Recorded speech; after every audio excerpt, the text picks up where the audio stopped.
Hello everyone, welcome to the stream and to another day in Azeroth. Thank you all very much for being here. Hope everybody is doing well today. What is new? What is good? Sick AU, Amy, Dustin, Tanita, Colin, Mr. Santa, John, Dante, Scary Meggy, Towin, Crystal Horizon, Christy, Andres, Perkwitch, Guitar Junkie, Esme. Welcome everyone. All right. What do we have going on in our inventory? We can do some alchemy. Maybe we should start with professions. It looks like we can do some alchemy. It looks like we can do some cooking. And then maybe we will do a little bit of fishing. And see how that goes. Alright, let's start with the cooking.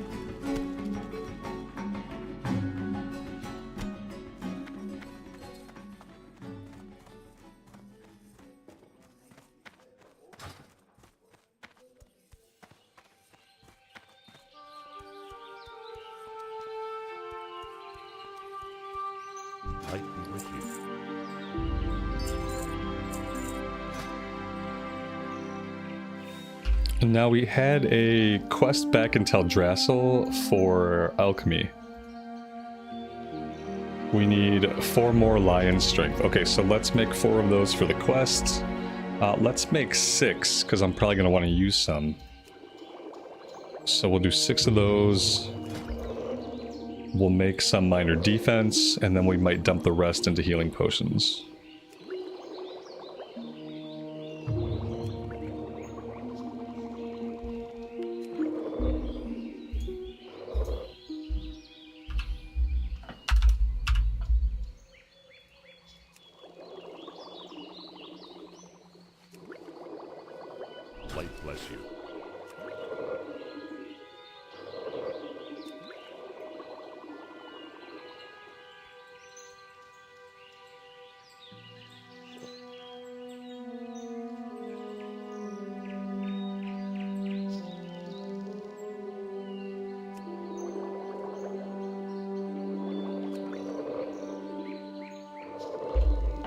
So the healing pots I think I'm going to stash in the bank.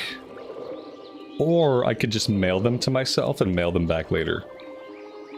But we're going to need them for the next level of healing potion. I think I'm just going to mail them to my rogue.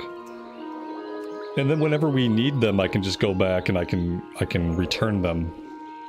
And it should be instant.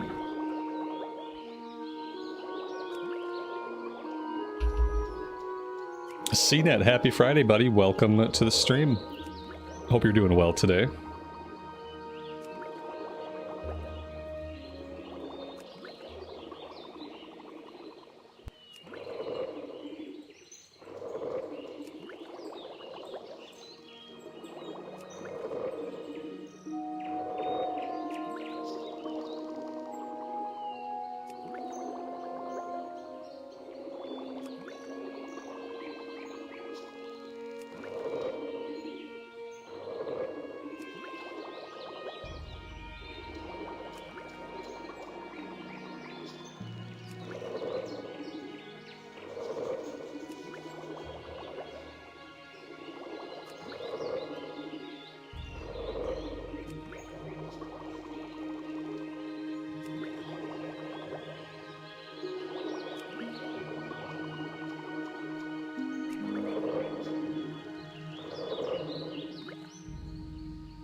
Alright, let's go do some fishing.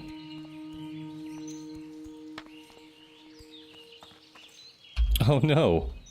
The poor Hoofy. What happened to the poor guy? That's sad. Just naked and dead outside the Goldshire Inn. Shane, I'm doing well, man. Thanks for asking. Well, I know he died. I just mean, like, why? Why and how? It's ground beef. You're done, mister. Unbelievable. The level of bad that I put up with on a daily basis.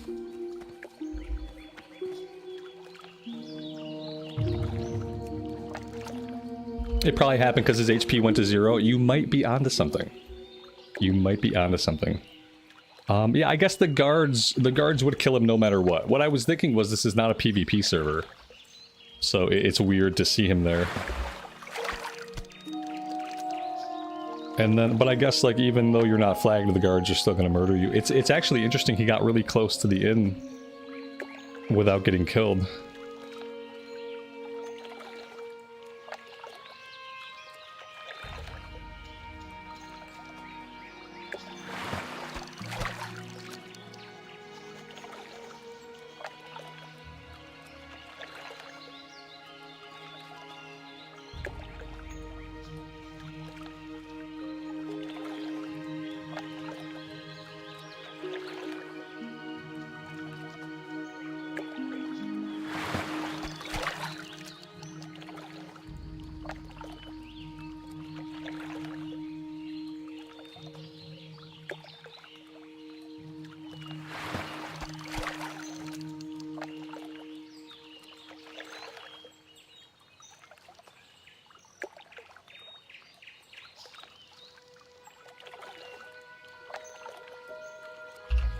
How are rogues in MoP? I have no idea. Somebody might know. I have not played a lot of rogue. Really at all. Especially outside of Classic Era. Outside of Classic Era, I've played like 0 rogue, and even within Classic Era, I have not played a lot of rogue. I feel like rogues are typically always pretty good. They have 3 DPS specs is the way I look at it. So with 3 DPS specs, one of those specs is going to be performing well basically every patch. It doesn't mean you're going to be S tier, but it means there's probably a good chance you'll have a spec that's A tier every single patch. You really can't go wrong when a class has 3 DPS specs. Hunter and Mage are the same way.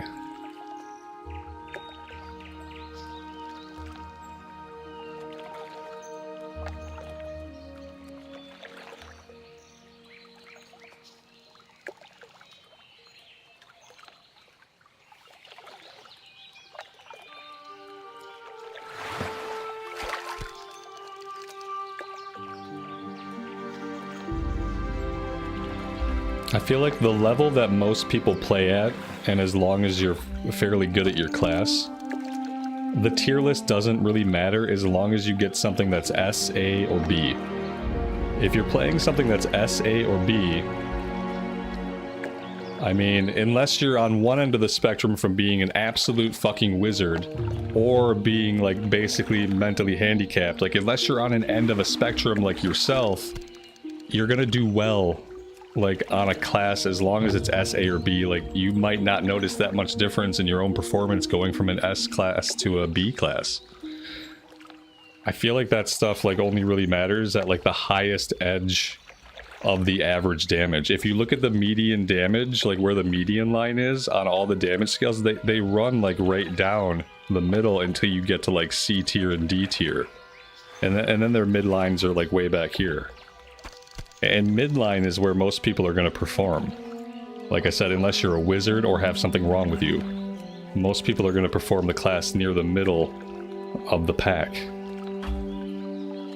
And yeah, so if you look at the ranking chart and you look at that middle line and you trace it downward, there's really not a huge difference between S and B. And that's probably how most people are going to experience it.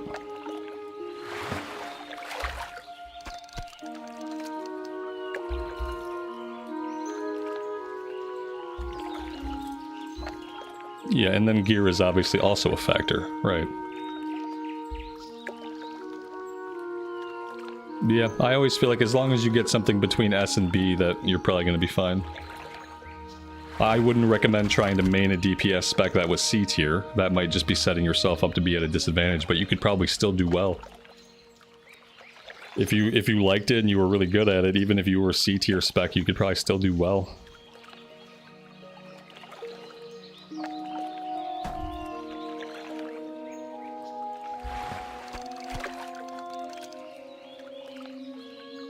I feel like mop tiers change a lot between phases. I feel like that's true. Yeah, absolutely. I mean, was Cataclysm not also like that? I feel like every version of the game is kind of like that to some degree.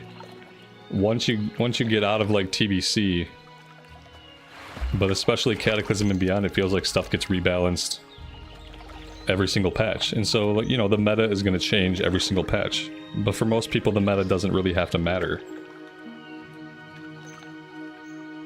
Unless your class gets, like, nerfed into the ground, then, you know, that could suck. Then the meta might matter a little bit.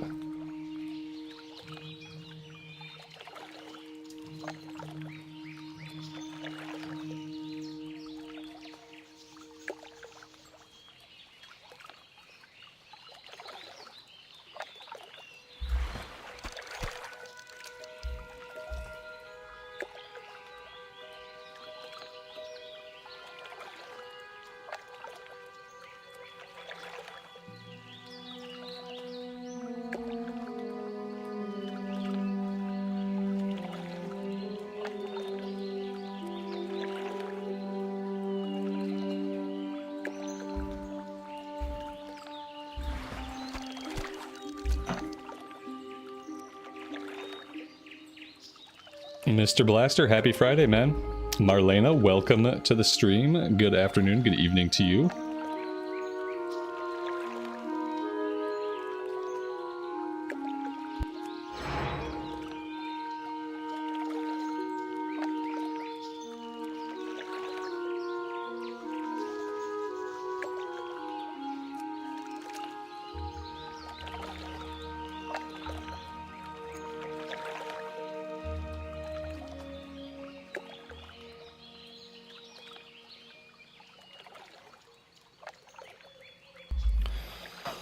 It's good to know that regardless of region, WoW players will come up with the dumbest names. And it doesn't matter if you play in the States or if you play in the EU. I'm gonna say this, and this is not meant to offend everybody, or really anybody, but some of the names I've seen in the EU, including the one that just is right next to us, are more gross. They're more gross than the names that I see in the States. Like, the names I see in the States are often profane, often racist, often sexist, and then stuff in the EU is often gross. Just kind of disgusting. And it's a different vibe, but it's still bad. What was his name? CNET. I'm not gonna say the name, dude. If you want to know the name that badly, you're gonna have to roll the stream back and read it yourself. Because I'm not gonna say that. Report the name? I'm not a snitch. I'm not gonna report you for your name. You know what I mean? Like, it doesn't hurt me or offend me. I just think it's gross. I'm not gonna be offended by somebody's stupid name. I'm 41 years old. Like, I don't really care. I just think, like, what's the point? Like, who are you that your goal is to make just a disgusting name? Are you gonna take the character seriously? Like, you're gonna put the 200 hours onto that character? And if you do, one day you're gonna put 200 hours into that character and you're gonna be like, damn, I gotta pay for a name change. Like, you're setting yourself up. It's just so stupid. And in the meantime, you're grossing everybody out. You rolled it back? Yeah, like, but I'm not gonna report it though.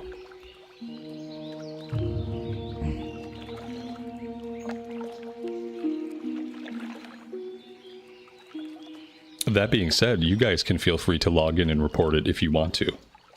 And if a bunch of you did that, he'd probably get a little 24-hour ban and prompted for a name change. But I'm not gonna do it. But y'all do what you want. You guys saw the name. If you want to get him, go get him.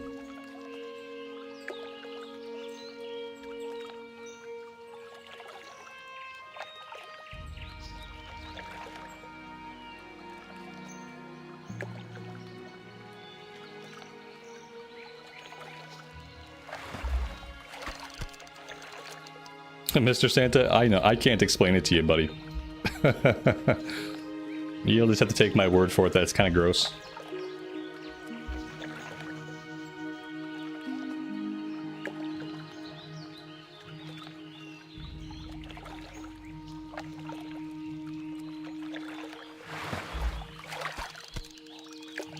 Yeah, maybe CNET. You might be right. We'll keep track. We'll see, like, what is the highest level we see someone with just a disgusting or offensive name. We're gonna keep track now. Obviously, that guy was, like, level 5 or something. We'll see, like, what is the highest level person we come across who has just a gross, offensive, wrong, terrible name. And we'll see if that's true. We'll see if most of these people don't play the character past a certain point.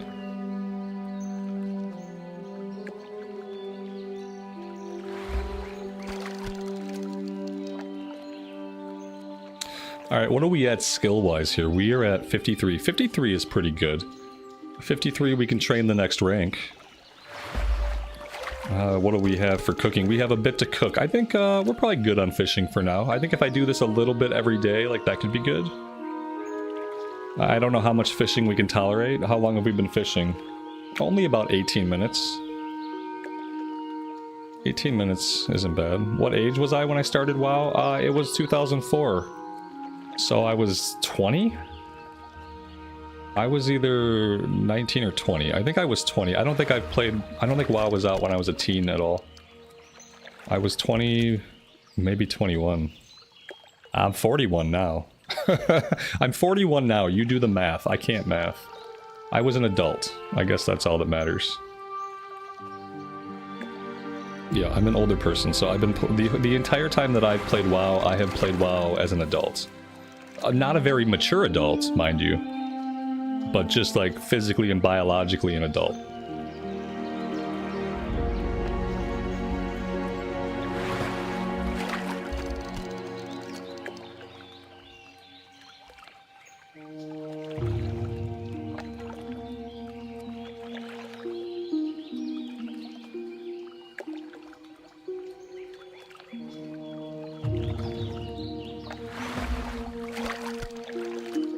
Yeah, see, when I was 12, all we had was the SNES.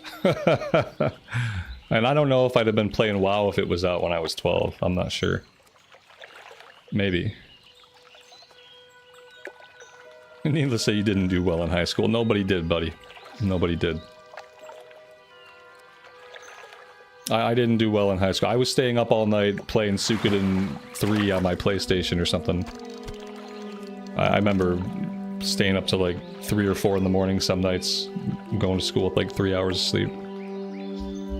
'Cause teenagers don't need sleep, right? Teenagers don't need sleep and they don't need food. That's what I heard.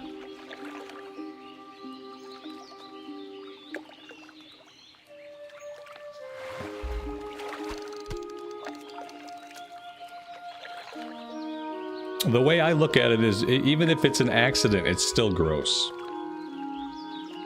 That's kind of the way I look at it. But like I said, I'm not going to report the guy. So at least if it's gross, but it's a misunderstanding, he's not going to get in trouble for it. But that particular one probably was not innocent. I wouldn't say it could possibly be.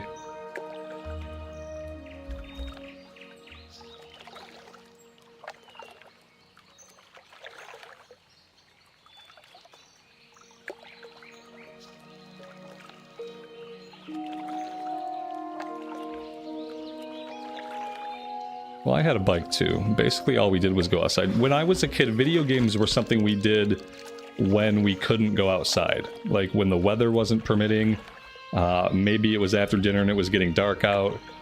You know, maybe none of your friends could come out and play in the morning, so you spend some time in your room playing video games. Like when I was a kid, you wanted to get outside. Like primarily you wanted to be outside doing stuff, whether that was riding your bike, playing roller hockey, playing baseball. Like you wanted to get out of the house. Because out of the house was freedom. Out of the house was away from your parents. So you didn't want to stay in the house and play video games necessarily very often, unless it was like you were excited for a new game that you just got, or the weather was just such that you just needed to stay indoors.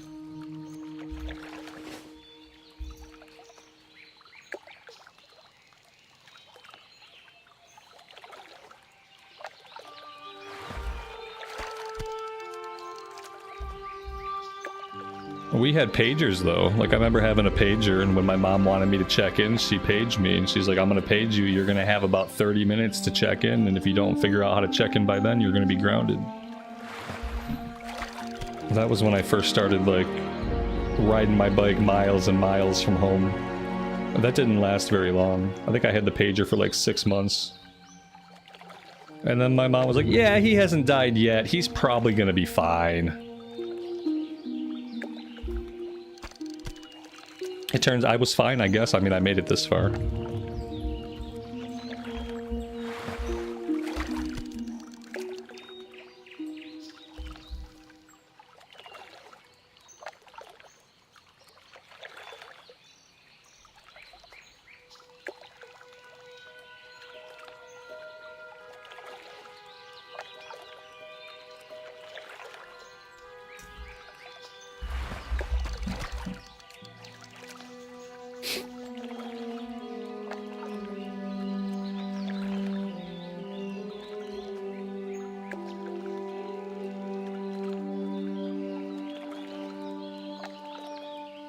Alright, we have reached 69 fishing skill, and I think that's where we'll stop for today. Where is my weapon? I think I want to get a new two-hander as well. I think we're going to do two-handed fury for a while. Obviously, we can't dual wield yet anyway. But I want to rock a two-hander for a bit, and we need to get like an axe and a mace and a better sword. I want to get like 3 weapons, and I want to cycle through and start leveling up some of our other weapon skills. Now to do that, we have to go back to Ironforge really fast. Because we do need to train axes and maces, because silly me, big surprise, I forgot to do it when we were there. So maybe we go get that done like immediately. Hearthstone is 7 gold, Shire. That's not going to help us. Yeah, let's run over to Stormwind. We will jump on the tram, and we'll do some training over in IF. Sound good? Sounds good. Jack Frost, welcome to the stream, buddy. Thanks for stopping by. Hope you're doing well.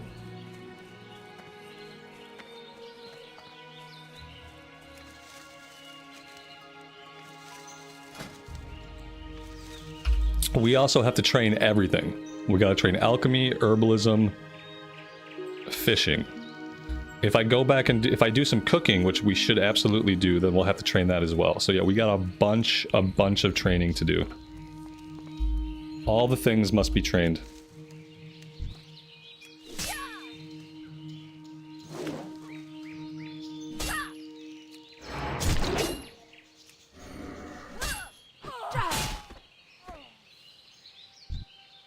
Seen that you started a mage? That's actually shocking. I'm kind of shocked. I thought if you played another class, it would be a rogue for sure. I thought maybe you would even try like a feral druid, but I never would have thought a mage.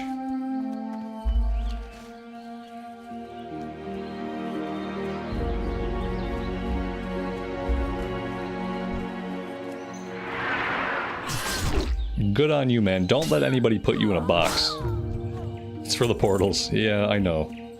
That was the deciding factor when I started the Horde Mage, too. I was like, you know what? Portals. Portals, portals, portals.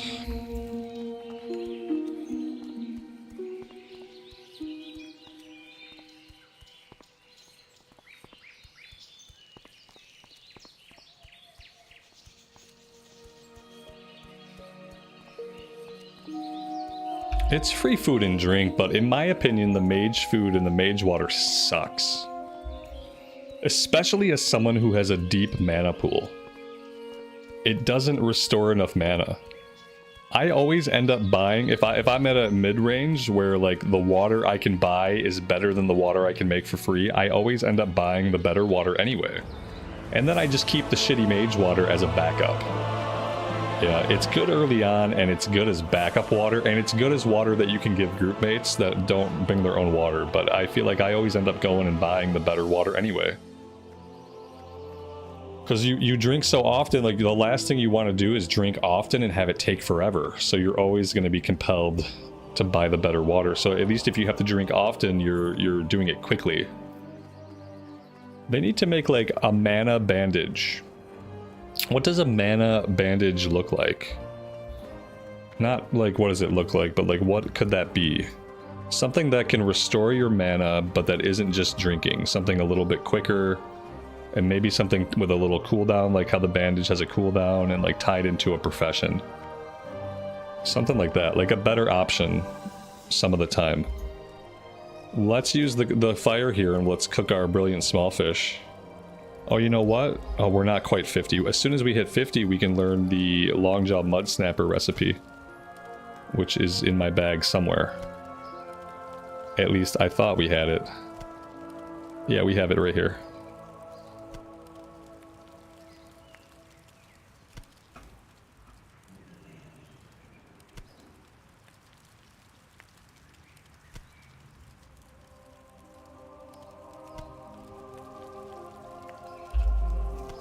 Maybe in Classic Plus, mages need just like a mana regen ability. Like they get Evocate, and Evocate's pretty good. I think an Evocate on a 4-minute cooldown could be the sweet spot. I think Evocate is on an 8-minute cooldown by default. If you could glyph it or talent it down to 4 minutes, I feel like that'd be good. That would be sufficient. You still might have to drink once within that 4-minute window, but you might not, depending on how you manage your mana. You could go from Evocate to Evocate out in the open world. That would be the easiest thing to do. Just change Evocate to be a 4-minute cooldown.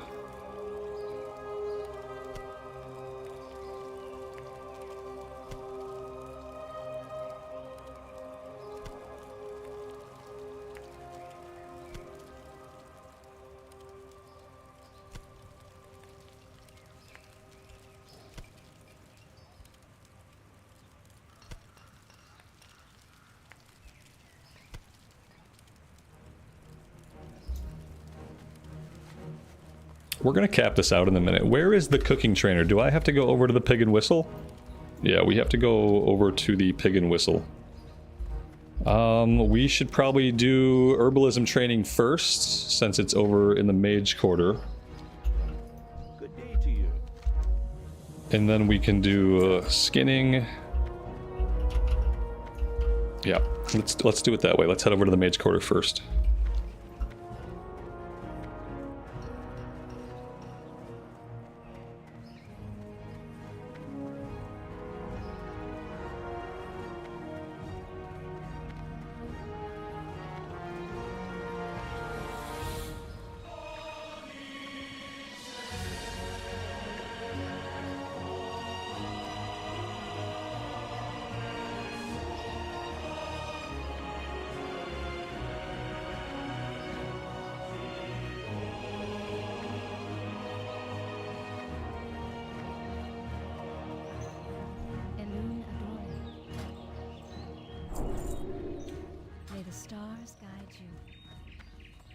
Do we need alchemy? Yeah, we do. We're at 61. We do need alchemy training. I am honored. We also learned a bunch of stuff. We got the lesser healing potion now. Okay, we didn't mail these off. Maybe now I'll just hang on to them. How many stacks do I have? Ooh, that's a lot of stacks. I think I'm going to have to mail those off, and then as soon as we have a bunch of Briarthorn, we'll just send them back and we'll do all that crafting. Because yeah, I can't hang on to an entire row of healing potions. That would be a little bit nuts. That would be a little bit nuts.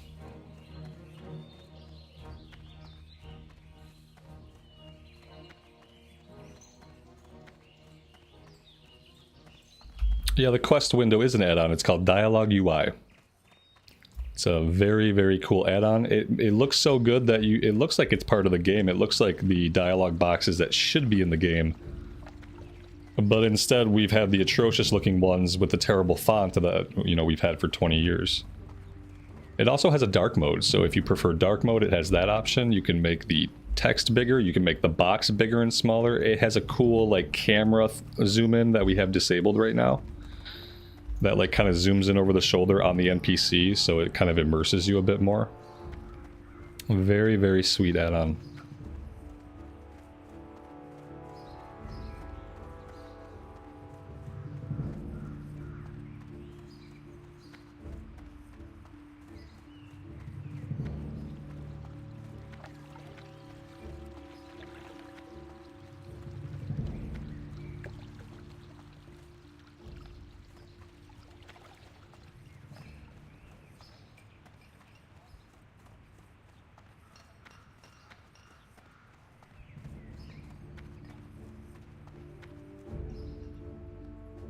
Hello.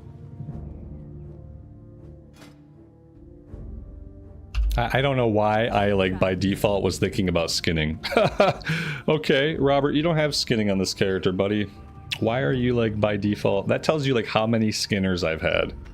That when I think about training, like, by default, I run to the skinning trainer. Like, no, you were trying to get over to the pig and whistle. Why don't you just go ahead and go there? It would be cool if we could also have skinning. Another wish for Classic Plus, that we could have at least 2 more main professions. They don't have to open it up completely to let us do everything, but if we can have 2 more main professions, that would be amazing. I'd love to also be able to do skinning. I supply only the finest goods. Alright, so these are recipes. I don't think we really need any of these, because most of them are from quests that we're going to do anyway. The trainer is back in the kitchen. Here we go. What can I do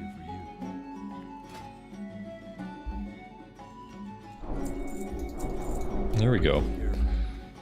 Alright, with that we can cook our mud snappers. You think 3 professions? Yeah, I would just say 4. That way you can do like 2 production things. Like you could do skinning and leatherworking and mining and blacksmithing.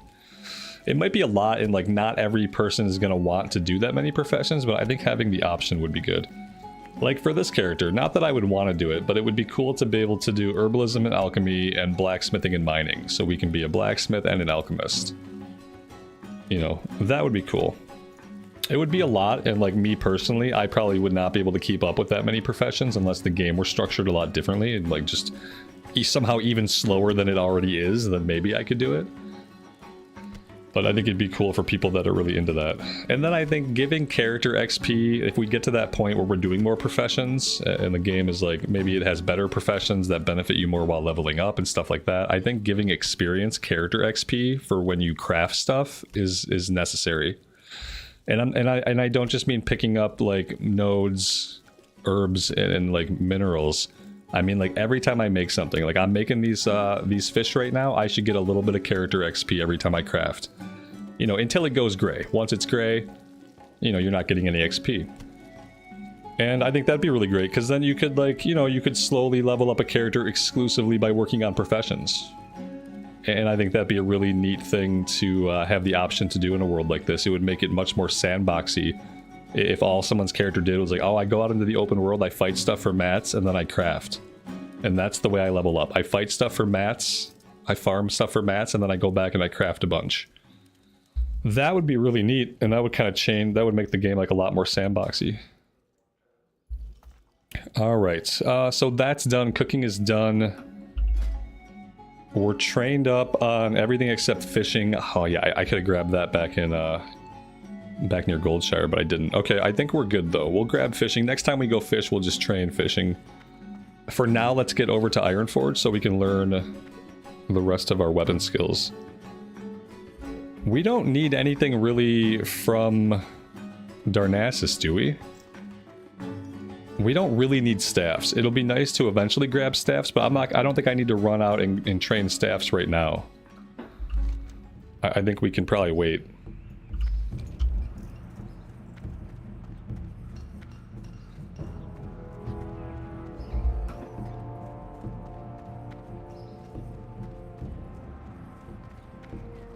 Somebody did a leveling challenge where they stayed on the Pandaren starting island. Oh my god. What would compel someone to even think about a challenge that gruesome?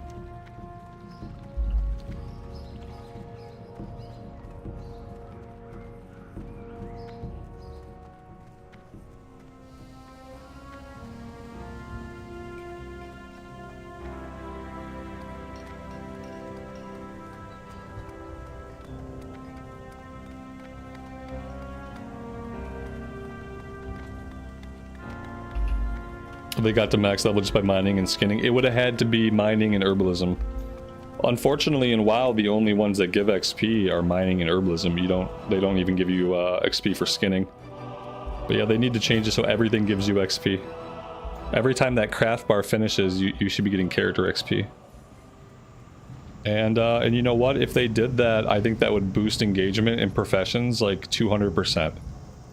If you could get character XP by doing professions and you could do more professions on a character, that would boost profession engagement and engagement with the economy by like 200% at least, if not more.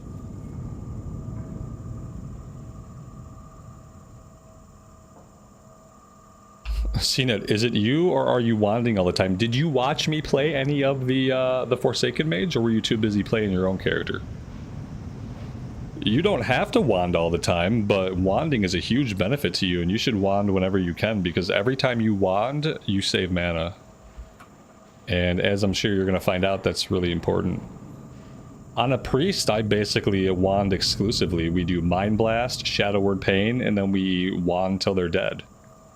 We keep Power Word Shield up on ourselves so we never take damage. And it's just Mind Blast, Shadow Word Pain, and then we wand. And then we don't stop wanding. Sometimes if it's like a chunky enemy, I'll Mind Blast again if Mind Blast comes off cooldown. I love a good wand spec. Priest is the best for that. You should roll a priest instead, buddy. And then you could wand even more. It'd be more efficient though. Priest can spec into increased wand damage. So you go into discipline for wand specialization, and then you go into shadow for spirit tap, and then you're good to go. Yep, and then you keep going into discipline a little bit more, and you grab improved power word shield, and suddenly nothing can ever damage you. Priest is the best.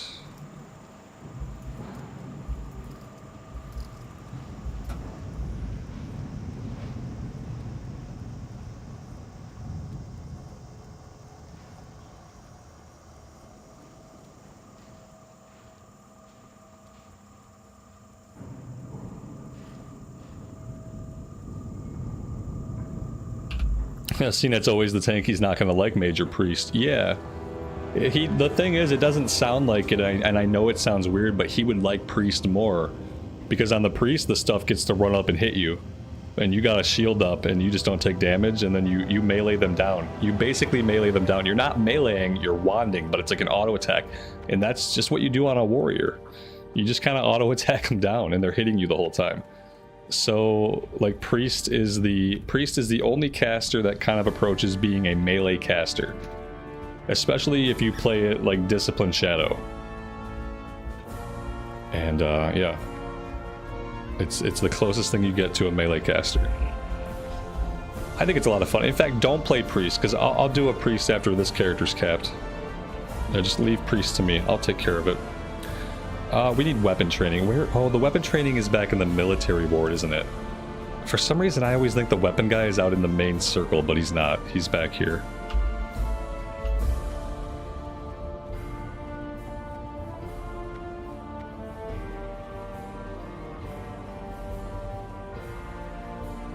Yeah, we'll do a dwarf priest on this server at some point. I already have the character made. I made that character when I made a bunch of other characters. I'll just log them in and let them get all their rusted XP. Alright, one-handed axes, fist weapons, guns, two-handed axes, two-handed maces. Alright, are we missing anything? Guns, maces, staves, swords... We got axes. I think we're good. What about this person? Throwing weapons. Okay, let's train the throwing weapons. And then speaking of ranged weapons, I need a ranged weapon. I should probably just get some throwing weapons. Just to pull with, you know? We're not going to find a good stat stick yet, I don't think. And I don't really want to carry a lot of arrows, so maybe we just get a throwing weapon and that'll have its own count of 50 or whatever. What do we think? Where would I get a throwing weapon from? And also, should I train at level 12? Can I get throwing weapons from just general good vendors? First try and cap a character. I've capped lots of characters. Right before Anniversary came out, we capped a Paladin on Mankrik in Classic Era. Took us 250 hours, but I played that like basically exclusively until it was capped. I'm good. I'll cap a character that I want to. I know how to cap characters. We've literally done it on stream. Alright, Overpower, Battle Shout rank 2, Shield Bash 1.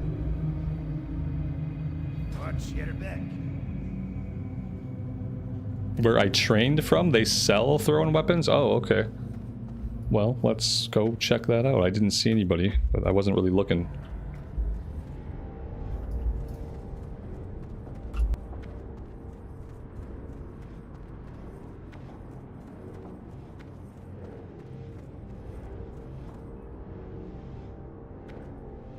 I am the finest warriors in the land. Hey. I am the finest warriors.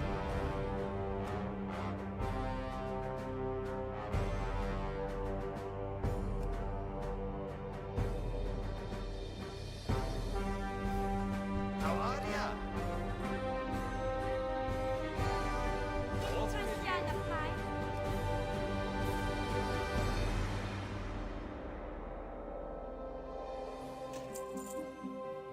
Nice. I'll keep an extra. Safe travels.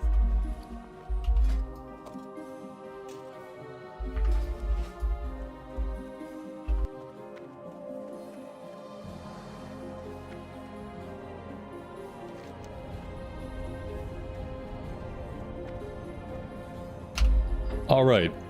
I think we're good. Is there anything else we want to do specifically in Ironforge that we can't do anywhere else? Let's go to the auction house. That was one thing I didn't do in Stormwind. I wanted to check and see if we can get some different weapon types now that we have the weapon skills, and also get a better sword. So let's go check that out, and then we can hearth back to Goldshire, and we will be ready to start some questing.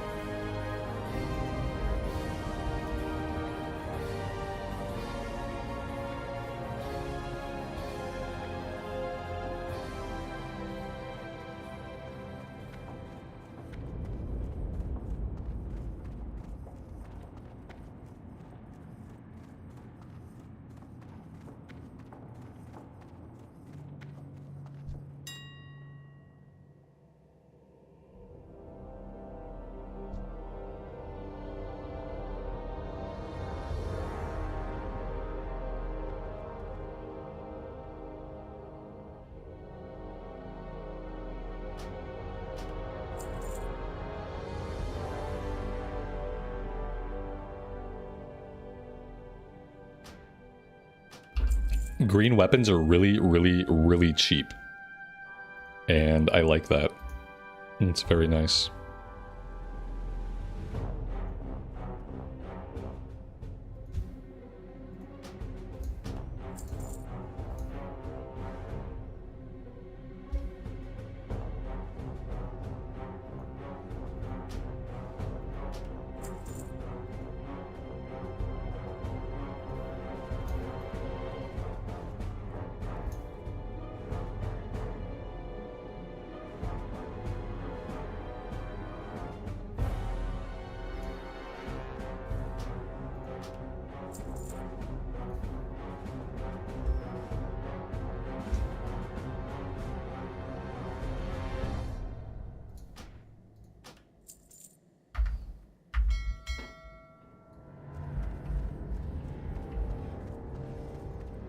Billy, good afternoon to you, buddy. Ashley, welcome to the stream. Thank you both for being here. Alright, so I think I got every weapon covered. And so now we just decide what we want to level up first. One-handed swords and two-handed swords are obviously, like, they're good. I bought some better ones, because we'll probably end back on swords. But for now, let's level up the one-handed stuff first. Let's start with the one-handed mace, and then we'll do the one-handed axe. Then we'll move back into the two-handers. Alright, I think we're good. Let's go back to Goldshire.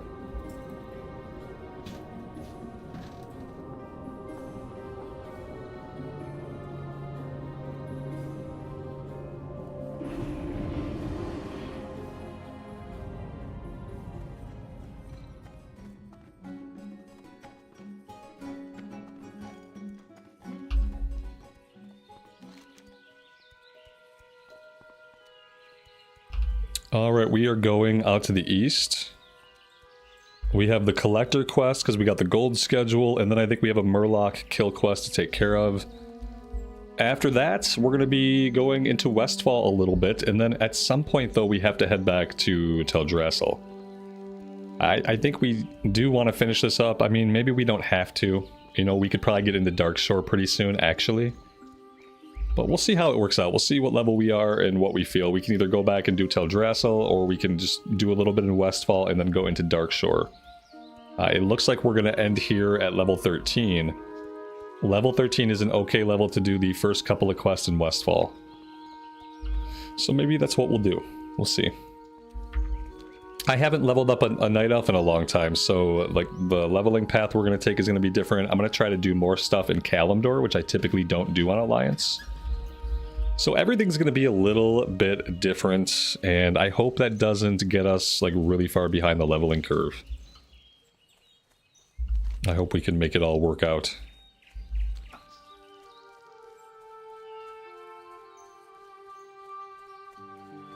Billy, there's not many realms available for Kata Classic in the US. 75% are locked and only 2 to 3 that are medium. That's I don't think you're looking at the right server list, buddy. Yeah, there's definitely full and high pop US Kata realms in the US. Yeah, I play on one. So I'm not sure. They're definitely not all medium.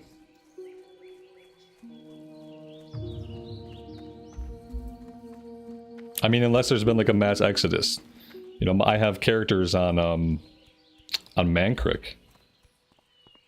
Okay, you don't want to go to higher full, so you would then play on medium. Like, I don't know what I guess I'm not seeing what the issue is.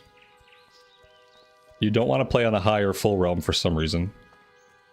I would really recommend playing on a high pop realm. I would not really recommend playing on a medium pop, but it sounds like there are medium pop realms if you don't want high or full. It seems like maybe you have options.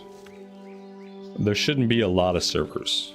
So if it's just the number of servers you're seeing, you shouldn't really be worried about the number of servers. They have made a concerted effort to have bigger servers and have less servers. Yeah, they don't want to have a big list of tons of servers like they did back in the day, where it's like 20 servers that are medium, 10 servers that are high. They just have fewer servers, and the servers hold a lot more people.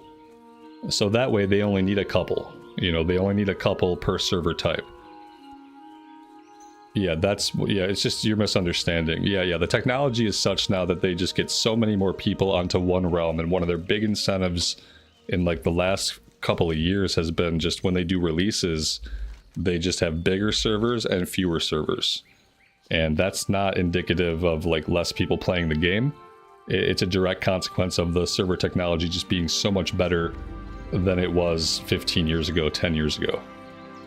Yeah, you're good. But I would highly recommend you play on a high population realm. Like, there's not really a reason, unless you have friends there, to play on a medium pop. And then make sure you're also checking the faction, because Kata, you might want to make sure that the server you pick is good for your faction. Joey the boy, thank you so much for the super chat, buddy. I appreciate that.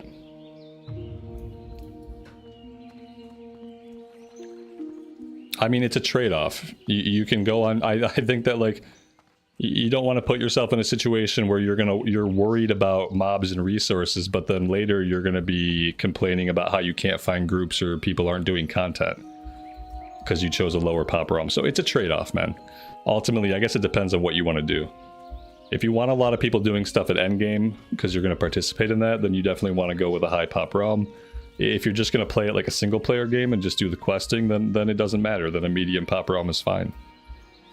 Yeah, it just depends on what you're in for. Light be with you. Be careful. Mr. Santa, ESO is planning on merging the PlayStation, Xbox, and PC servers into one. That's awesome. They should. That's really cool. Yeah, get everybody in one place. You don't need to split it up. Get everybody playing in one place. The more people to play with, the better. Alright, let's go take on the Murlocs first up here to the north, and then we will go after the Collector after we ding level 13.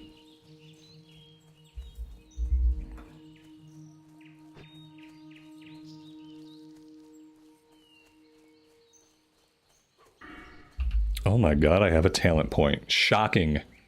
Let's put a point into cruelty.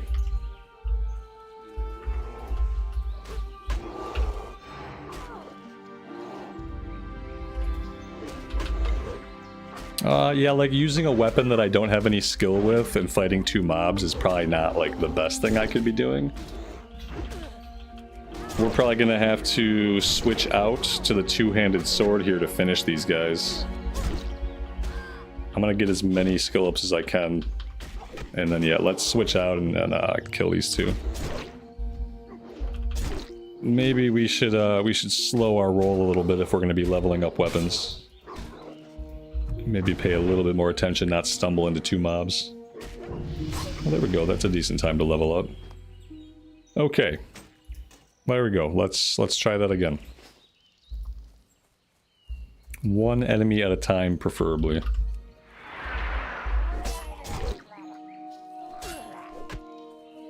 ESO devs should focus on fixing their horrible combat. Well, I mean, at this point, their combat is part of the game. I don't think they're thinking about fixing it, because I don't think they think it's broken.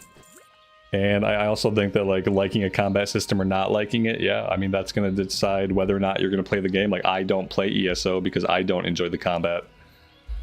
And I'm fine with not playing it. But yeah, I don't think fixing their combat is on their list of things to do.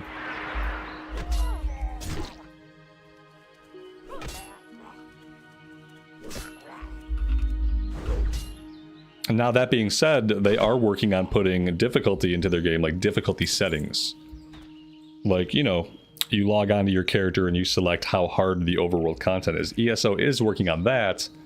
I don't know if that will help with how bad combat feels, or if possibly it could just make combat feel worse. But I feel like if stuff were hitting me for damage and I had to, like, actively play my class, even though the combat's kind of janky, that would definitely make it feel better. If I felt like I actually had to execute some level of awareness and skill to get through combat, then that could make it feel better. I don't know. It could make it feel worse. Yo, I know, the stories and the voice acting and the world building, it's all amazing, but what sucks is the moment-to-moment gameplay is so bad, so I'm not going to touch it. I'm not going to play a game where, like, I'm going to complain about the moment-to-moment button pushing every moment. You know, and then, oh, but the story's really good. Oh, yeah, but this button pushing is awful. Yeah, but the story's great. It's like, okay, but it's a game. If I just want a great story, there's plenty of books I can read. But when I'm playing a game, it kind of needs to be fun. Like, the moment-to-moment button pushing needs to be fun, and ESO never got me there. It didn't get me there in 2013 when it first came out, and it doesn't get me there whenever I go back and try to pick it up in the 2020s.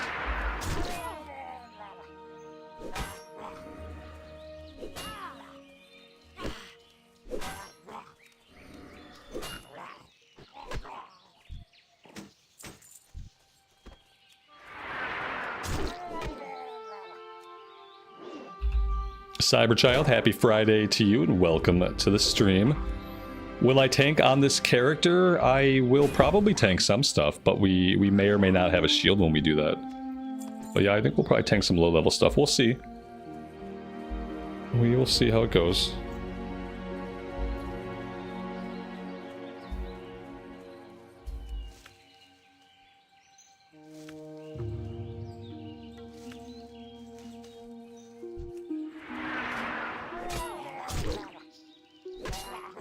So right now, to max out a weapon skill, we're only aiming at 65.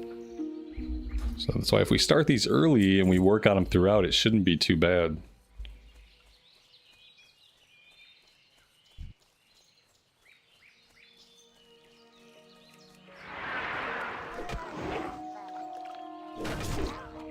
I trained Overpower, didn't I? I did train Overpower. Let's pull that out to the bar. Anything else I didn't pull out to the bar?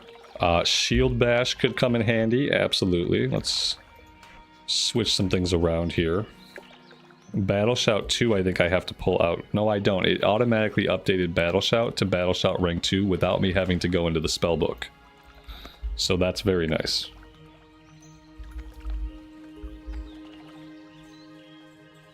CNET, you wish they would introduce whips for warriors. Oh yeah, yeah, like Belmont, like Castle. You're a Castlevania guy. I see where you're coming from with that now. A whip for like a main hand weapon. That's it's so very specific. It's such like a specific thing. Cause you know, realistically I mean, it's not really a weapon. I mean, anything can be used as a weapon if wielded correctly and with the right mindset. But it's very specific. Yeah, like the weapon chains and stuff. They have them in RuneScape. Well, if they have them in RuneScape, then I don't know why they're not on this already. Listen, I think your only hope lies somewhere in Classic Plus, but you know what they didn't talk about at all on the survey for Classic Plus? New weapon types.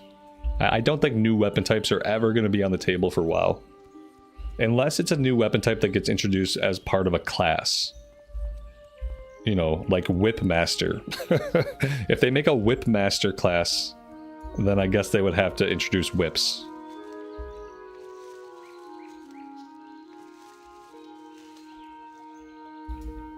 So, I don't know.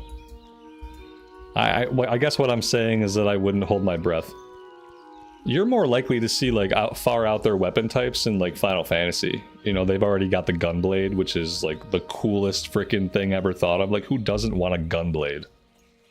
I want to get the replica Squall Ironheart Gunblade. That's what I want, so I can just swing it around in my spare time.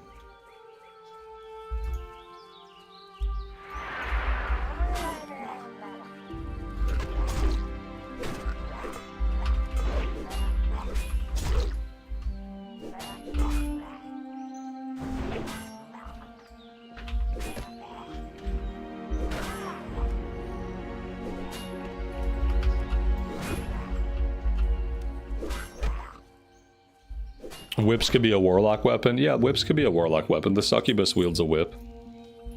Could whip your demons into shape. It's okay to whip demons. They're just demons. Like, who cares? We don't need to worry about like how demons feel. If they're not performing adequately, whip them. Filthy demons.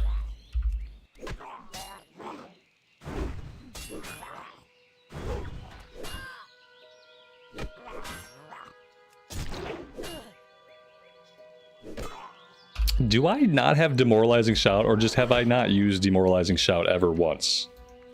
I just don't have it. When do I get Demoralizing Shout? I feel weird not having it for some reason. Not that we need it. I just thought I should have it by now. By the time I hit hit 60 on this character, Classic Plus will be out? No, I wish. TBC might be out, though. The hope is that it takes about 320 days to get this character to cap. Because in about 320 days, we'll be in the TBC pre-patch. I guess what I'm saying is, yeah, I'm not in a rush. When we did the Human Paladin recently, it took us 240 or 250 hours to level up the Human Paladin over on the US Classic Era Realms, right before Anniversary came out. I don't know how many days we streamed it. I don't know what the like day count was on the streams. But we streamed it for like, it was like 3 months, I think, that we streamed that Paladin almost exclusively. I don't think I did a lot of other stuff on the streams during that time. And yeah, I think it still took like 3 or 4 months to cap that character out, even playing it like basically every day. Hopefully they don't ruin Classic Plus. They can't ruin it because if stuff's bad, they could change it, you know. As long as they're like willing to be agile and like respond to feedback and stuff. Because remember, if they do Classic Plus, it'll go through a beta phase. It'll go through a beta phase and they'll have plenty of time to get feedback from people. So as long as they're agile and they actually make changes, then it's going to be great. It's going to be great, especially if you look at the survey and all the stuff that they put on the survey. If they just take 80% of those ideas and put them into Classic Plus will be awesome and it'll make a lot of people happy. And that would be the starting point. You know, the great thing about Classic Plus is it has a future that we don't know yet. You know, unlike Classic Progression, It has Classic Plus has a feature that we don't know yet. It could literally go anywhere. It could evolve in its own direction. So yeah, I mean, yeah, I think it's going to be good no matter what. The fact that it's going to be a thing that exists eventually is great.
Alright, so one-handed maces are at 61. Let's switch over to one-handed axes. And let's get that one up at least into the 60s, and then we'll start doing the two-handers.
Flails. Yeah, flails would be good. That would be cool for clerics. I feel like that should be something that priests can equip. And then they should get a huge damage bonus for equipping a flail, and then they could be battle clerics. You know, paladins could use them too, and so could warriors. But when a priest equips one, I want them to get like a huge melee DPS bonus. And that way I can power word shield and I can beat people with my flail. That would be much cooler than wanding them. And I like wanding, don't get me wrong. But beating someone with a flail is better. So yeah, that'd be great.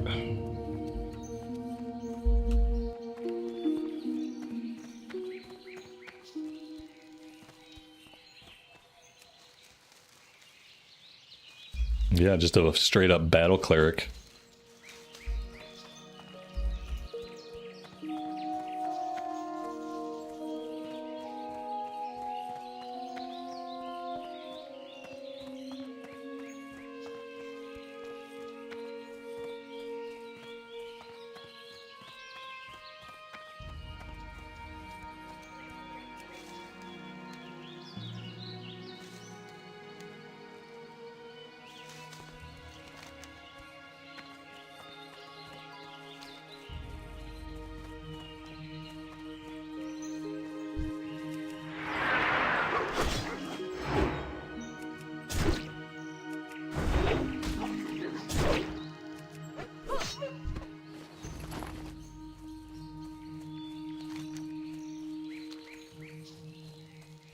Alright, we are done with this quest. Let's go turn this one in, and then we will go after the collector.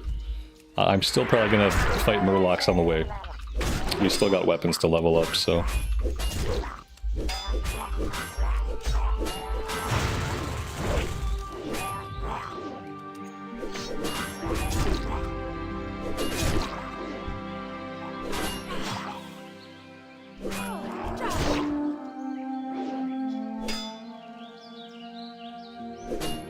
Oh yeah, of course they would have a shield, yeah. Yep. They could use a shield and a flail. And then, like, you know, and then I think, like, power word shield, instead of, like, bubbling you yourself, it actually just, like, it casts onto your shield. It becomes, like, an actual shield ability. That would be cool.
Alex, welcome to the stream, buddy. I am doing great.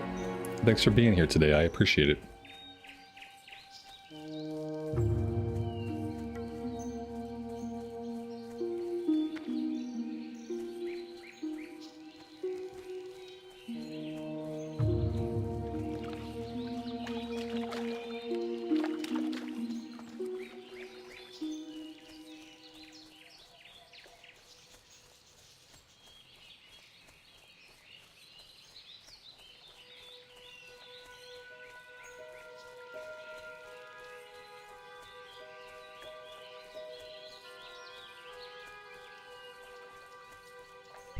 help?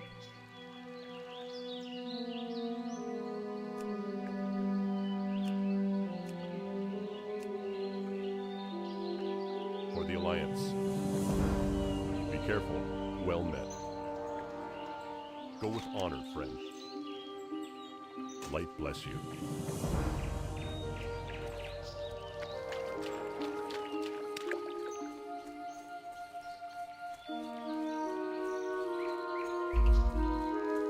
Eric, I appreciate that. Thanks for being here and hanging out with the stream today.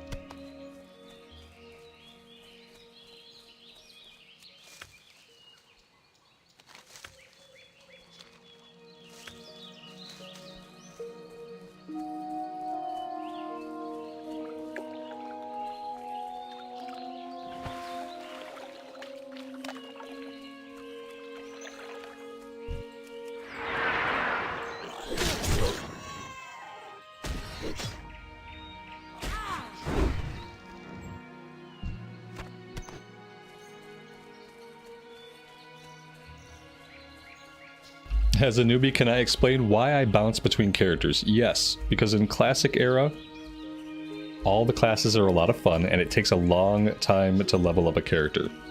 Also, for me personally, I have a lot of time to play. So I typically play 4, 5, 6 hours a day. And right now I'm just getting characters ready for TBC. TBC happens in about a calendar year.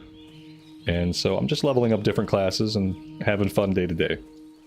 But yeah, typically if you're a player of Classic Era, then you're very familiar with the concept of rolling alts, having different characters going who maybe have different professions, maybe they're leveling on different factions so you can see different content. In Classic Era, it's all about the journey, so there's lots of good reasons to play lots of characters, depending on the amount of time you have.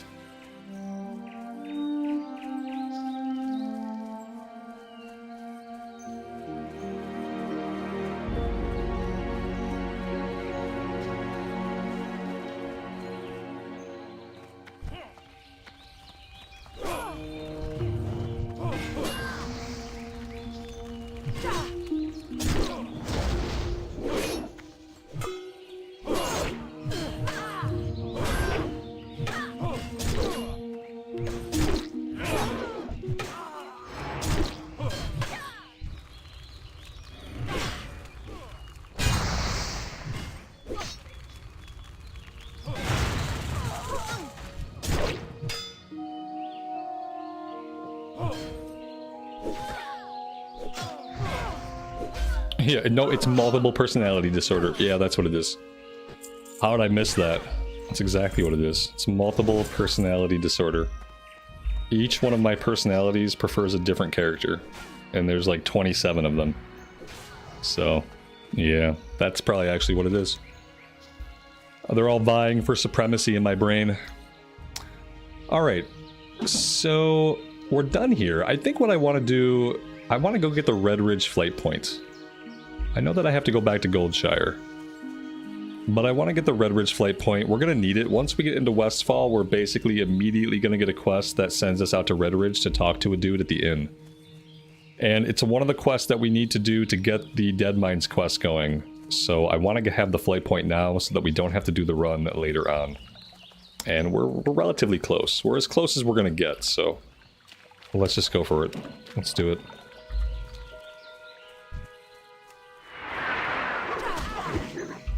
So I'm Moon Knight? I don't know. Does he play a lot of World of Warcraft? If so, yes. If not, no.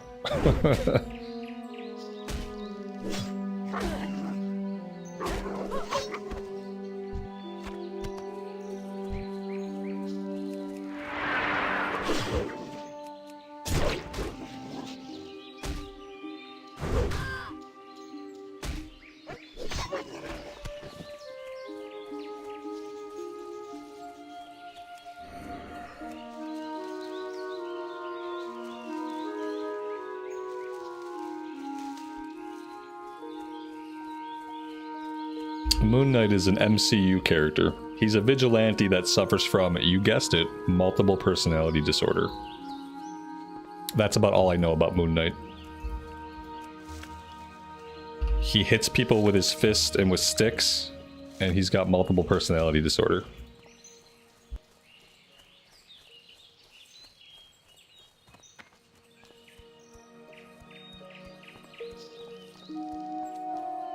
But not real multiple personality disorder, like Hollywood multiple personality disorder, you know? It's multiple personality disorder, but it's cool. Whereas, like, in real life, there's nothing cool about multiple personality disorder. So, yeah. He's got Hollywood multiple personality disorder.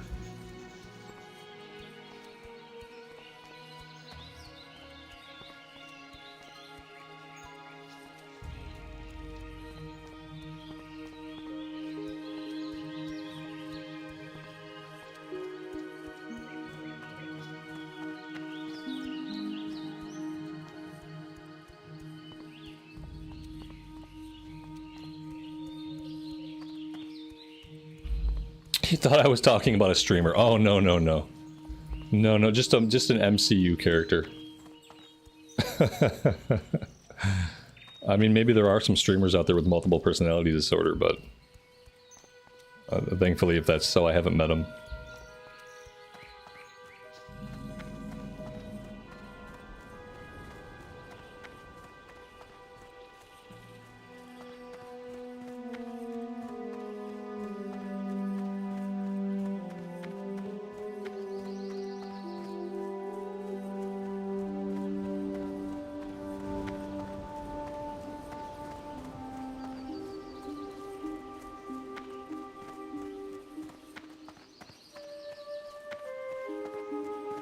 Light be with you.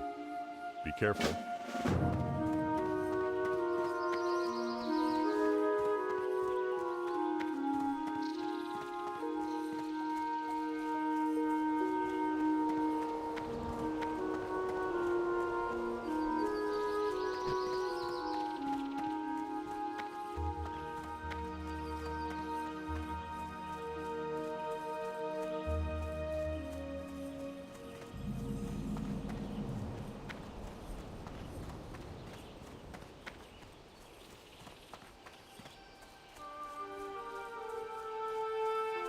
Do I think WoW will ever be on the PS5? No.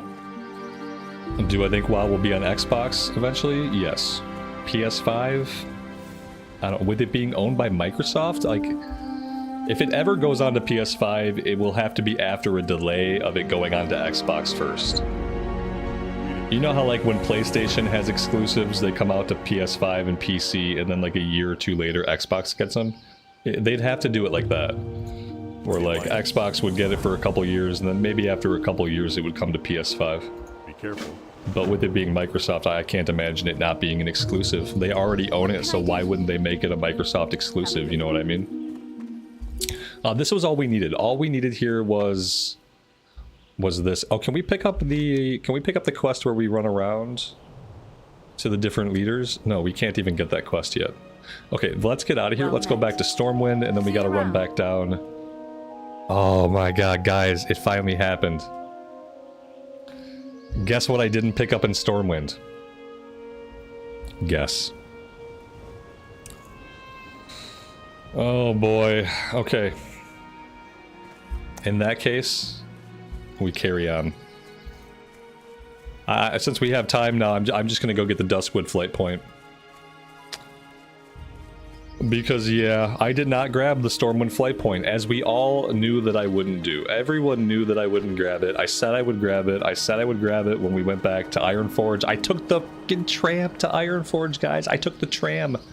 I should have jumped on a flight, but you know what? It was early, and I didn't need to walk away from my PC yet, so I thought we'll take the tram, and taking the tram effed me. I effed myself by taking the tram. I should have jumped on the flight point, and then we would have the flight point. Let's go down to Darkshire and just grab that flight point too. And then we'll get ourselves back up to Elwyn.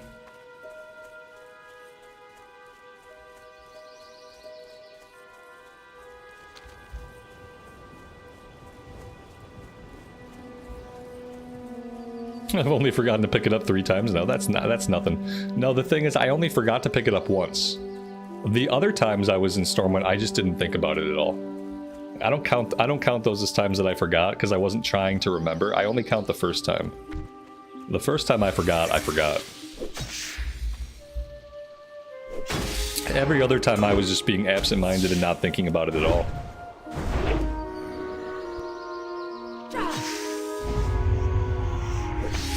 Well, guys, that's why they made the one-button thing in retail. They made the one-button thing so that WoW can be played on, like, consoles and mobile in the future.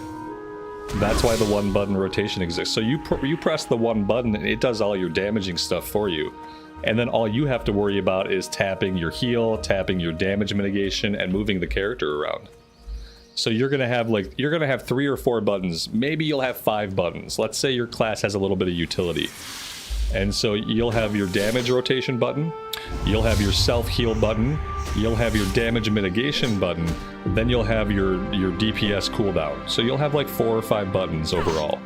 And 4 or 5 buttons is fine for a console or a mobile device. But yeah, that's why they put that into the game. That's why they've been developing it in secret for so long. It's pretty obvious. It doesn't matter though, because listen, if you're playing... Oh, son of a bitch. If you're playing on a mobile device or a console, like, you're probably not doing anything super competitive. And that 30 to 40% is going to depend on a person who has skill with their rotation to begin with. If you don't have a lot of skill with your rotation to begin with, and not, you know, there's a lot of retail players that don't, then you're not going to notice 30 or 40%. In fact, with the one button rotation, you might do better overall, because now you can focus on managing your cooldowns, and, you know, maybe that was something you struggled with in the past. Yeah, well, yeah, anybody who's going to play, like, competitive content is probably going to stick with mouse and keyboard. But the cool thing is, it's an option for people just doing overworld stuff. If you're doing world quest, if you're doing weekly events, you know, you've got a little bit of spare time, you jump on mobile, and maybe you do some farming. I don't know. I don't know what people do in retail, so... But I'm assuming there are things you can do that you wouldn't need the full use of your skill.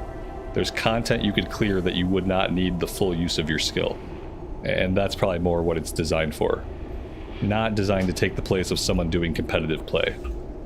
You know, you're not going to do a Mythic 20 with a one-button rotation, but you might do a normal 5-man dungeon with the one-button rotation. You would probably do that. That would probably be perfectly fine. So, yeah.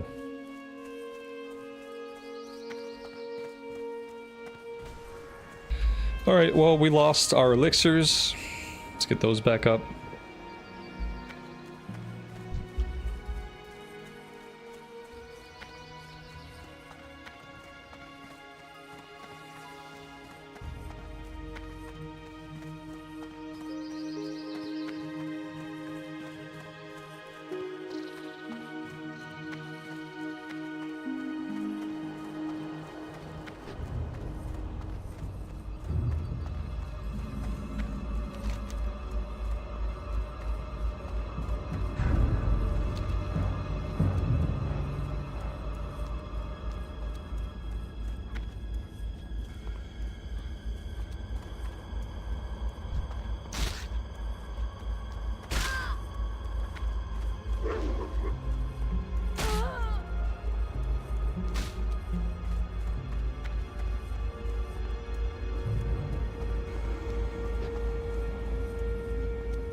Hey guys, my inventory's full.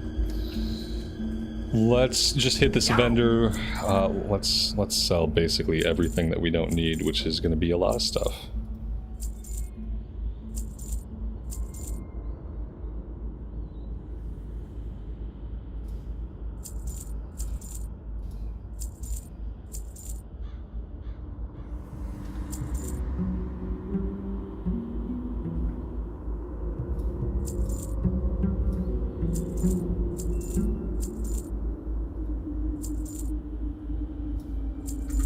Glad I could help.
Hey there.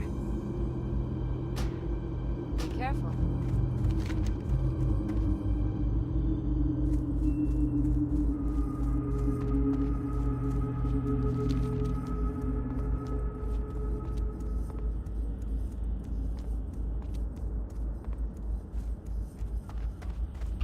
And I guess we'll complete the circuit and we'll run over to Westfall. That's really all I can think to do. I mean, either way, it's going to be a lot of running. Even if we just run back to Goldshire, we have quite a bit of running.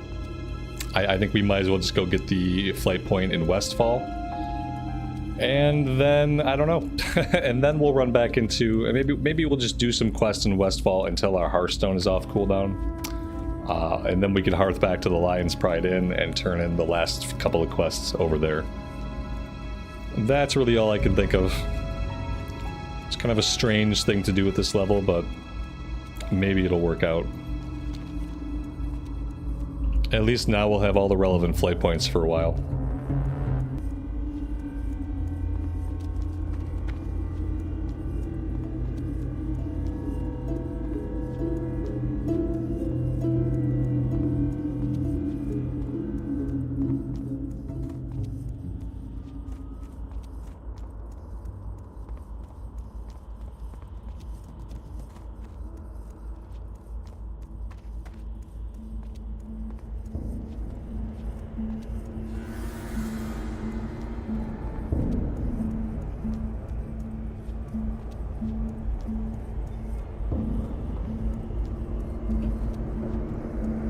Eric, thank you so much for the membership, man. I really appreciate that. And thanks for that, and thanks for hanging out with us today.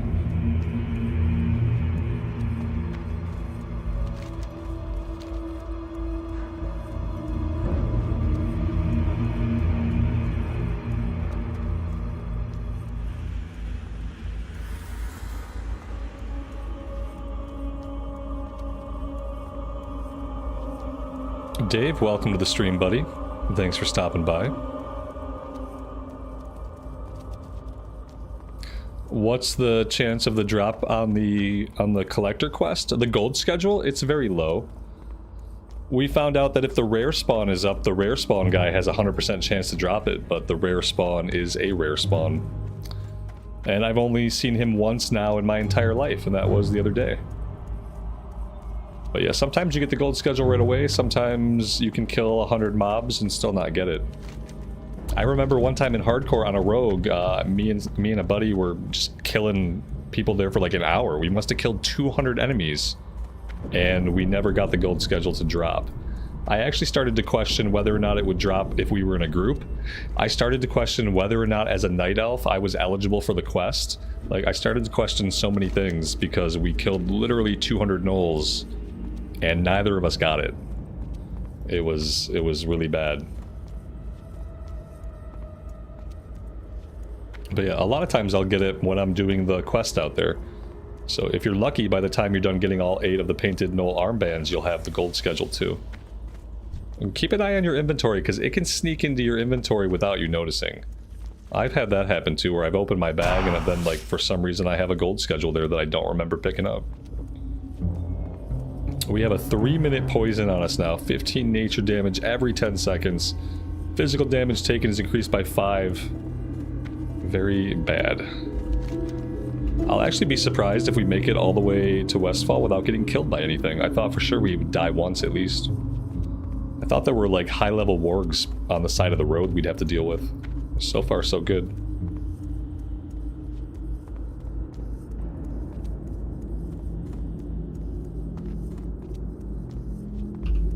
Is it hot in the US today? Oh, the US is really big, so yeah, though. A lot of parts of the US are hot today.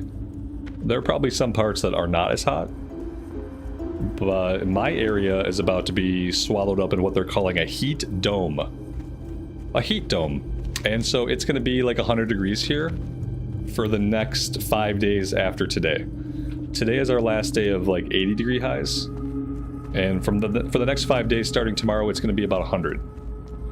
And just to put that into reference, that's 100 degrees Fahrenheit, and the average high for this time of year where I'm at is like 78 degrees Fahrenheit. So it's going to be 20 degrees above average for the next 5 or 6 days. But yeah, the planet is fine. Obviously, global warming is made up by hippies. Yeah, we're all about to melt, basically. Yeah, 100, 102, 100. Yeah, exactly. Same thing here. Like, it's going to be in the hundreds for a little bit. So yeah, we'll see if that works out and if we survive.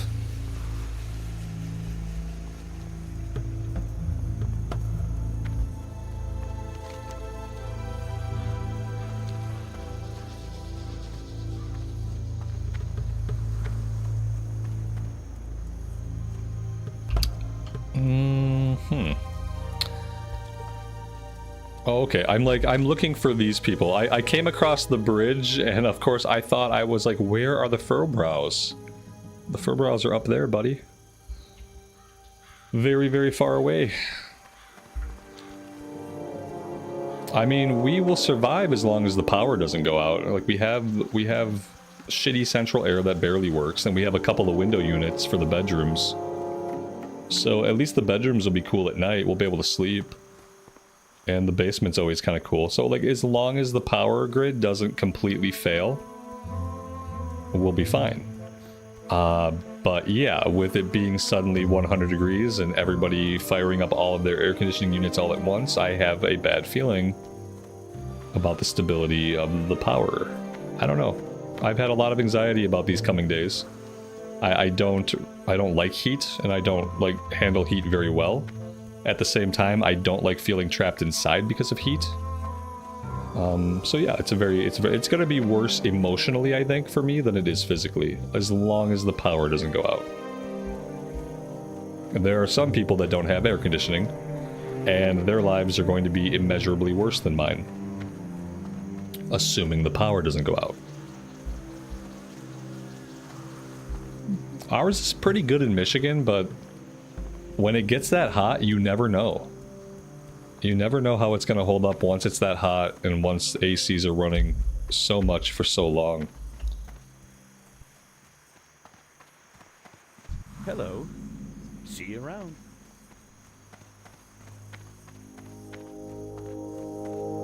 We are going to pick up the quest here. I don't know how much we're going to be able to work on right now, but we'll at least grab the quest. We'll go up to the Furlbrows, we'll grab their quest. King's honor, friend. But then I think we might just hoof it back to Goldshire. What do we have to turn in? We have yeah, a couple of things to get out of our quest log.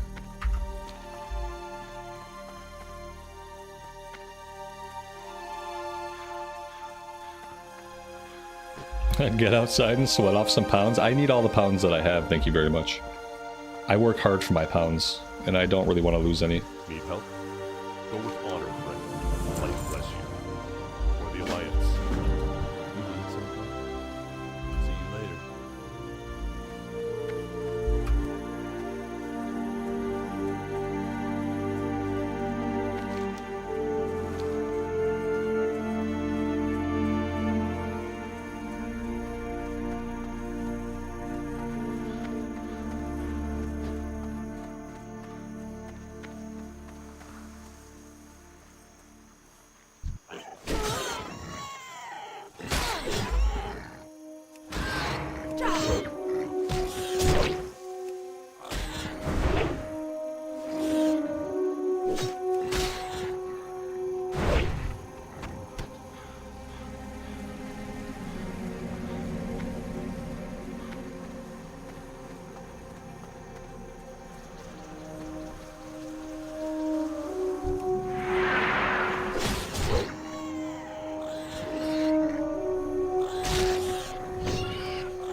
Alright, so the mechanical guys can't bleed, so I have to remind myself not to try to rend them, because rend is not going to do anything at all.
Greetings.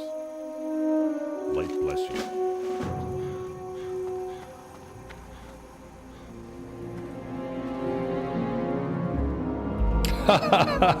Amy, it's not a time for those kinds of glib comments, okay? Farewell. Do me a favor, and while you're out there in public, just kind of like display your patriotism for me, alright? I know you have some. But yeah, I'm not surprised he didn't think it was funny. Nobody thinks anything is funny anymore. So, and you're not allowed to try to be funny. Well, we know that. But I think it was rude of him to bother asking you. You know what I mean? Like, what the hell was he trying to insinuate by asking you that? You should have said, "That's rude." That's what you say next time somebody asks you if you're Canadian. You say, "That's rude," and then see what they say. Go from there.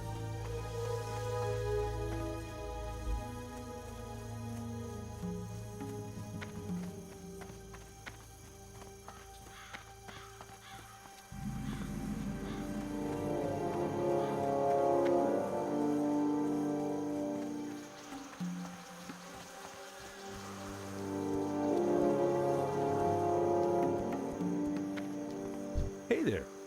Have a good one. See you later. Was I using a boot or a? Yeah. Safe travel. Were you, Amy? Were See you? you around. Did you say a boots or a? Good day to you. Have a good one. See you around.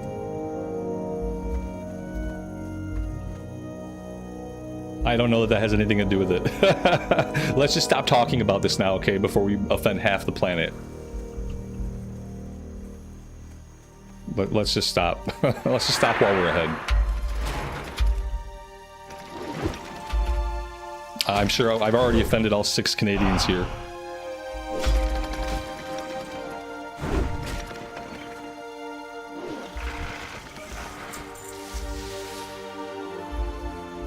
And we have to stop capitalizing random things. No more capitalizing things.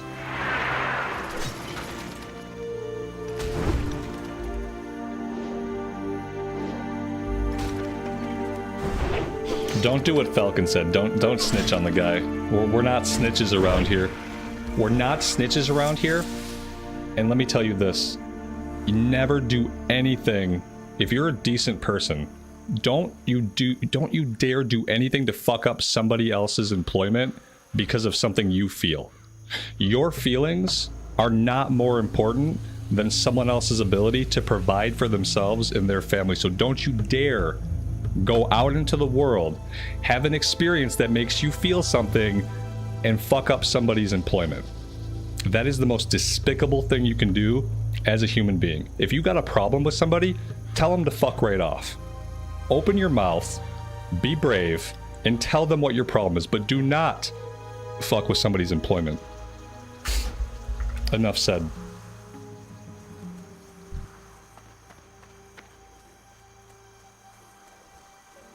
Like, that's not what they get for hurting your feelings.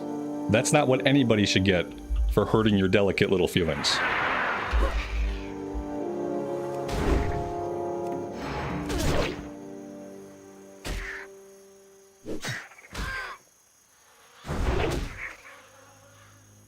you know, food for thought. What's the difference between anniversary realms and normal classic? Lots of things. Yeah, lots and lots of things. Some of the biggest things are that the anniversary realms are going to roll into TBC era eventually, and the classic era realms are never going to change.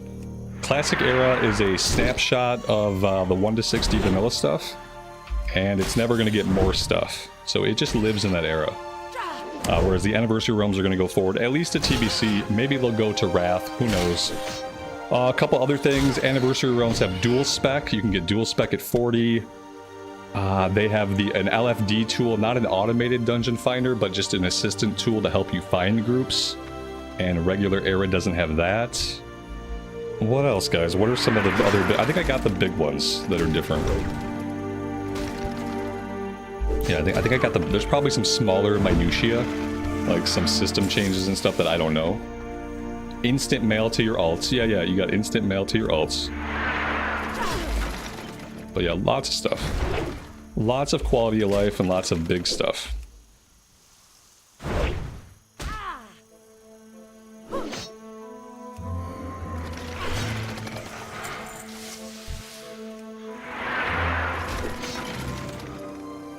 How do you know what realms are anniversary realms? There's a tab for it. Yeah, they make it pretty obvious. If you go to the server, the version list down in the bottom, where you would pick servers, down in the bottom there are tabs, and one of the tabs will say anniversary, and the other one I think says classic era. I'm killing these guys for okra. I don't know if we're getting any okra. Let's manage Questie a little bit better. And maybe we can see our current quests.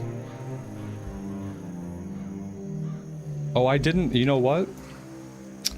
I don't have the Westfall Stew quest, so of course I can't track it yet. I need to go talk to the lady again to actually get the quest so we can track any of the objectives.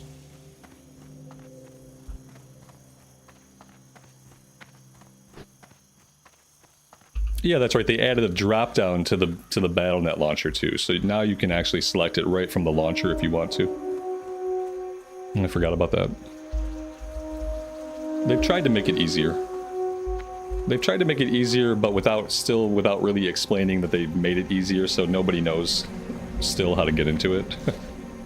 Even though they've tried to make it easy.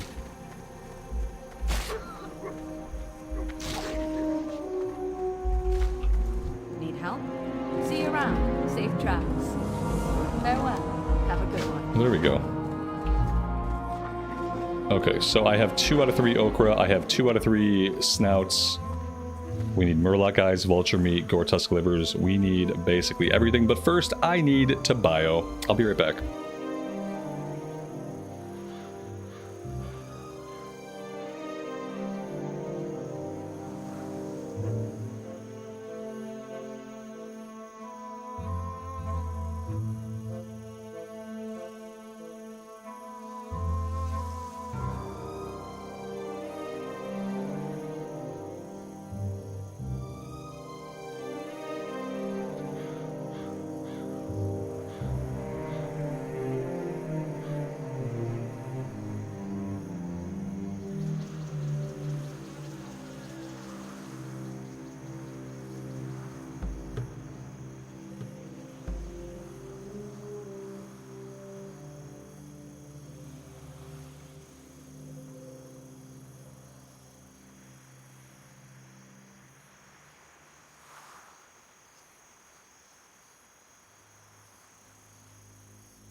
Alright, we're back. We should also be looking for sacks of grain.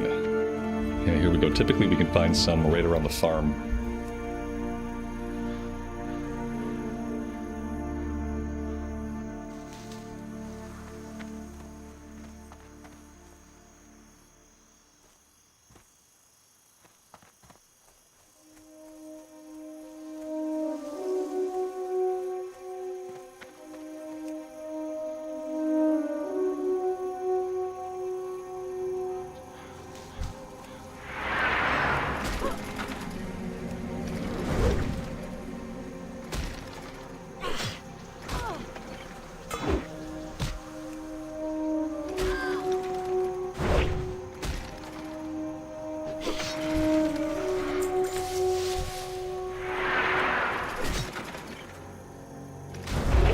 Alright, we probably got the one-handed axe decently skilled up. We should move on into a two-handed weapon.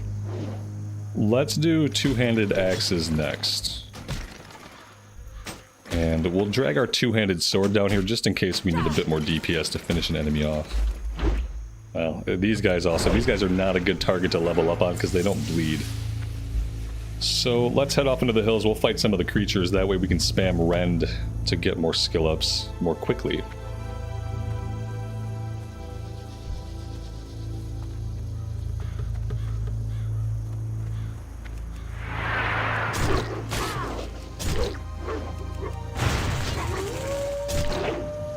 Alright, yeah, we definitely did not want him to immediately call for help. That's actually quite annoying.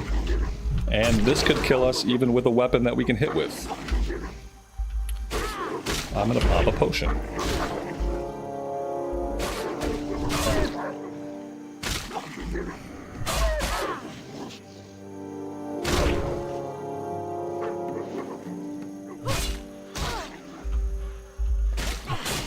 That was too close.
Ted, I don't PvP, so I would love to answer your question, but I can't. I'm not a PvPer. I don't PvP in WoW. Basically at all. I mean, I've dabbled here and there, but it doesn't interest me, and I typically don't do it.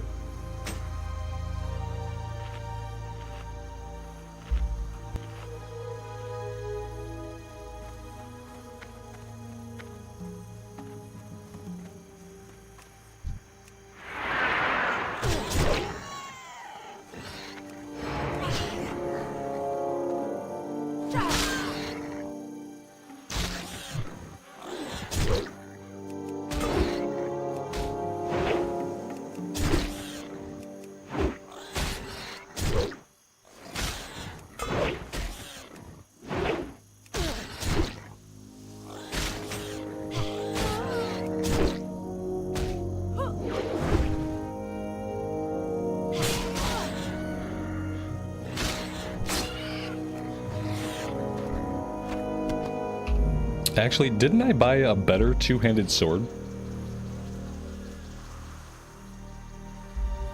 Yes. I mean, it's not a ton better, but it is better, and I should probably be using that one instead. That would help out.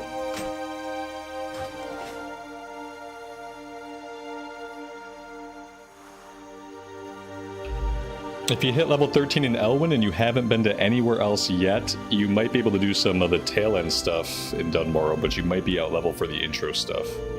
You're probably looking to go into Lochmodan and Westfall and like starting to jump between there.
Have I ever played New World? Unfortunately, I did spend a little bit of time playing New World.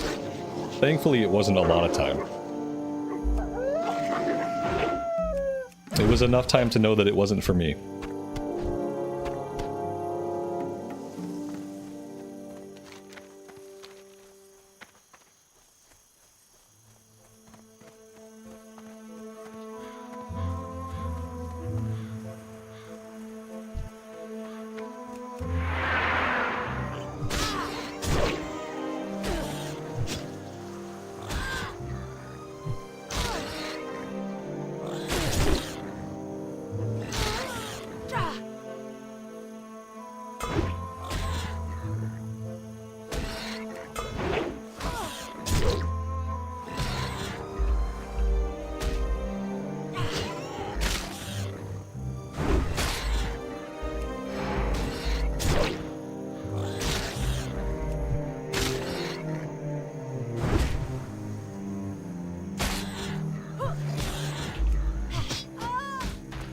Oh man, it was that last parry. He got that last dodge or parry that just screwed us, man. We were so close. Epic level 15 boar fight. Whew. Epic level 15 boar fight. What's the best class to level in Classic for the first time? You're going to get a different answer to that depending on who you ask. But the classes that are relatively safe, I would say Hunter, but Hunter's not easy to learn because you have to deal with pet training and pets needing to learn different abilities. And then like level 1 to 10 on the Hunter is actually quite hard until you get the pet. I don't know, everyone's going to have a different opinion. Paladins are pretty good because they have a heavy armor, decent attack early on, and they can heal themselves. Like a class with a heal button is always good when you're learning a new game. So like Paladin is good. I don't know, people will recommend Hunter. I don't recommend Hunter to new players in Classic era, because even though it's a safe bet, there are nuances to it that you could spend 100 hours playing a Hunter and not understand anything about the nuances unless you look up the info. So, yeah. Warrior's good, they're easy to learn, but they don't have any like self-healing besides bandages and food, so as you just saw, if you get low on HP in a fight, there's not a lot you can do except hope that you get a crit, hope that you come out on top. Otherwise, you're gonna die.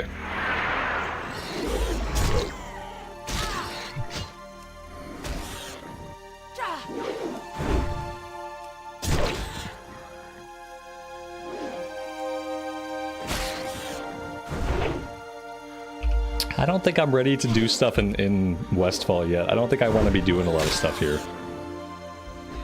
I don't know. I mean, we're kind of in it now, but I think we're a little bit too young to really be here doing all this stuff. Our Hearthstone is off cooldown now. Like, what else could I do besides this? Even starting in Loch Modan would be a little bit better because the stuff is lower. Starting in Darkshore might even be better because the Darkshore stuff is a little bit lower. I don't know if I want to be here doing these. Yeah. I mean, maybe we'll hit 14 and then we can go to Darkshore. We'll have to drop... Well, we gotta finish some of this stuff now because now we're gonna have to drop a bunch of quests. It would be nice to get the cooking stuff done if we can do Westfall Stew, Gortusk Liver, and the Oats. If we can get those 3 done, that'd be awesome, but we're getting our butts kicked by basically everything here.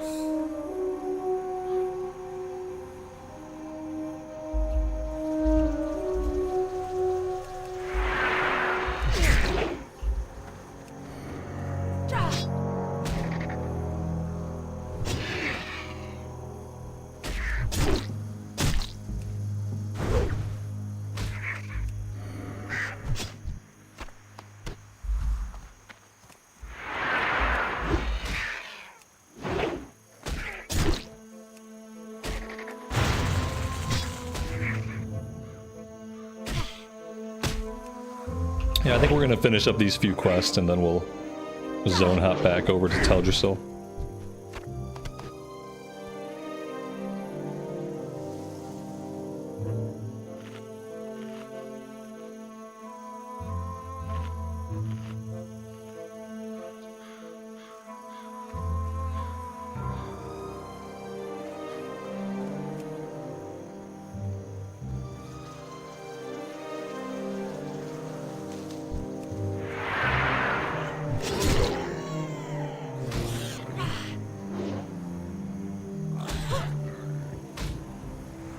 I have the whole place to myself.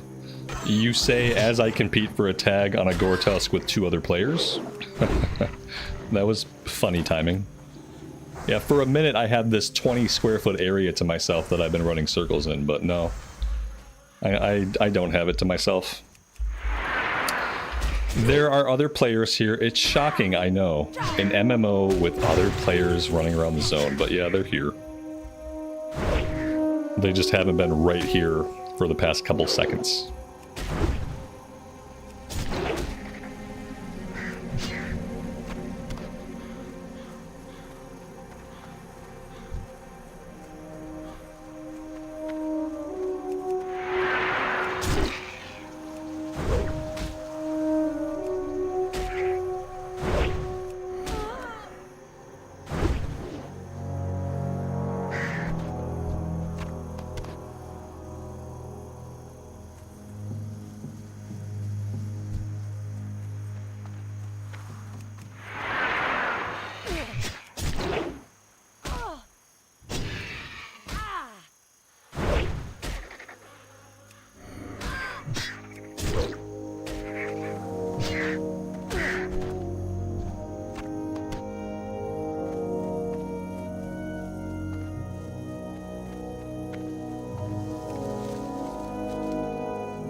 The drop rate is being very, very, very brutal on us. Like, incredibly brutal. If I hit 14, I don't know, I might drop as many quests as I can, and I might just get out of here for now. If I ding 14 without completing any of these, then we're gonna bail. And I'll drop everything that we don't have objectives for yet, and we'll just pick them up again later. We got lower level stuff. I want to finish Teldrassil, and then we'll go into Darkshore a little bit.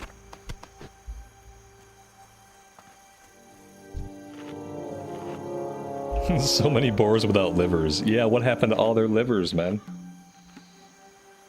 Yep, I had a hard time with that one on the rogue as well.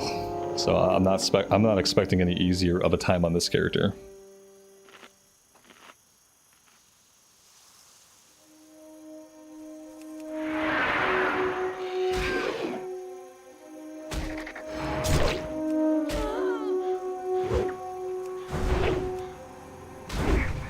Yeah, Ren Rambles ended around level 50.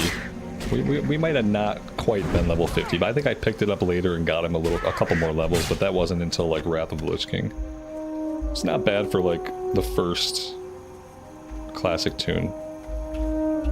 I'm actually surprised that I stuck with that one character for so long at the beginning.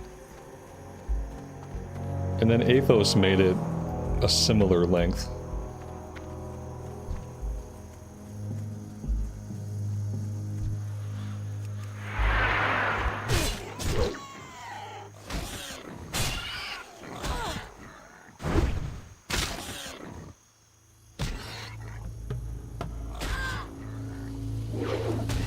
You think the higher level board drop more of them? It could be. I always feel like that kind of stuff is confirmation bias, but it's possible. It's a nice thought, you know, you could hope that maybe there would be some kind of mechanic like that, that the harder ones to fight have a higher drop rate, and maybe they do.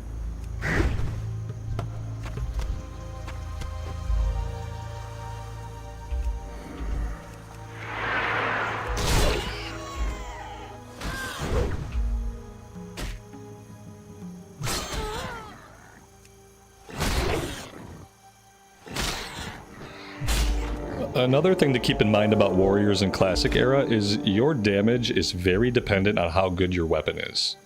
So you want to make sure you have an at-level weapon with you at all times. Like, this weapon is level 11 and I'm level 13. That's okay. If I'm going to use a green weapon by level 15, I'm going to want to upgrade this. If it were a blue, then I could probably wear it a little bit longer. It would have more longevity because it would be more powerful. But yeah, as a warrior, you need to have good weapons. Every 5 levels, you got to check your weapon and make sure it's like close to your level, especially if you're using green equipment. Because you will notice a significant difference.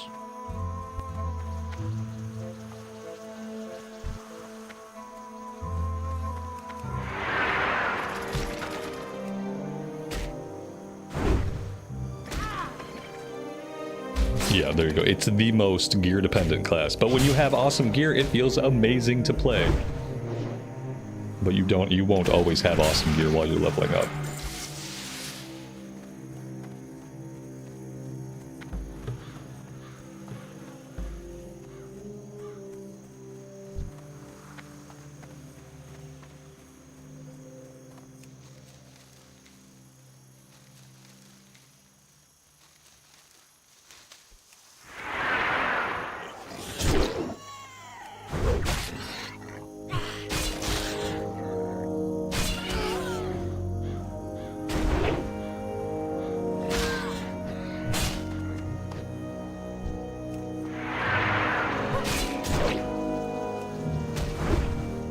Yeah, sadly, I never bother to get my leveling equipment enchanted. I don't think I ever bother to get stuff enchanted. And I have to communicate with somebody, I gotta ask them to meet me somewhere. It's like this whole thing. I hope in Classic Plus they make it so that enchanters can sell little enchant scrolls on the auction house. So I can just buy the enchant on the auction house, I can enchant my weapon with it, and they can get paid, and I can move on with my day. And I don't have to like spam trade chat and meet a dude in like a shady alley to have him enchant my weapon. I've never been a fan of dragging my weapon into the trade window.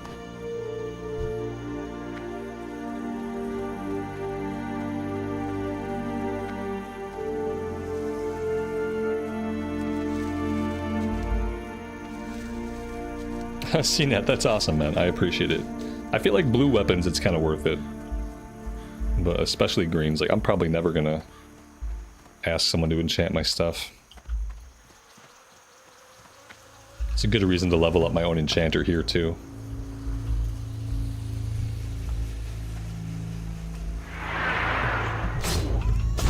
When I do the priest, they'll be my enchanter for Alliance side. That way, at least in TBC, I can enchant some leveling gear. Like, obviously, I won't be able to do that with everything.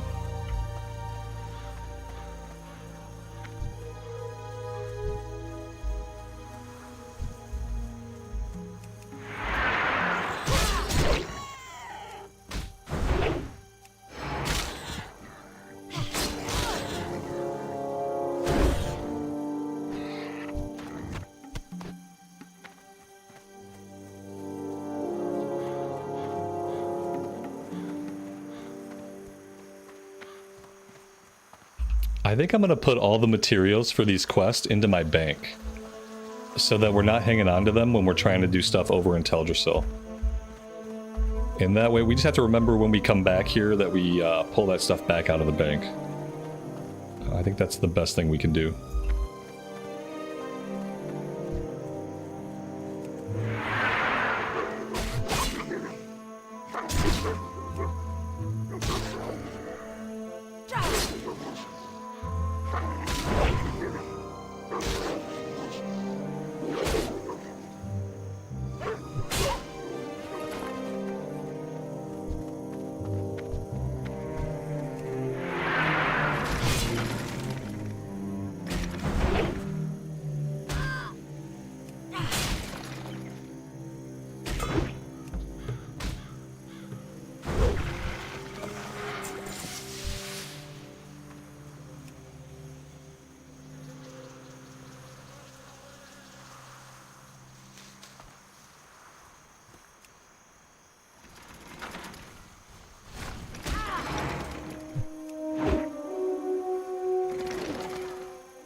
CNET, you better get on that, buddy.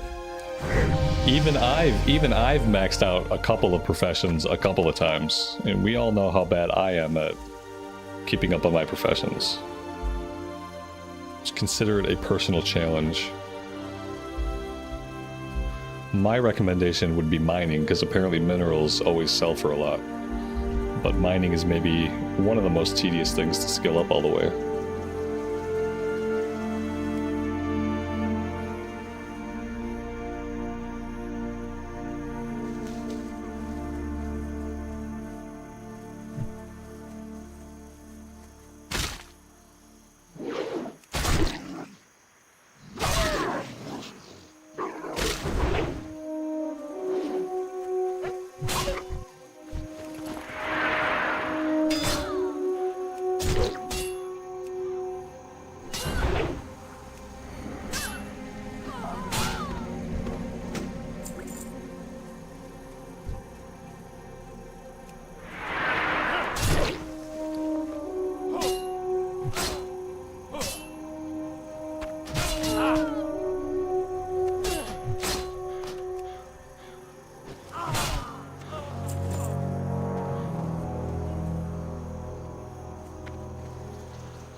Alright, while these guys are distracted, let's sneak in here and we'll loot the pocket watch. We can at least get that one done. I'd like to get that one done. I'd like to get the sacks of oats. We need one more sack of oats. That way we can turn these 2 quests in and we can get out of here and we can start heading back to Teldrassil so we can go into Darkshore. We're going to finish up anything left over that we have in Teldrassil unless it's gray. If it's gray, then we probably won't do it.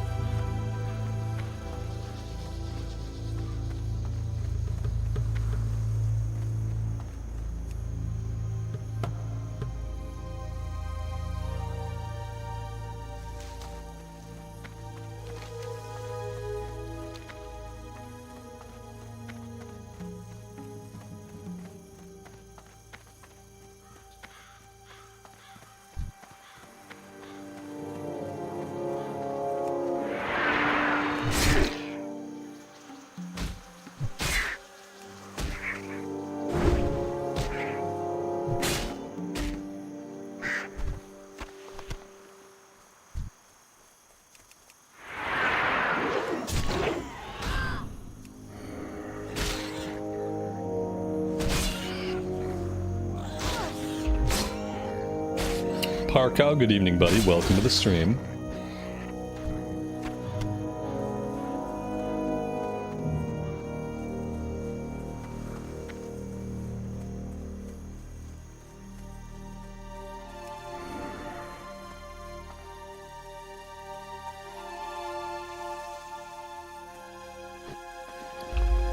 Oh, that's right. They're going to want to give me a bunch of junk. Oh, I forgot about that. They have just a bunch of junk to give me for the quest rewards. Ugh, so gross. Alright, I'm going to have to drop a couple things.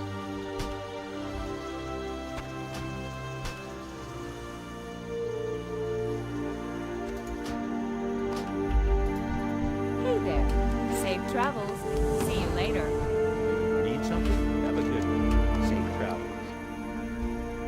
Alright, from here we're going to hearth. We will empty the inventory. I'm going to fire these off to my alt like I keep saying that I'm going to do. And yeah, we'll go to Stormwind. We'll actually get the flight point because we are going to fly to Menethil Harbor. So we will have to get the flight point. What can I do for you? I'm kind of hesitant. I don't want to sell too much. What do we... I need to sell everything we don't need while not vendoring anything I need. Stringy vulture meat I need. Chunk of boar meat, I can cook that. The old sword I can sell. The one-handed mace, the one-handed axe, those have served their purpose for now. In 5 or 6 levels, we'll buy some new ones. We still have to level up the two-handed mace. Two-handed axe, we're good on for now. We can get rid of that one.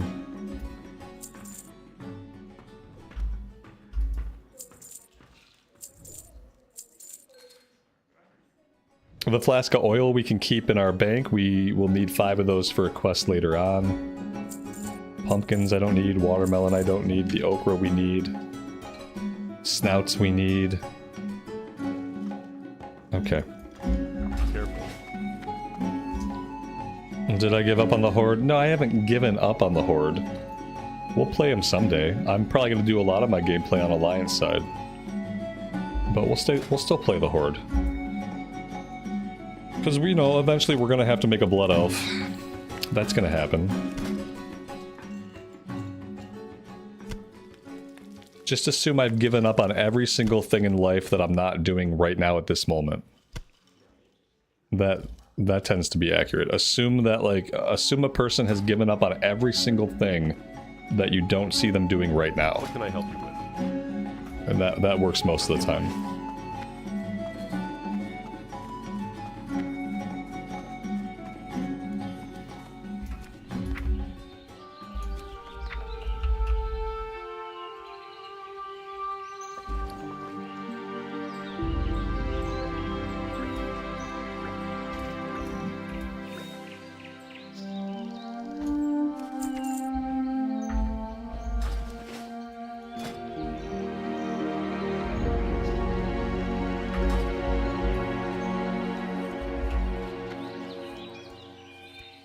What can I do for you? Go with honor, friends. Light bless you. Have I given up on coffee? No. Ah, it's empty and gross. But yes, I have. My coffee is empty and gross, and therefore I have given up on coffee.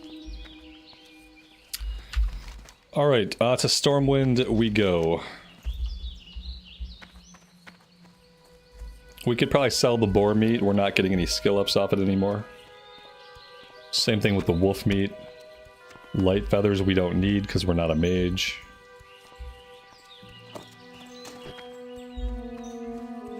And then we'll stash all of the quest stuff, we'll stash in the bank. So the snouts, the oil, the okra. Did I sell my stringy vulture wings? I think we sold the vulture wings, guys. We got the Gortusk livers. Yeah, I think I sold the bird parts. I think we had a couple of bird parts. Oh, wait, no, there they are. Okay, and that should be good. That should be everything.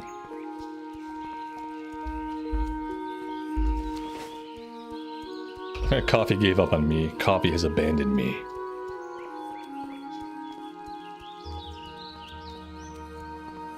We found them. They were just hiding in my bags.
Good day to you.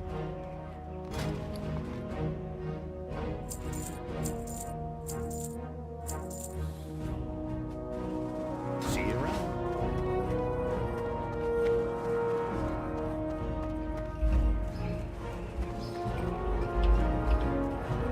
Amy, thanks for letting me know. I thought I heard you guys leave. We'll see you later. Hope you guys have fun.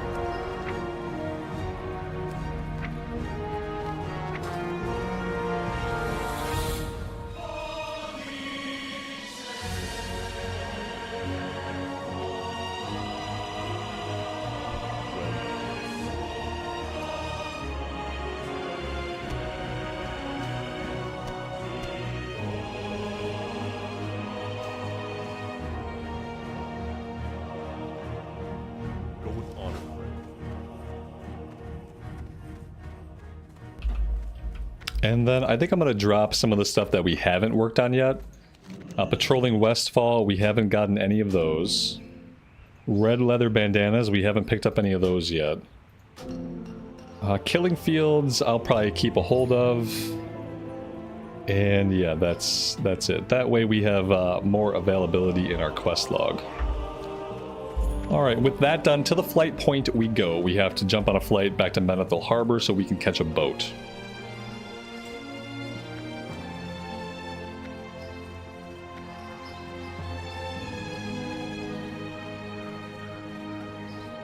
And I think on this flight, I'm going to go AFK and refill my coffee. Because I haven't given up on coffee. Even though I don't have any right now, I still like coffee. And I plan to return to coffee in the future. The future being now. And yeah, I'm going to get coffee, quick snack, and I will be back. King's honor, friend. Let's actually initiate the flight. There we go. That looks good. For the Alliance. Menethil Harbor, here we come.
Alright, we are back. Thank you guys for hanging out.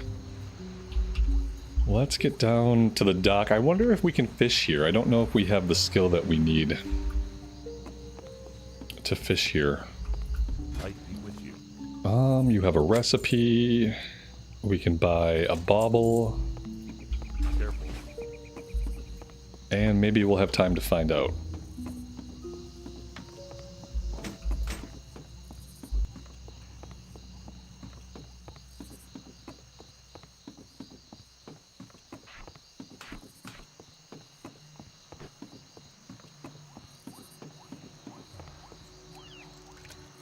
Yeah, there we go. We can cast. Now, will we actually catch anything? I don't know. Because sometimes we get into these areas and we can fish, but then every single fish gets away. So this could be one of those times.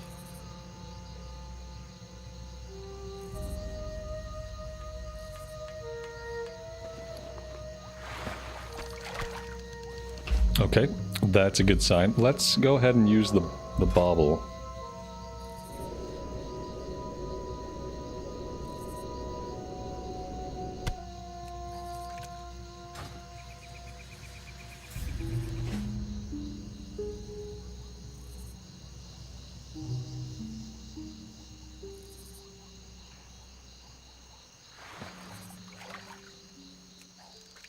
Yeah, see, our fish got away. I don't like when the fish gets away.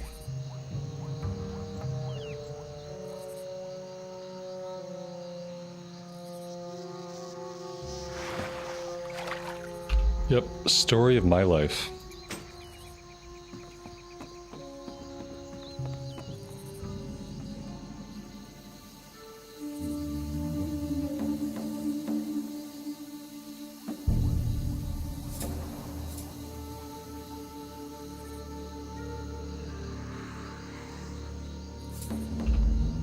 With cooking, do you still get well-fed bonus or extra stat bonus? I mean, you don't get anything extra for professions in Classic.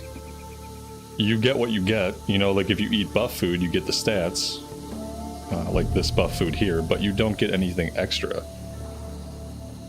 You know, like if you look in your general book, like you don't have anything like extra because you have professions. You know, it's not like Cataclysm where you take mining and you get extra stam, or you take skinning and you get extra crit. You don't have any of that stuff.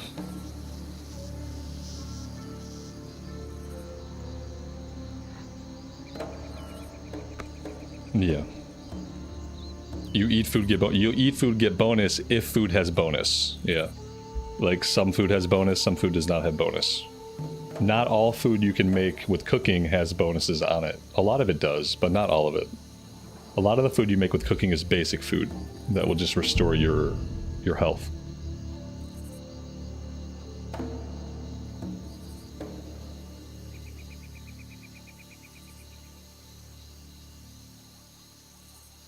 But yeah, if you want to have buff food all the time, it's worth it to have cooking.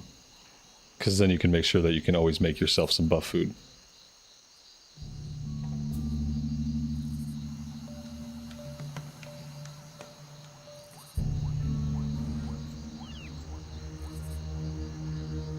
Yeah, I mean, conversely, you could go to the auction house and you could buy buff food. You know what I mean? Like, the perk of cooking is that you can make it for yourself. Otherwise, if you wanted it, you get some from quests, but other than that, if you wanted lots of it, you either have to cook it yourself, or you can go to the auction house, and I'm sure you can find a bunch of stacks to buy. I don't know how expensive it would be. It probably wouldn't be too expensive in early levels, but...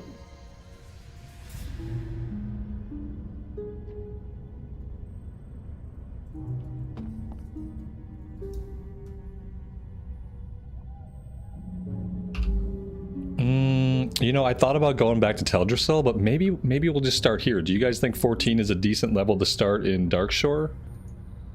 We have level 9 stuff, and we have level 12 stuff. I'm just wondering if maybe we don't want to just start right here. Yeah, and then if we need some quests to catch up later, we can do Loch Modan. We still haven't touched anything in Loch Modan. So we have options. Yeah, I'm going to drop the stuff that we have going on in Teldrassil then, just to clean up the quest log a little bit. I think right away we have a couple of fishing quests. So I think we have to do those first, if we want to do them at all. Glad to meet you. See you soon.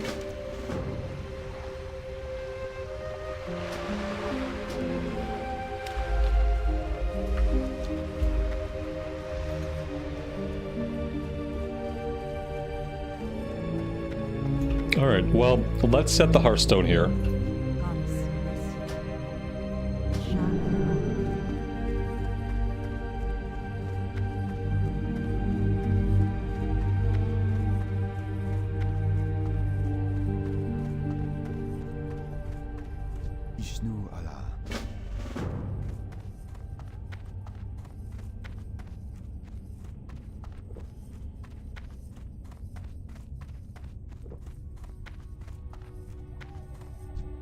Interesting. Off and away. Be seeing you.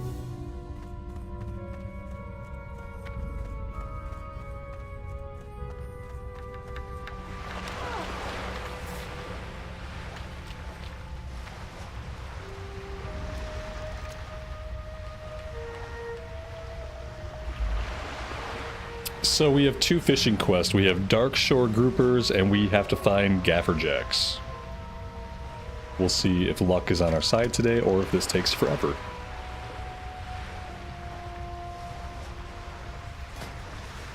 Oh, you know what? Are we about to cap out fishing? We are about to cap out fishing. Okay. New plan. We gotta go to the fishing trainer really fast. Is this guy a fishing trainer? I don't think he is.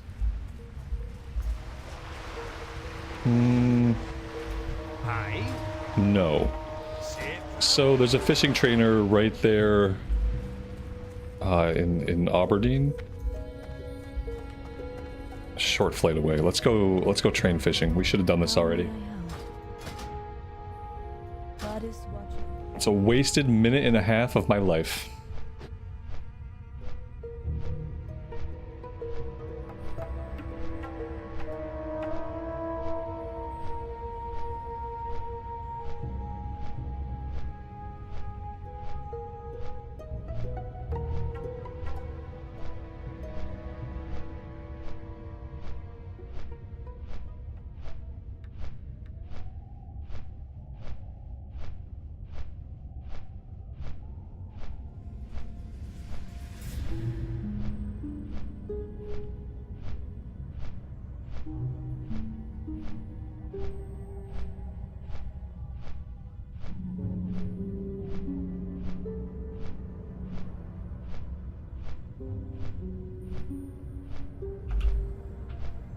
Tim, good afternoon to you and welcome to the stream. Thanks for being here today. Hope you're doing well.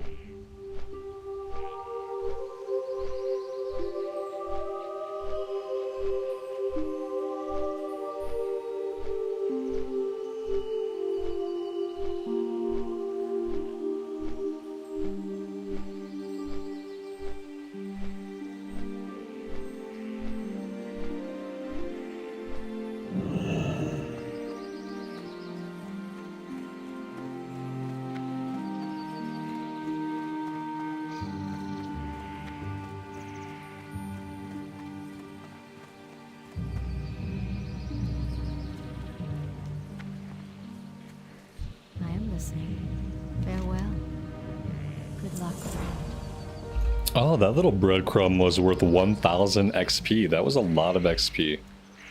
Just to come back and talk to her, that was totally worth it. Totally worth having to come back here. There we go. And I think we need a book for the next one. For the next rank.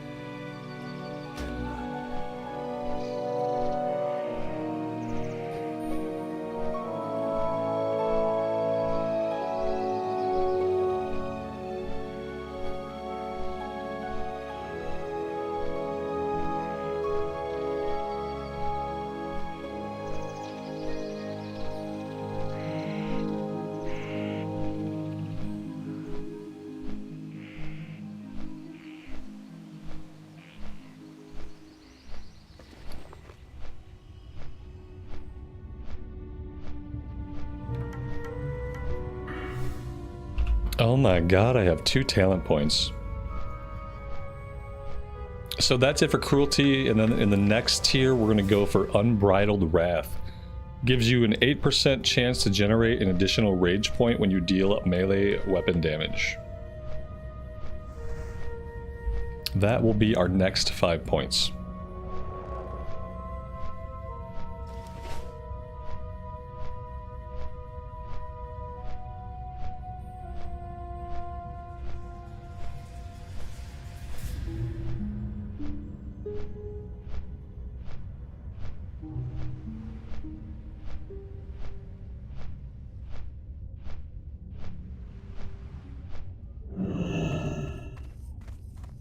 Elune be with you. Go in peace.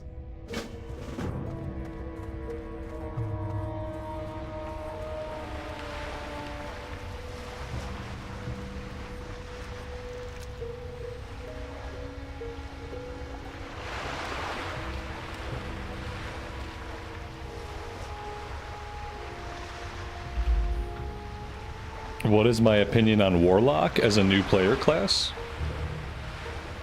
On the one hand, it has a pet, and that can really be a benefit for a new player because it stops you from taking a lot of damage yourself. On the other hand, damage over times, I guess it depends on like how familiar you are with basic RPG mechanics, you know? Like if you're familiar with damage over times and basic concepts like that, then it's probably a great class. If you really don't know about that stuff and you're kind of new to those kinds of mechanics, then it's probably going to be a little complicated. It really depends on the person. It's good because you get the pet. Pets always make solo questing a little bit easier. But I feel like Warlock can be a more complicated class. You gotta buy the demon training books, so you have to be paying attention to that. You have to be aware of it. You have to know that you have to buy the demon training books. Then you have to make sure you're training their abilities at the certain levels. So like I feel like with the hunter, it's a good class, but it has nuances in classic era, and it has extra systems in classic era that if you're not aware of them and you don't partake in them, it can come back to bite you. Like not doing your pet training can hurt you. Like you're eventually gonna have to go train all that stuff, and then like not keeping up with your grimoires can hurt you. So it really depends.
There you go. Warlocks also get a free mount.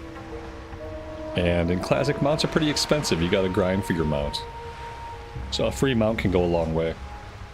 But I would say a paladin is a much better, much like new player friendly class. And it also gets a free mount. So I'd say if you really just want a free mount, I would say go paladin.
I don't know how much longer I'm going to be able to sit here and fish. We may or may not finish these today. Maybe hanging out of these for the start of tomorrow's stream. Although Gaffer Jacks is level 12, so if I don't do Gaffer Jacks now, it's very likely that we'll lose it. But yeah, this is a lot of fishing to do for these two quests. Quite a unique way to start the zone. What's the worst class Blizz created? I don't think that's a real thing. What I will say is I think there probably have been times when certain specs have been in a really bad spot.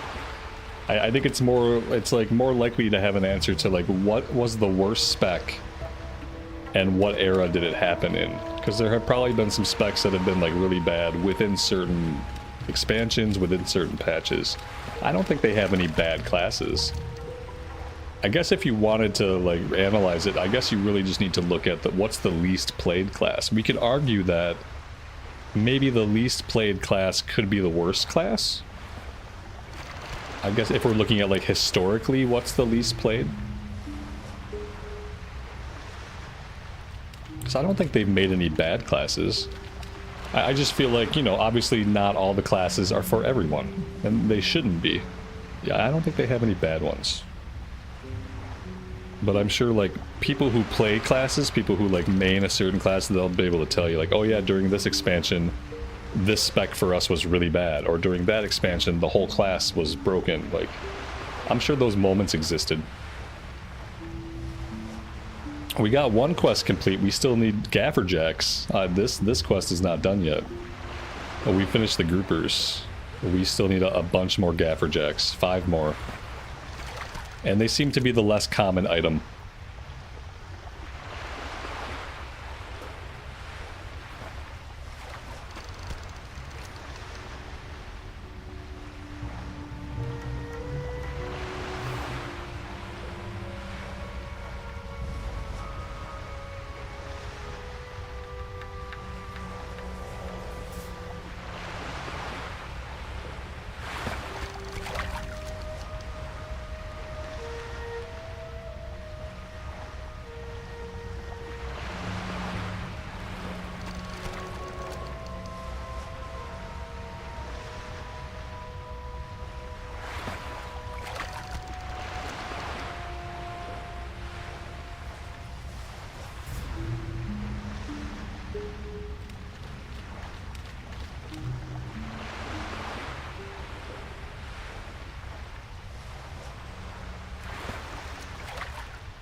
No, we won't get the quest items from the tide pools, I don't think, because the tide pools are going to drop very specific things. The tide pools typically drop things like the oily blackmouth, and they'll often drop fish that are like a higher level than the area. I feel like, if anything, in the tide pools, we would not get the quest item. It's just like a feeling I have. I don't think, and if we did get it, it'd probably be the same drop rate.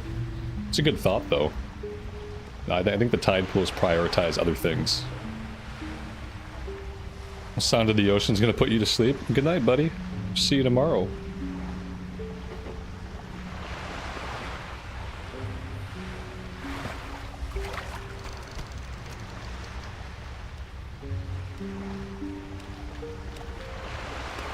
There should be a ninja class and a pirate class. I will tell you that over time, the rogue class has been the stand-in for the ninja class and the pirate class. Maybe it's still that way. There was a point in history when basically combat becomes a swashbuckler. Combat goes from being like a ninja, sort of, because you're doing like two swords, to being a pirate. Yeah. Rogue has had an identity crisis. It went from ninja to pirate.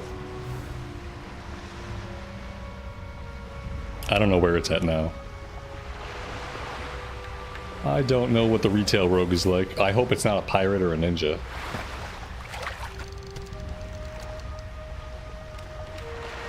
If we fish much longer, I might fall asleep. And I've had like 40 ounces of coffee today, so that's saying something. I don't know if we're going to get these gaffer jacks, guys. I don't know if it's going to happen. There we go. I'll just keep talking about how it's not going to happen and we'll keep getting them. That's how reality works, right?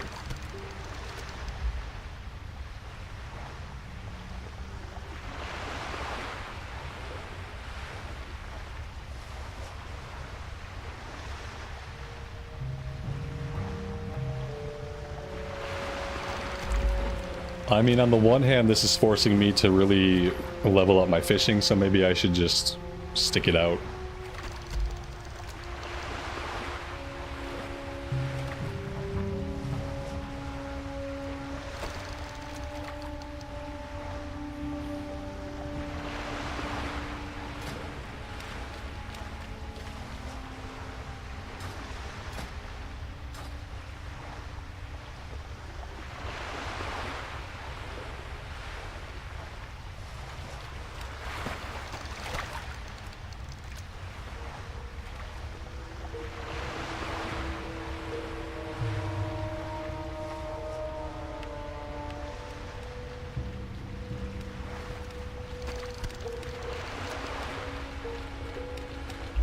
We are apparently not the only person out here casting our line. We have two other guys pretty close to us also trying to fish. Their bobbers are starting to interfere.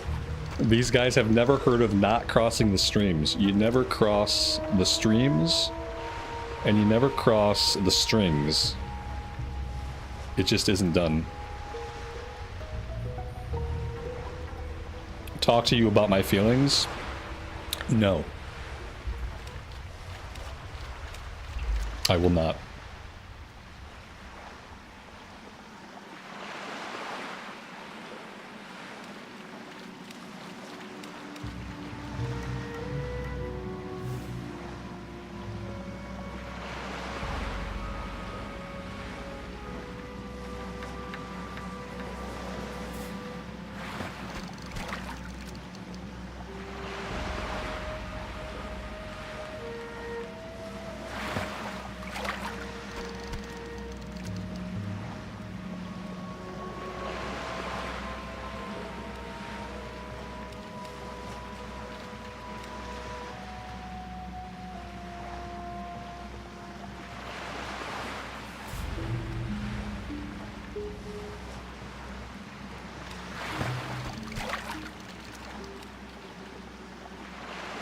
Let's be real. This quest is going to be worth what?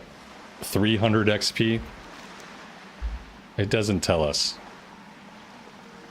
Whew. Man, okay. I'm going to try to keep going a little bit longer, but if we hit 100 fishing, I might stop the fishing for the day. We might move on to actually pushing our ability buttons. We already did a little bit of fishing earlier in the stream too, so this is, now we're like doubling down on the fishing content. We're gonna become a fishing channel before we know it.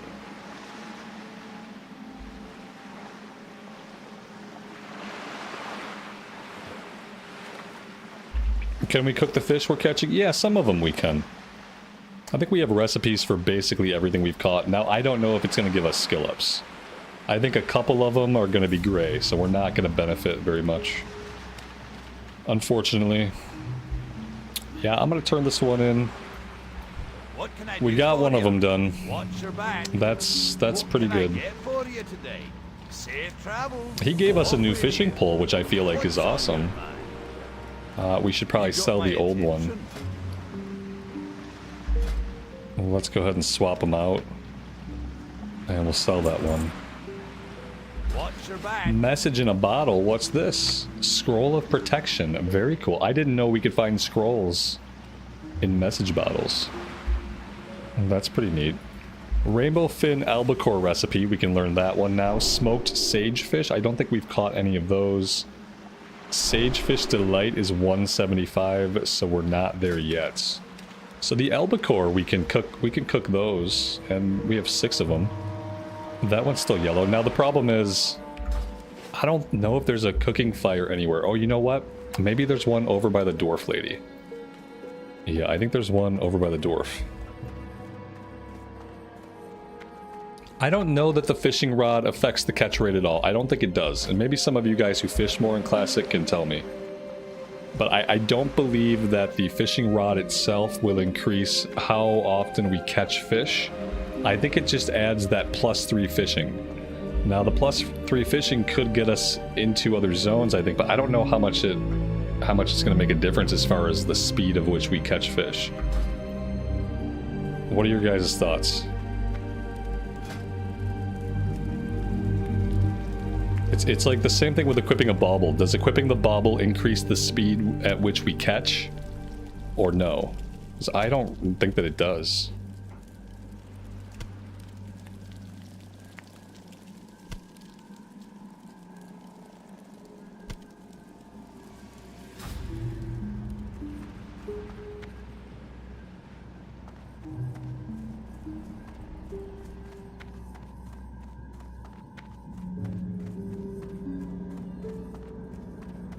Hello. Be careful. Hello. Do the oily blackmouth sell in Classic Era? I think alchemists need these. I am honored. I am listening. Go in peace.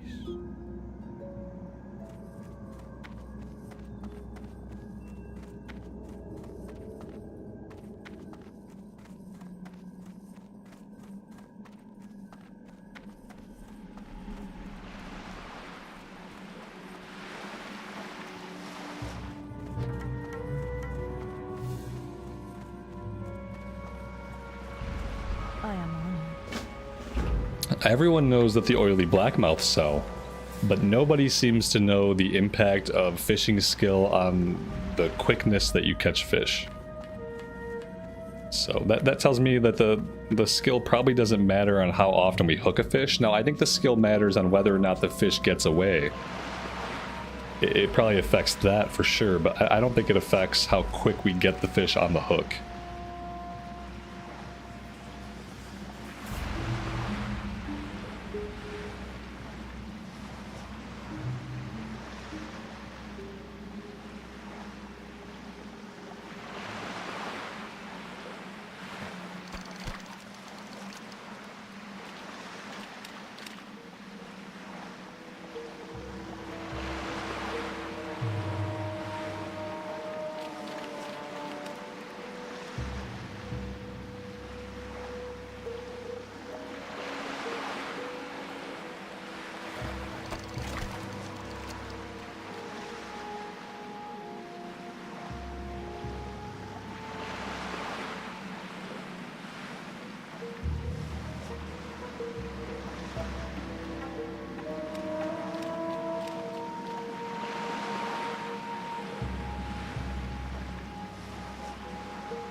I think we'll have to say that the new fishing rod has had zero effect on our luck.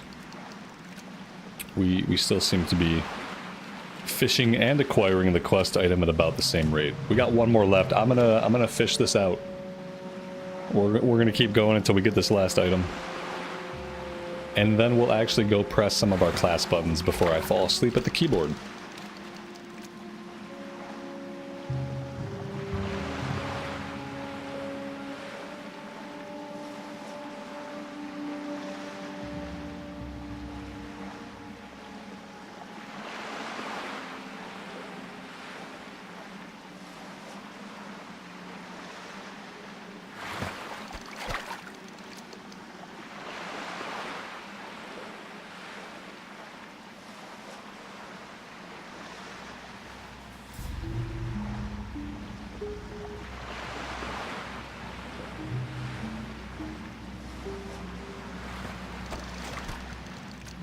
There we go.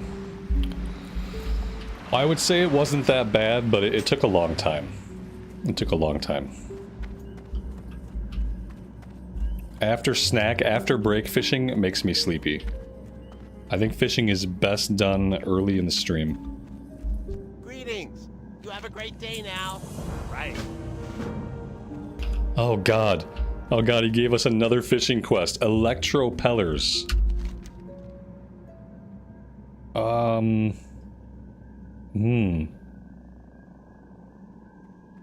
Electropellers. Where are we fishing these guys out? Oh, look at that. Oh, they're marked by little fish in Questie. We're fishing these down here. I don't know if we'll do that. Maybe we'll do that tomorrow morning. You know, if we're still here tomorrow, if we're still doing stuff in the area, then maybe we'll do that tomorrow morning. I can't do another fishing quest right now. I would go crazy if I did it right now. I'd go crazy. I'd probably get so bored that I'd end the stream early. That's what happens when I get bored. So let's not do that right now. We'll hold off on that.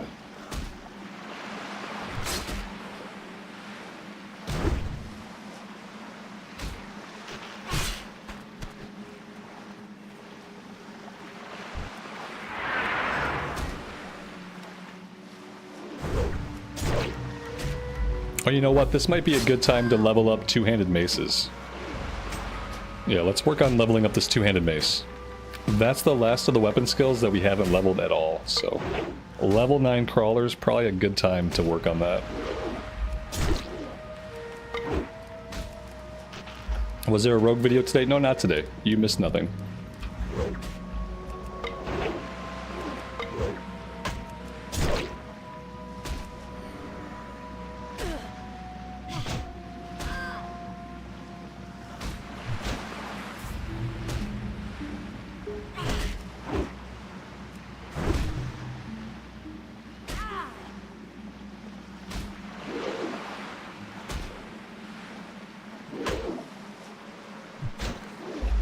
What's the end goal of the fishing quest chain? I think this second one might be the end of the chain. I don't think the chain continues to go very much.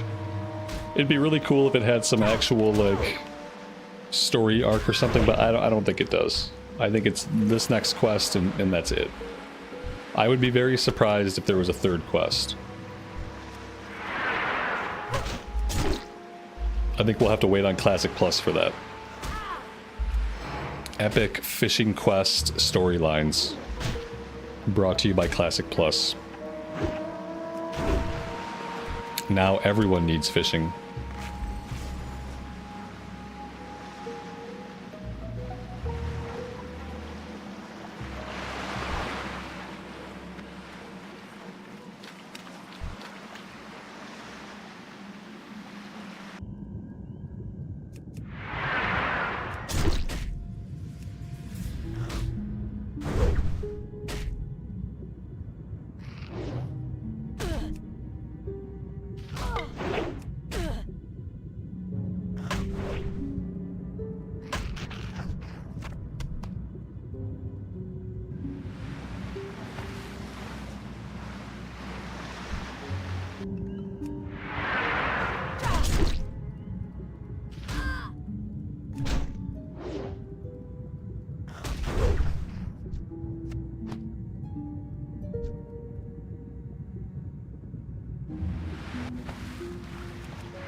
Now, when we do come across the schools of fish, we will absolutely fish from them.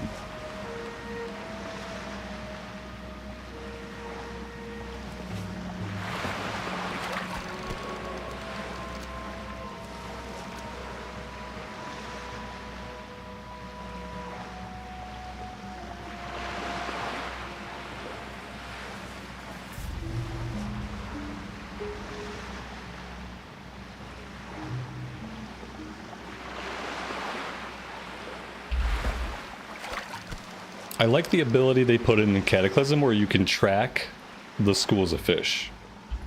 I thought that was a really cool add for fishers.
You wish the clams didn't take up a bag slot? That's part of the charm of Classic, is inconveniencing you in small ways.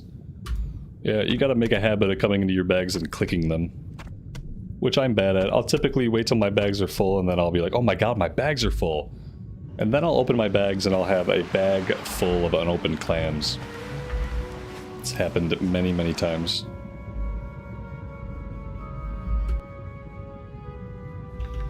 You get more immersed when you have to open your clams one at a time, you know? If for some reason we can fit an entire dead body into one bag slot, but the same bag slot only holds one clam.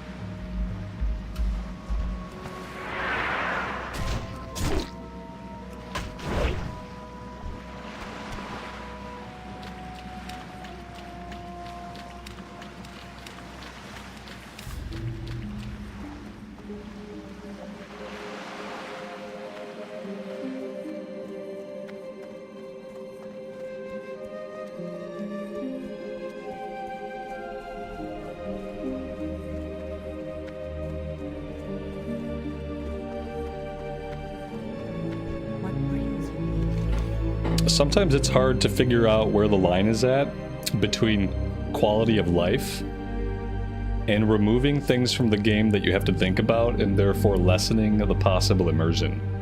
There's like some kind of like line that can be crossed very easily. Sometimes a change happens and you're like, ooh, quality of life. But then if you think about it, it's like, okay, but also less immersion. And I feel like as a developer, that's probably a really hard line to walk. Between having the right amount of QOL, but not to a point where immersion is lessened. Oh yeah, the buzz box is over here in the reeds.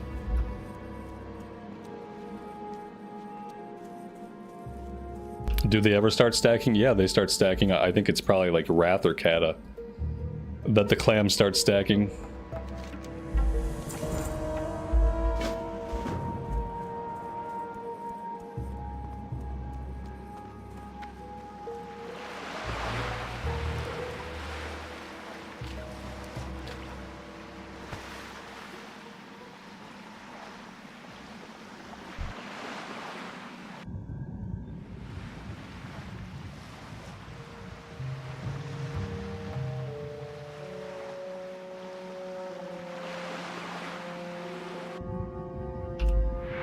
Yeah, basically, Kata was the beginning of the road that led us to retail. After Lich King, they had two choices. You know, it's like a branching path in your character development in like a Mass Effect game. It was a crucial story moment for Blizzard, and after Wrath of the Lich King, they had two choices to make. They could have gone down two different roads. And the branch they chose, the road they chose, led us to what retail is today. So, yeah.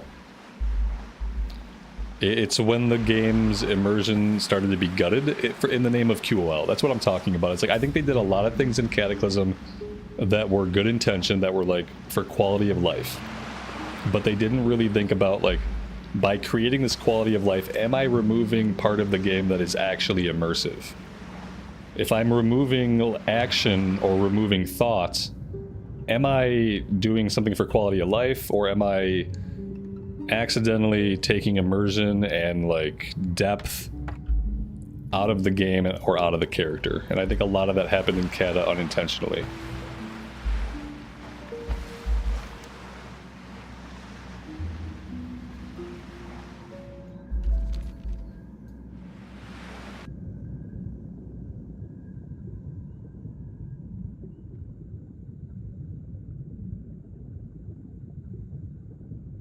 Well, they changed all kinds of things. It's when the game started to move towards more of like an action MMO. Like, things just got faster and all of the RPG elements were stripped away from the game. You know, things like weapon skill were removed, stuff like that. Spell ranks were removed. A lot of like just the standard RPG stuff you expect in like an immersive open world RPG were kind of just taken away. Everything was streamlined to be more like an action MMO. Retail's too easy. Retail's only too easy when you never do endgame content, but unfortunately a lot of people who play retail never make it to the endgame content because the leveling is so gosh damn boring that nobody can be bothered to get to endgame to even see the challenging content. Retail has all kinds of really, really hard content. It's just that when you're leveling, you're not playing the game they designed. You're just playing the remnants of a leveling process that for some reason still exists in the game. You're not actually playing a designed game.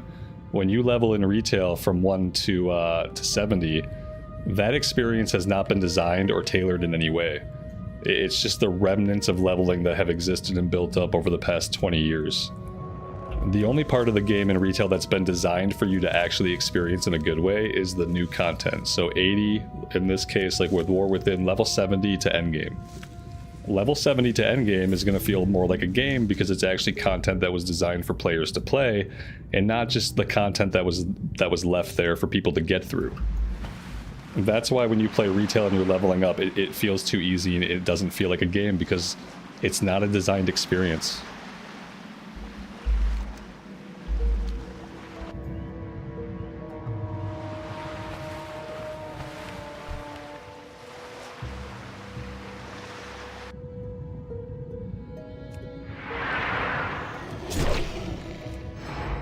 Something I'm interested in though, and this is something maybe to keep an eye on, like if you want to level a character in retail but the current leveling is really pointless, really boring, feels dumb, it feels empty, keep an eye on this thing that they're putting in called lore walking. They're putting in like Lore Walker Cho is going to be added to the major cities, and he's going to have these lore walking chapters that, from what I have read and what I understand, they do a really good job of explaining crucial lore. So you do a series of created quests a series of quests that they wrote for you to experience like key moments in the Warcraft stories and the Warcraft lore. Like one of them deals with Arthas, one of them deals with the backstory of the Ethereals.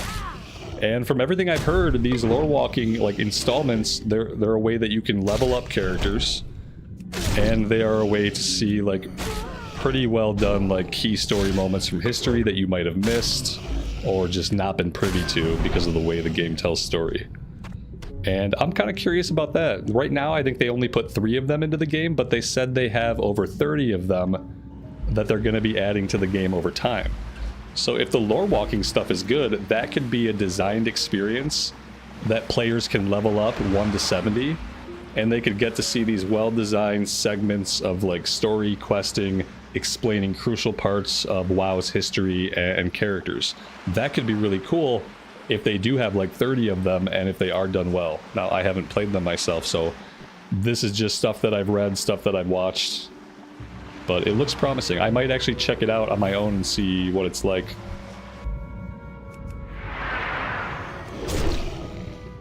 There you go, Riverdog. You did the lore walking yesterday about the Lich King, and it was cool. You liked it, Riverdog? That's awesome. Yeah, they're in the game now, I guess, with the recent patch that just dropped like yesterday or today if you're in the EU. But yeah, something to check out if you're leveling characters in retail and you're like, God damn, this is so boring, I can't do this. Go check out the lore walking, maybe that'll get you a few levels. And supposedly they're going to add a bunch more over time, so eventually it could be a robust way to learn the stories of WoW and level up characters.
Yeah, you're supposed to level fast. Leveling is not the game. That's the thing. It's like in retail, leveling is not the game. That was my point. It's like leveling is not the game. The game is endgame. Like leveling is fast. It's supposed to be fast. They put stuff in it all the time to make it faster. It's just that it's not a game. It's just, you know, you get to max level and then you're playing the game. And like in retail, that's the reality of it. I kind of wish that eventually they should remove leveling at low levels. The only time you should level is in current content. Like, for instance, if you make a character right now, that character should go right into the War Within content. The way the game is, there's no reason to have people, like, level in old content. So the better design would just be, like, you make a character, you level through the current expansion, now you're max level, whatever that is, and then you start playing the actual game. Because I don't think a lot of people even make it that far. I think a lot of people level up characters for a little while, and then I don't think they ever make it and do any endgame stuff.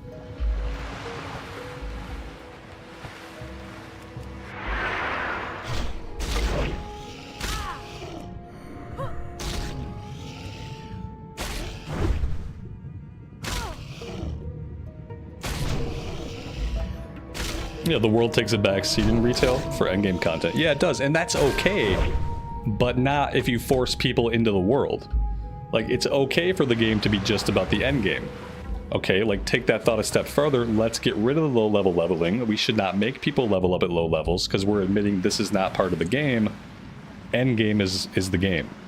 And so it's okay for it to, like, leave the world behind and completely be focused on end game if that's the game it wants to be.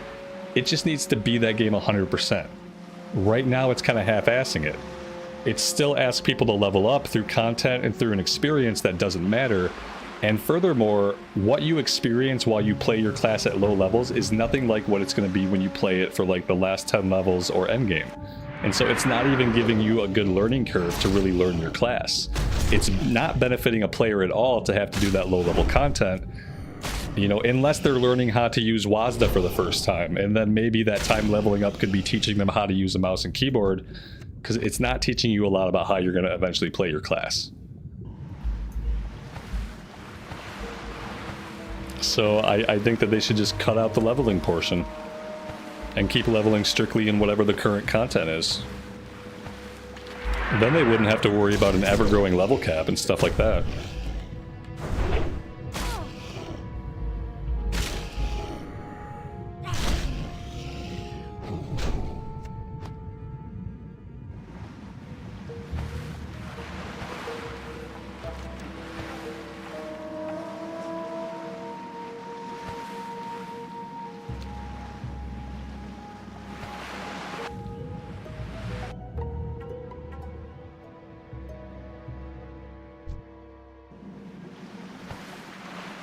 Well, there we go. That's my retail rant for the day, guys.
There we go. That is all 3 of our Thresher Eyes.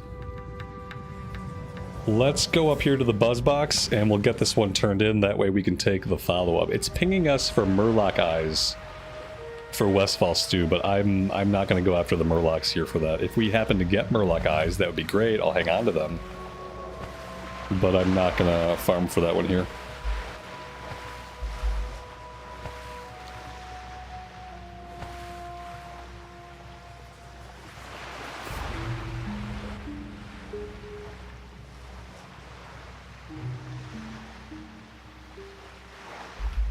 Yeah, people often tell me they have bad luck with that quest. I never really have too much of a problem with it.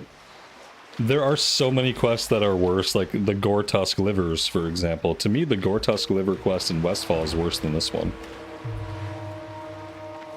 But that could be just because I've had good luck with this quest. A lot of people have told me it's like the bane of their existence. Alright, let's grab this tide pool.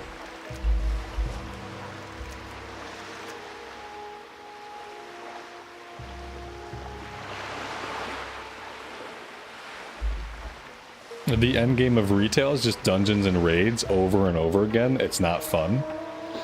Well, I mean, the first thing I'll say is, like, even if that were true, even if the endgame were just dungeons and raids, and that was all there was, that would be fun for some people. Crystal Horizon. It would be fun for some people, so, you know, that you're allowed to have that opinion, but I'm sure there's someone out there that feels different. Also, the endgame of retail is not just dungeons and raids. There's lots of stuff you can do at endgame. Delves. Delves are a new big pillar of endgame that's going to be around maybe forever. There's all the world events, there's world bosses, there's world quests, there's professions, there's PvP, there's all kinds of stuff. So, yeah.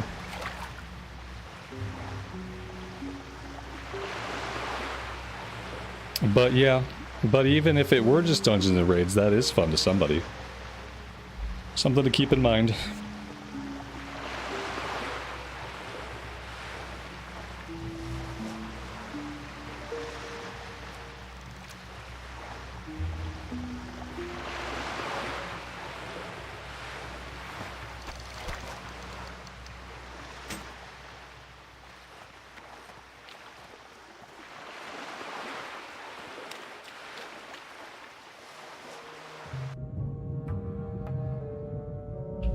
Yeah, the little bit of delves that I did when War Within dropped, I liked delves too. Delves are a piece of content that if I could do delves without having to interact with the rest of the systems in the game, I would do delves. You know, if I could be on my character select screen, pick my guy and click delves, and then click like what delve I wanted to do, and if I didn't have to go into the world, if I didn't have to farm up coffer keys or other currency in order to get the most out of delves, if I could progress delves as like a track of progression, that's what I did, I would have a delve character. The paladin would be the character we did delves on. And then if I could queue for Mythic Plus the same way without going into the world, without worrying about weekly quest or daily quest or world events or any of that stuff, if I could pick my character and pick Mythic Plus, we would do that too. I'd have my Shadow Priest for Mythic Plus and I'd have my Paladin for Delves, and I'd probably be having a good time spending like 10 or 12 hours a week playing retail. But I don't enjoy any of the stuff around it.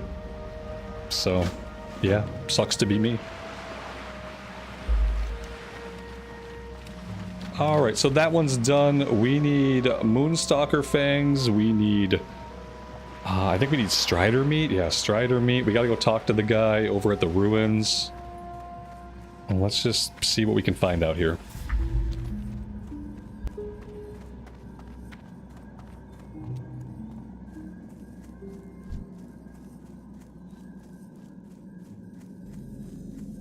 I've seen that you hated delves. Well, yeah, you're a PvPer. I would expect you to hate something like delves.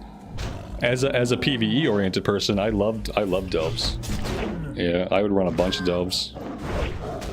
But then again, I hate PvP. So yeah, like completely different things.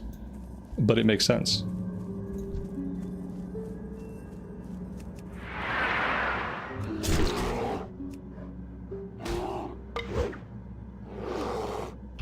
You haven't played WoW in a long time, what is a delve? I'll give you another life tip.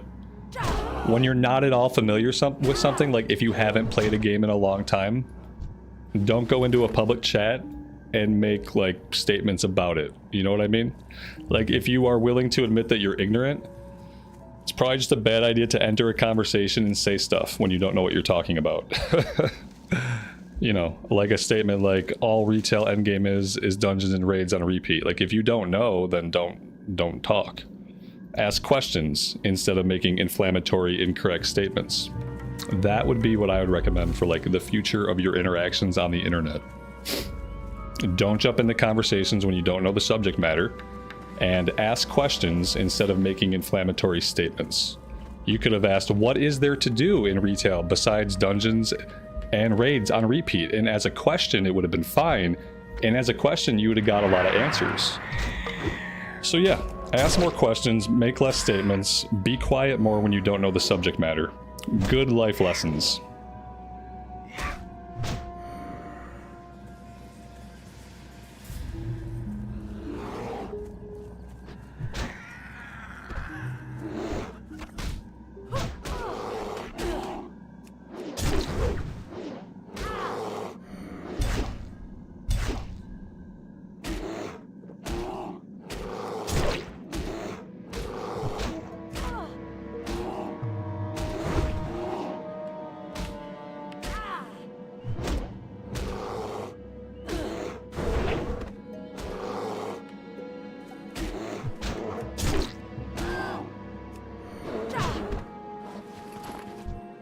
Okay, whatever.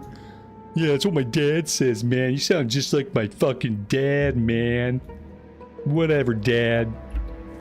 Try to tell me how to live. It sounds like my 9-year-old, you know, my 9-year-old. I'll be like, I'll go tell my 9-year-old something and he'll be like, that's not right. And I'll be like, yes, it is. Look here. And he'll go, oh, well, I didn't know. I'm like, you thought you knew enough to tell me I was wrong. And then as soon as you're confronted with the truth, you're going to say, oh, well, I didn't know. Well, how could I know? It's exactly how my 9-year-old is. But he has the excuse that he's 9. You know?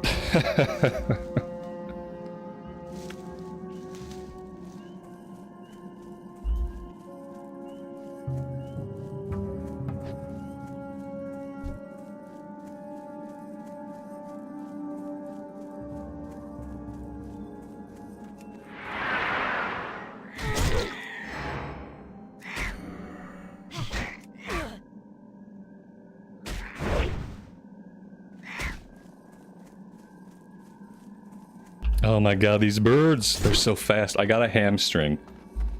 We've been ignoring hamstring. I gotta start hamstringing these guys.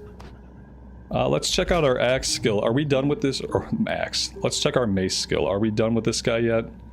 66 out of 70. That's pretty good. Let's go back to the sword. I think the sword is a little bit more DPS.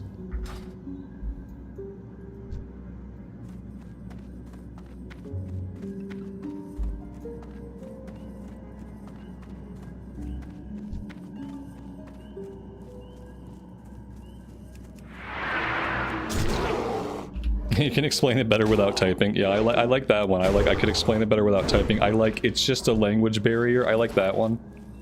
When someone says something just like completely wrong, like, oh, it's a language barrier. It's like, no, you can be dumb in any language.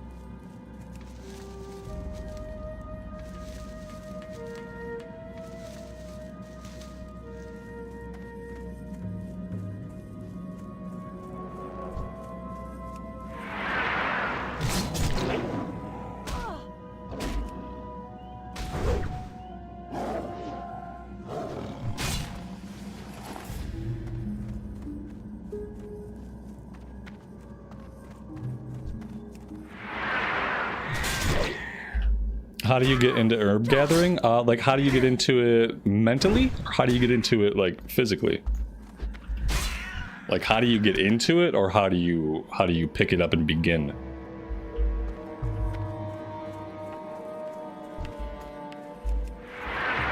Go to the herbalism trainer. I like that answer. Yeah, I think that answer probably gets it.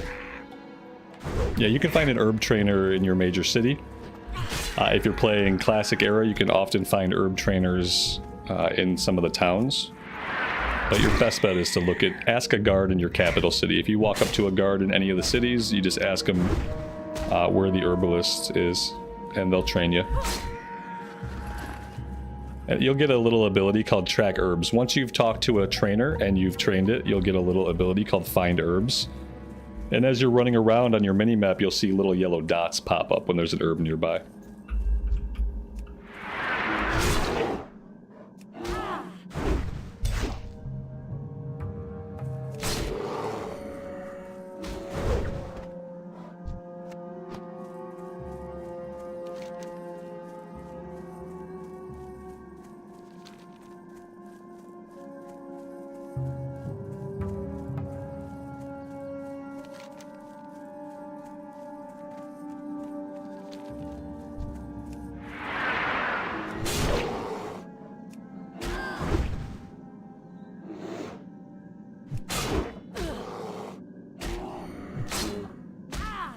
I quest here so infrequently that I always feel like I'm being very inefficient. Like, I know there's a quest to kill these, I don't have the quest, I shouldn't be out here killing them. I think I need to go back to the south and go to the Bashalaran ruins, and we need to do the questing over there. I'm mainly looking for these forest striders, but it's taking me into parts of the zone that I know I need to come to later.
time to re-roll. Your first bag drop was a black bag. Cursed run only in hardcore.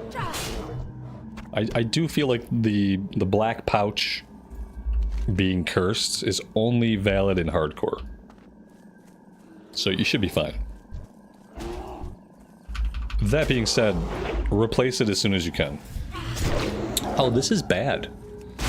Very, very, very bad. I tried to come here to like avoid Westfall. These mobs are the same level as the Westfall mobs, so that did not work. Like, we are not any better off than we were in Westfall. You know what I probably needed to do instead? I probably could have stayed in Westfall. I probably needed to just upgrade all my gear. I think we need to upgrade like all of our actual gear. We kind of upgraded our weapon, but we're just getting our butts handed to us by anything at level with us.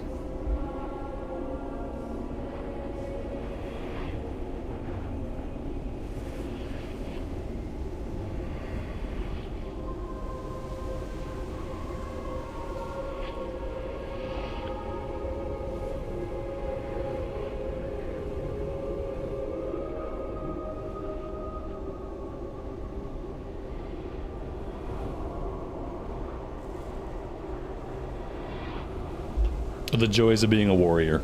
Yeah, dying frequently. Dying frequently.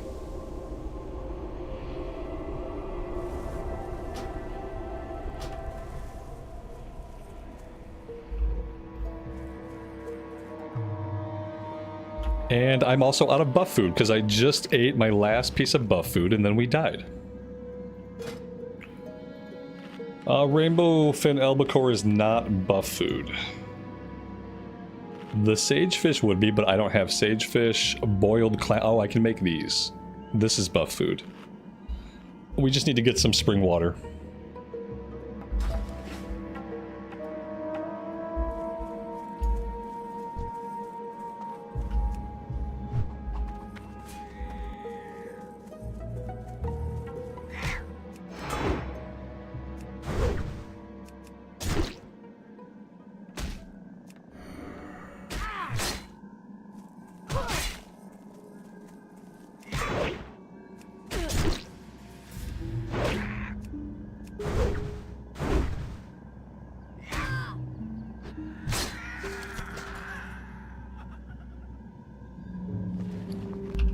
That's cool. We got a blood-splattered sash of power.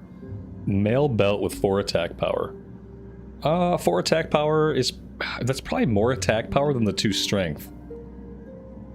I don't know if it's worth it to give up the stamina though, especially considering how much damage we've been taking.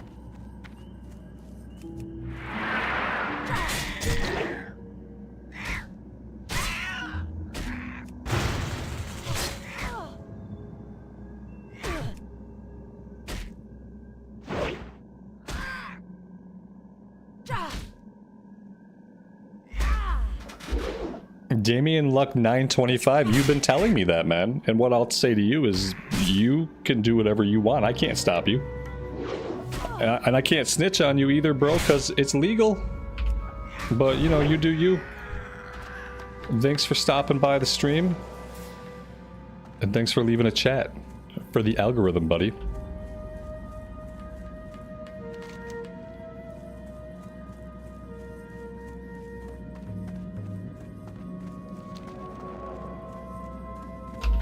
My wife was like wondering why your name is in a box in my chat, so she like checked you out on YouTube because she stalks people online, and she was like, all this dude does is smoke pot on his YouTube channel, and he's got like 1 million views. And I was like, damn, good for him. So yeah, keep doing you, man. It seems to be working for you.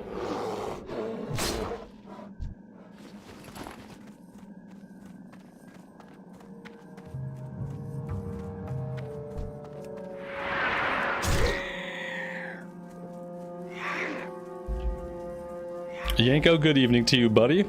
Glenn, welcome to the stream. Dustin, good afternoon. Thanks for being here today. Hope you're all doing well.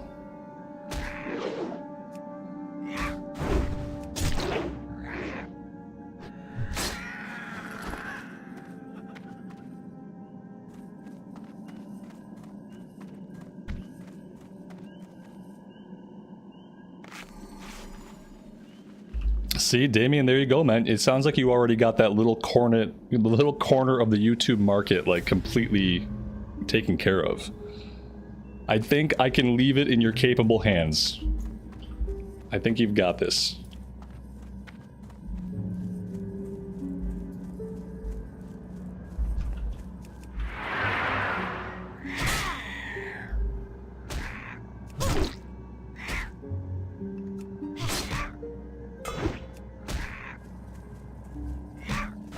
Let's just say this, I have a hard enough time remembering to do stuff. I don't think chat would appreciate it if I was actively partaking in something during a stream that would make me more likely to forget more things. Like, chat tolerates me just barely as it is. You know, I forget flight points all the time, I don't empty my bags. I often forget the train, I'll often say that I'm going to do something and then just not do it. So if I was actively partaking in something on stream that was making all those problems worse, I don't think chat would have a lot of patience with me. Yeah, I think they'd probably get sick of me. I'm already so forgetful.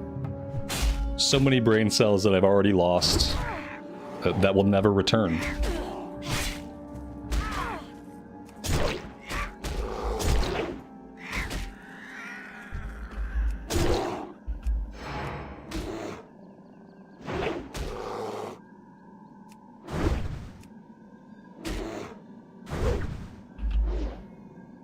Eags, thank you so much for the super chat, man. I appreciate that. Happy Friday to you.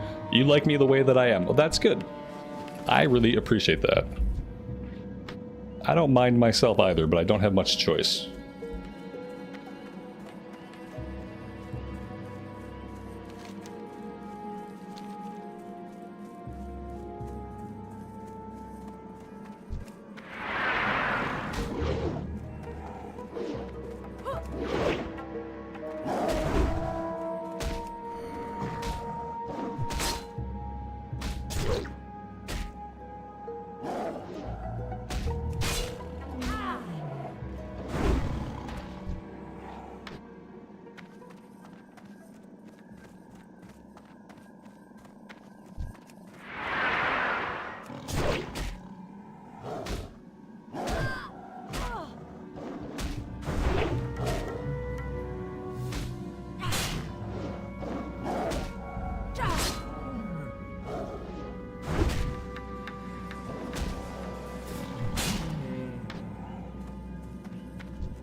I don't really want to jinx it, but so far this is the best luck I've had with the Moonstalker Fangs. These things typically never drop for me until I'm killing the higher level ones that are way down in the south. So the fact that I have 5 out of 6 right now is freaking me out. I just hope it keeps up and we can get the last one. Also, I'm tackling these quests in like a really weird order, because we don't often quest here.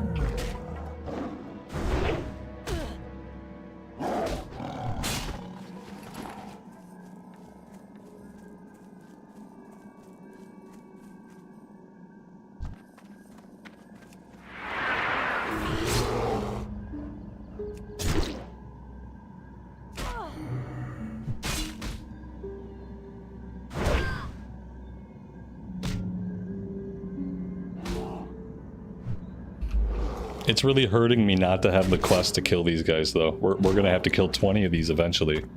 And by then, I'll probably already have killed 20 of them.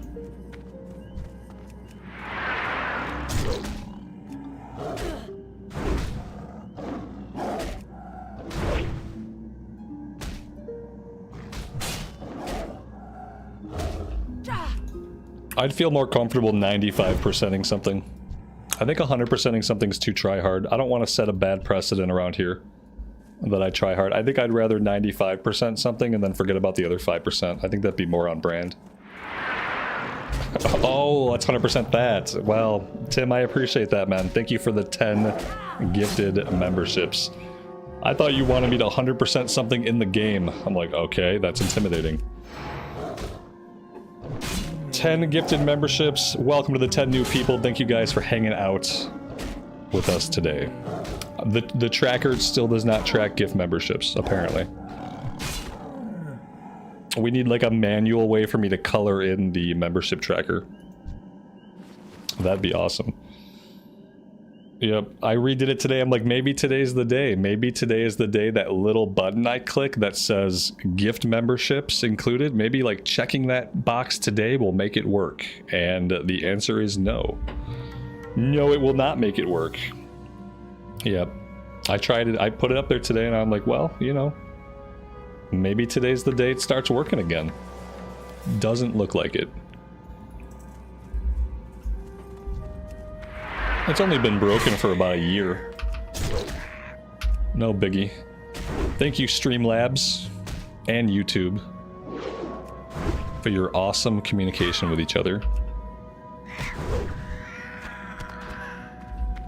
There we go, that's 5 out of 5. So we are good. We can run up to this buzz box since we're pretty close, and we will turn this one in. I think there's maybe one more follow-up. At least we know. Yeah, that's all that actually matters. That's all that actually matters. And since what I'll do is this, since we've hit that goal for today, boop, I can clear it. I can clear it, and that's not the same thing as like leaving up a bar that's complete, but at least now we can feel like we achieved something. Besides the obvious, which is that we got 10 new people in the community, and that's awesome.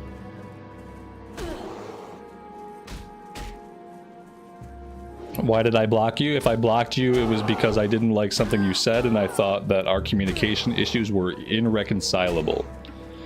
Yeah, I only block people when I think there's no further reason to speak to this person, and I don't want to hear from them again. Those are the reasons. Yeah. And now that you mention it, false. No, it's true. You said something I didn't like, and I blocked you for it. And speaking of which... Thanks for coming back, though.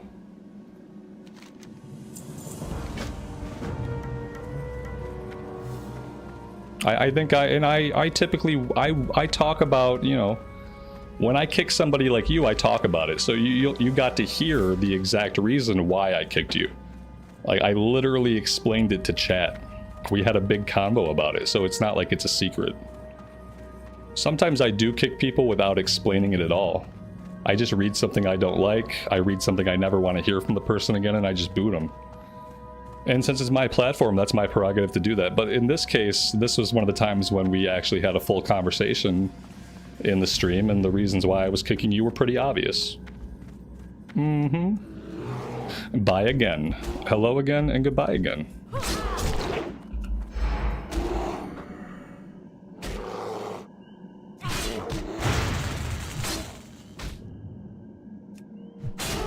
Am I going to tank on this warrior? We'll probably tank some of the low-level stuff, but ultimately we're going to go Fury. But yeah, there's a good chance we'll tank like Dead Mines and some of the leveling dungeons. We're just not going to go like full prot spec. We are going to go full Fury spec instead.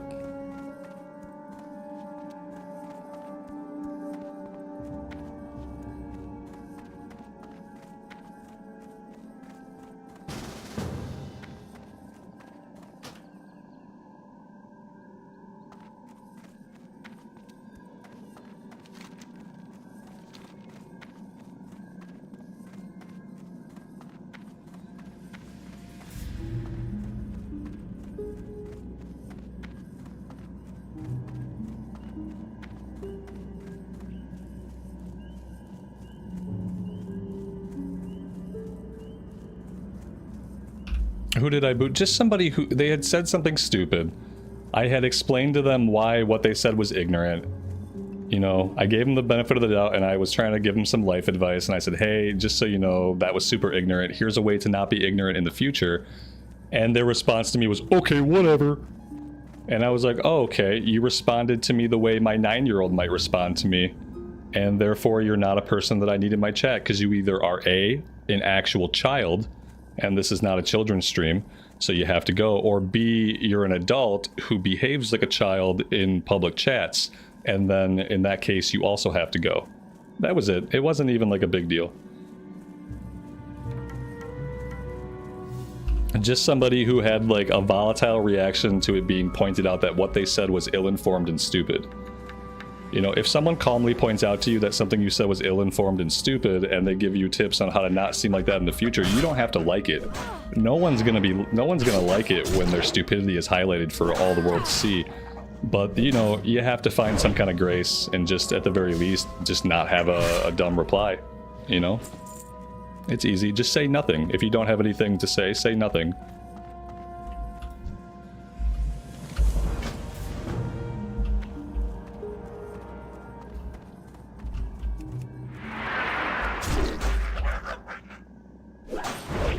I'm wrong all the time about things, and we often find out right here on the stream, and I just have to accept it and keep moving on with my life.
What's the sign say behind me? It says home is where the hearth is. It's a hearthstone. You can't really see it with this lighting.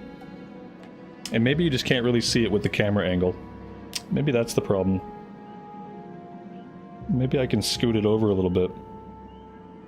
You can kind of see. I think it's just a little bit too far away from the camera to see, but it's a hearthstone, so it says home is where the hearth is.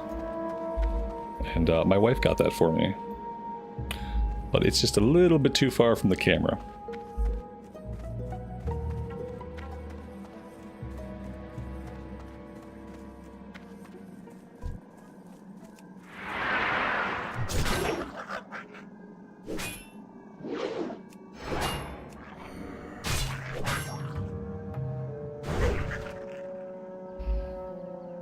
There's only one Transformer. The rest are X-Men 97 figures.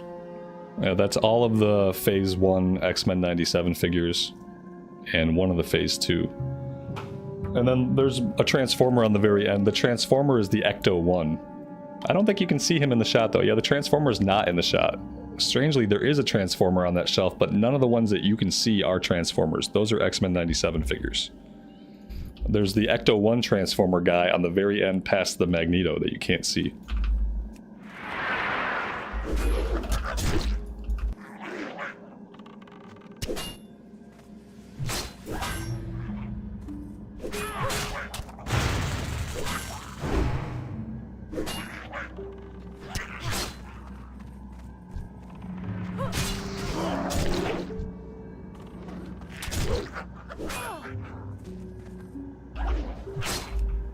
Do I have a favorite collectible? No, not really. I don't have a lot of stuff, so I like all of my stuff equally. I don't have a ton of stuff.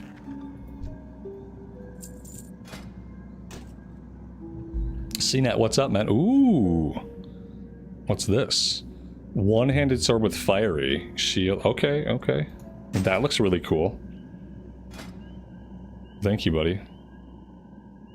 Oh, the Transformer's sign. Transformer's sign. Oh, there's a box. Yeah, that's his box. Right, okay. I see now. Yeah, that's the box the dude came in. But he's actually standing up next to the Magneto. He's off camera. Dude, that's awesome. Thank you so much. We are going to put that on right now. Because that's probably going to be... That's quite a damage increase. And it's a one-hander, so we can pop the shield on too.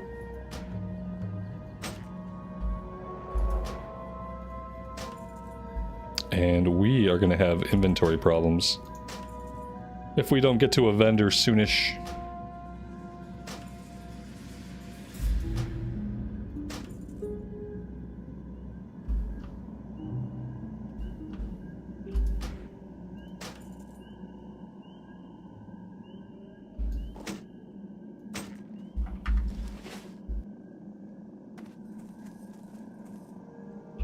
I saw that, yeah, thank you. That's awesome. We probably will. There we go. Okay. I might need to head to town soon, though. I want to see if we can at least finish this quest, but we have very limited inventory.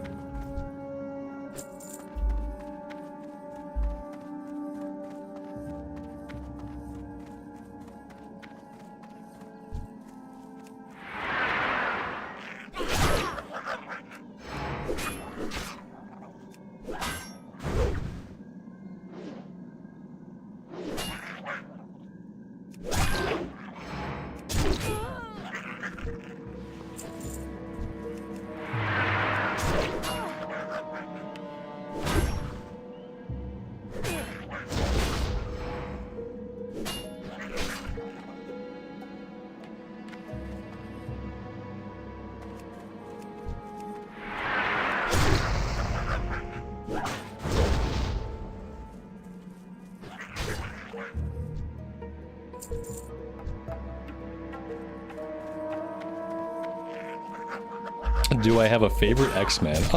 I would say, like, back in the day I was partial to Gambit.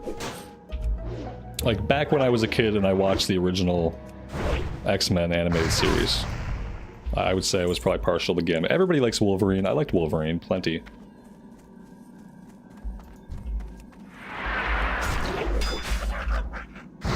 Is Mitosh still around? I'm sure he is. But he doesn't play Classic Era, from what I understand. And he's not too keen on Cataclysm either. I don't know if he's going to come raid with us in Cata or not. I have not talked to him in a few days. You know, the nature of it is, like, some people come and go. Sometimes people hang out for a while, sometimes they got other stuff going on, sometimes they go from being active in chat to just kind of lurking and hanging out in the background, and that's absolutely alright. And I'm assuming if he wants to raid and mop, we will start hearing from him more when we're playing mop. That is what I assume. I mean, we're in his guild, and I have a raid spot in his Cataclysm guild, so if he decides to raid in Cata, or in Mop rather, then we'll see him then.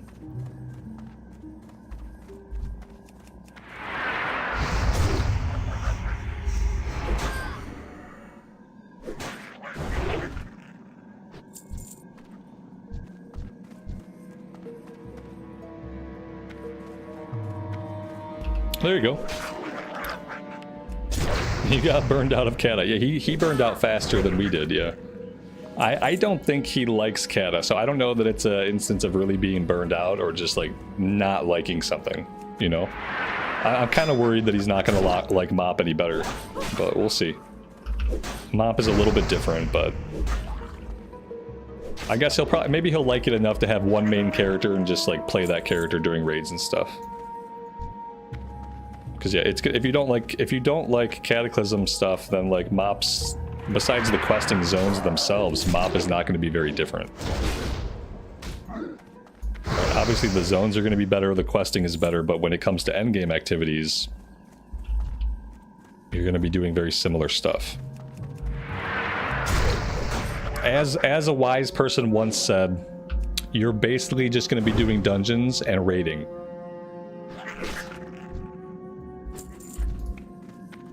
Basically.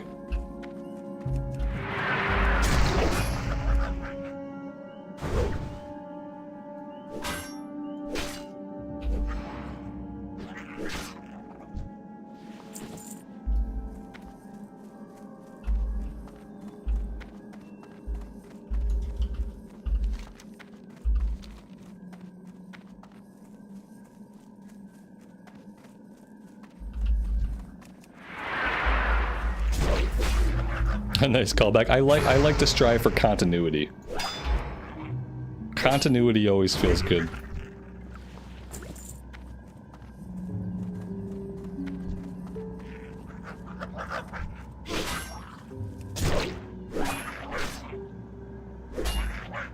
My boots have a speed increase? What? Oh, look at that. Minor speed increase. That's really neat. Huh. I like it.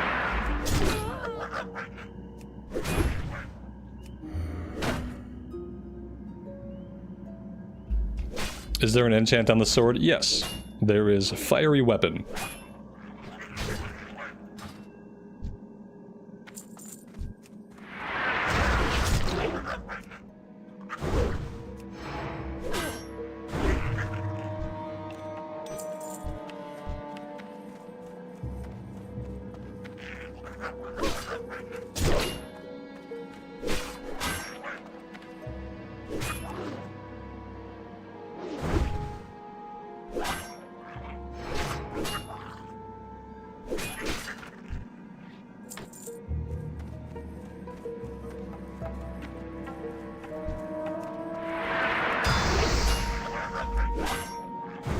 No, the person I banned only said their one stupid thing, and then they came back and asked me why they were banned. And then they got banned again.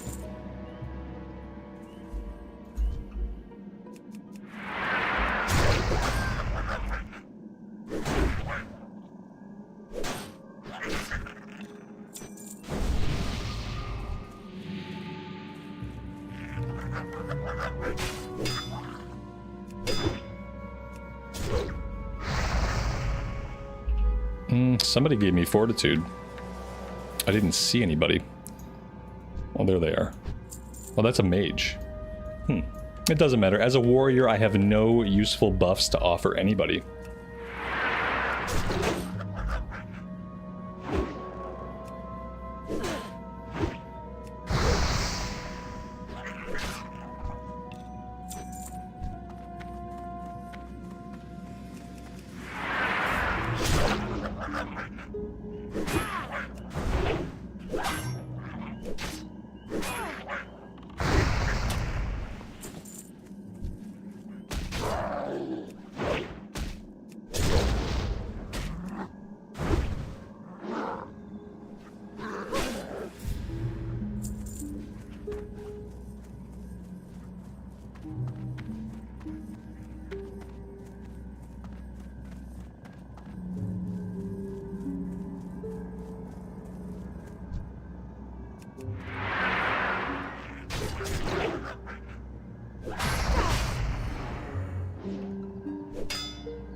Oh, there we go. That was actually the last item that we need. That was 8 out of 8. This one has a follow-up. We're going to be going after the satyrs next.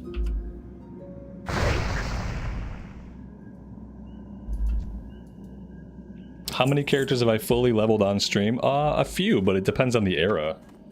In Classic Era, we've got our Paladin. That was a stream character that we got from 1 to 60. That's the only Classic Era tune that we leveled up exclusively on stream. We've got a handful of Kata characters. And we have a billion retail characters. I spent the entire War Within pre-patch, like on my US account, leveling up like class after class after class in retail. I don't know if those characters count because it took like 4 hours each character to get them to cap, so... But I guess technically they still count, because they were still characters that I capped on stream. Tauren Warrior, that was a recorded series. Yeah, we've capped a handful more in the recorded series, but on stream in Classic Era, we've done the Pally. And that was like, we ended the Pally right before the announcement of the anniversary servers. It was like 3 months, I think, that we basically exclusively played the Paladin. It was quite a marathon. And then they gave us the anniversary or fresh start servers, which is probably part of the reason why I haven't played a ton on anniversary, because we had just done that journey. And then they were like, fresh start, y'all.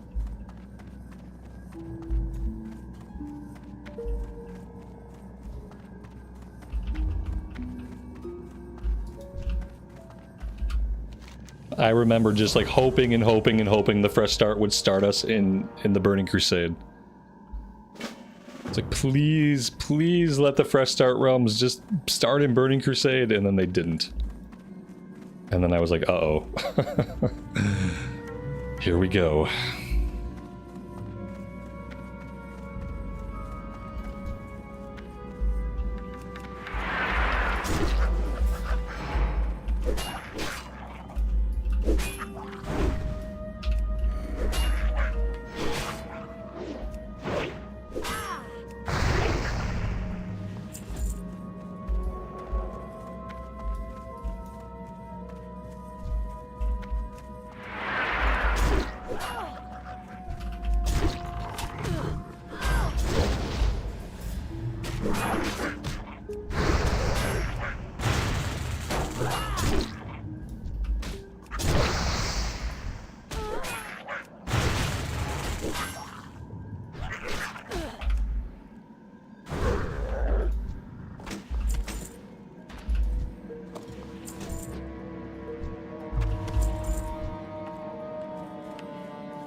Inventory's full. We knew this was gonna happen.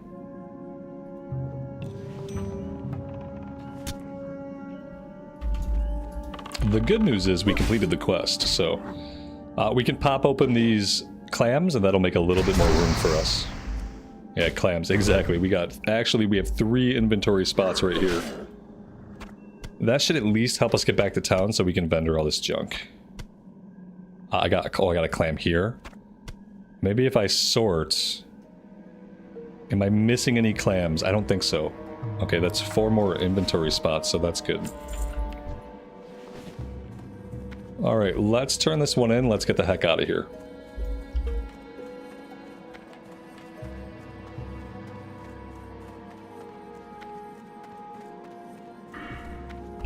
Of course, we have a talent point to spend. Why wouldn't we? We're going to start going into Unbridled Wrath. So basically more rage generation. We've got more crit here, we've got more rage generation down here.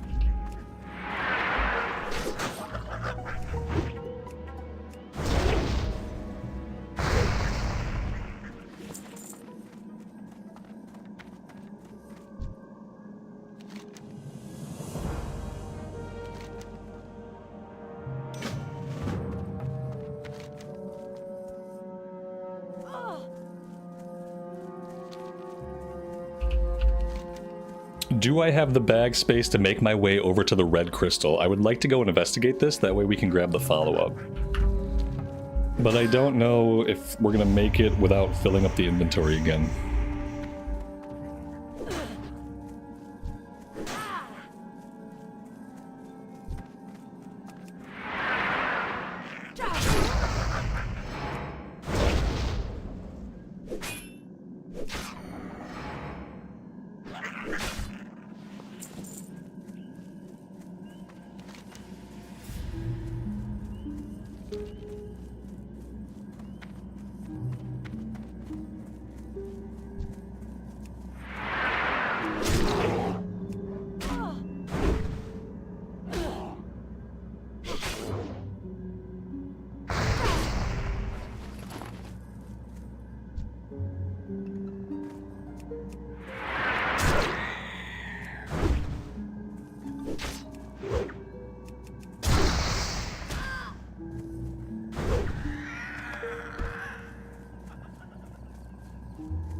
Dustin, thank you for the kind words, man.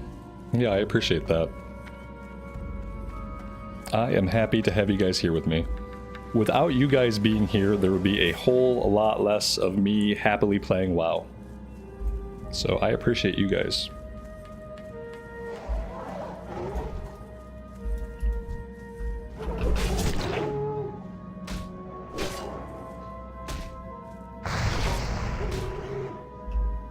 Oh, that's right. There is that one night elf.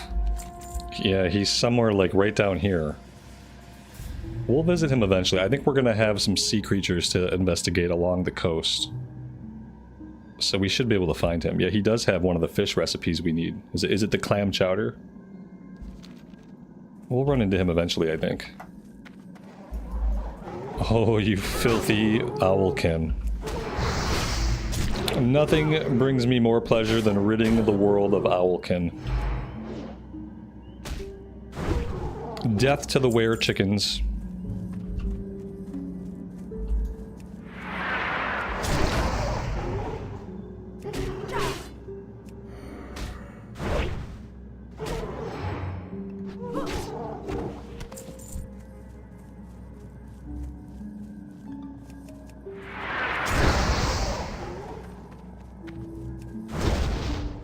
Yeah, you can definitely feel it when the fiery weapon goes off. It's very palpable. How can I hate Owlkin? Like this. With my sword to their face. That's how I prefer to hate them.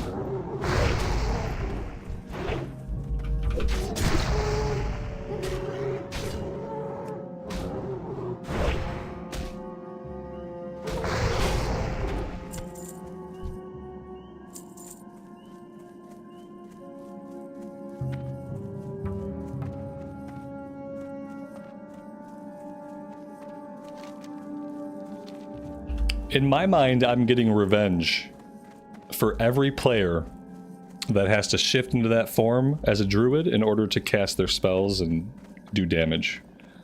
I'm getting revenge for all the druid players out there that somehow think they want to be shapeshifted into a moonkin. They've been brainwashed, their life is a lie, and they need to wake up. There's nothing cool about being a were chicken. There just isn't. These are not opinions, these are facts.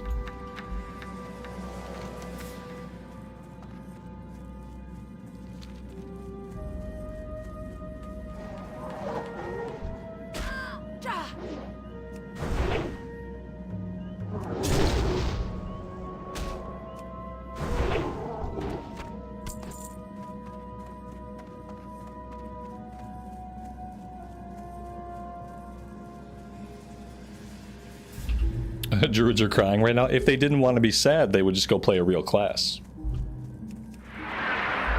You know, the game has many of them.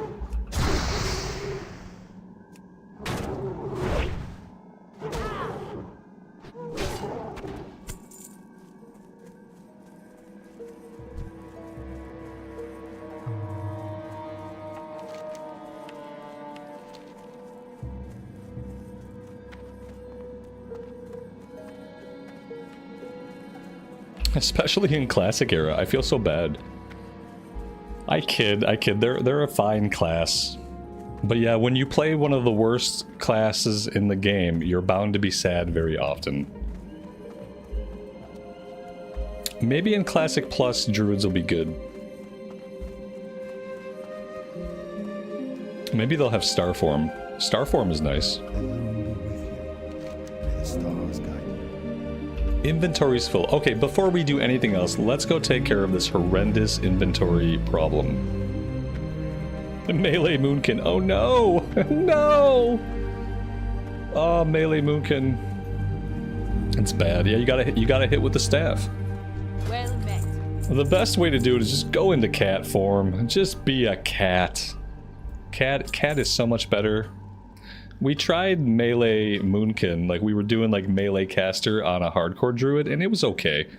It was interesting to have the druid, to have a staff, to cast a little bit, and then to beat things with my staff. It was okay. But then I started going into cat form, and I was like, yeah, cat form is better. Cat form is the way to go. I really... do I just needed to get rid of all my greens, I guess. I have all these greens. I don't think I need any of them. We need the one two-handed sword. Let's pull that down here.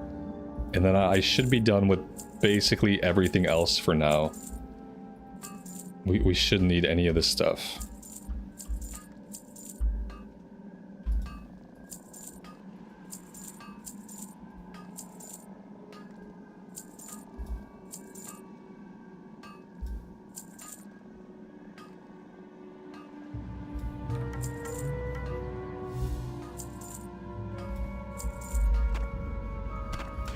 Safe travels. Well met.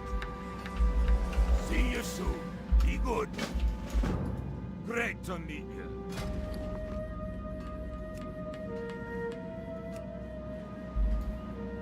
Keep your feet on the ground. If I buy a little bit of water, we can make some of the boiled clams, I think. We can also do the rainbow fin albacore. Yeah, let's get this one turned in, then we'll go buy some water. You know what? General goods, they should have water. Vishnu Allah. Good luck, friend.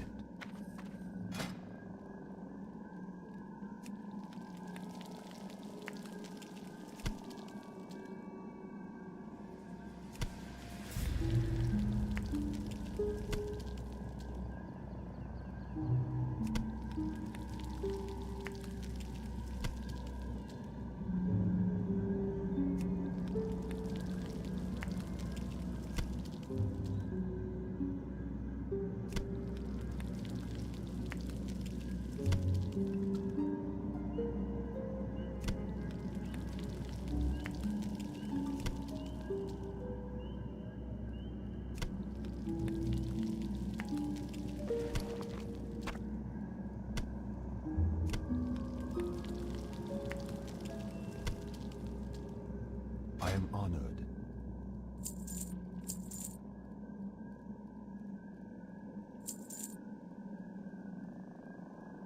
I will light your path. Ishnu Dal Diel. Asha Felal.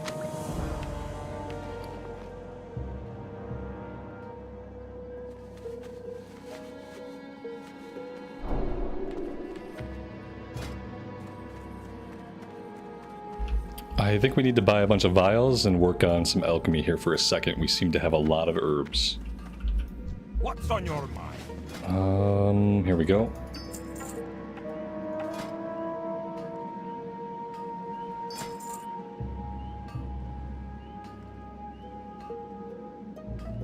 Kind of want to go for like guaranteed skill ups. But then again, we can make 20 of these and most of that might result in skill ups. Be good. Maybe we can make a few of the elixirs of fortitude so we can use them. Let's do 4 of these. And then we'll see what kind of mats we have left.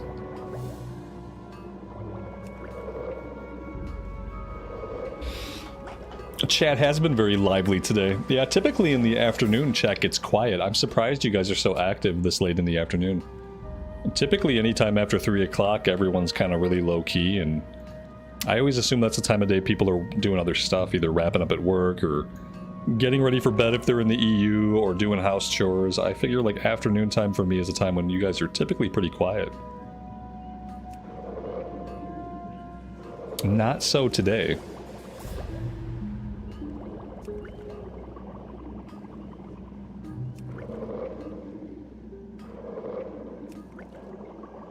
Yeah, see, these are not giving us consistent skill ups. We just made 3 in a row and didn't get any skill ups. I don't like that.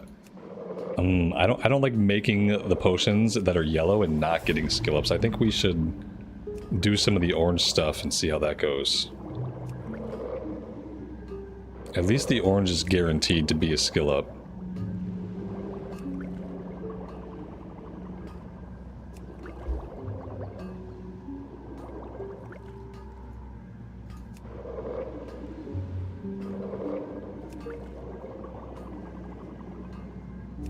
You guys all took your naps during the fishing. Of course you did, of course. I was the only one that didn't get a nap. We can make these green ones just to kind of clear out some of the mats. I don't well, we got one skill up. I don't really expect skill ups off this stuff.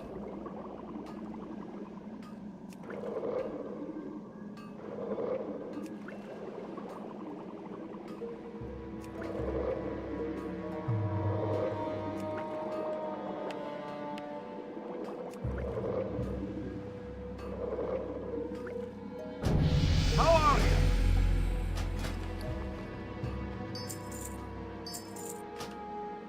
Keep your feet on the ground.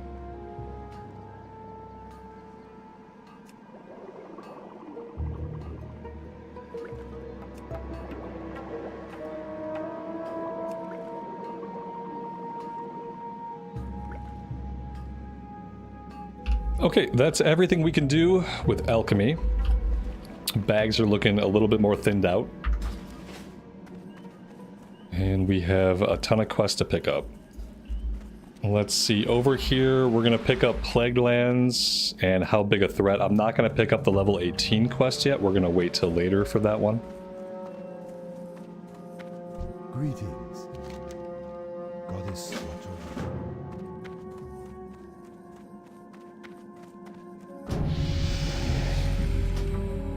Farewell.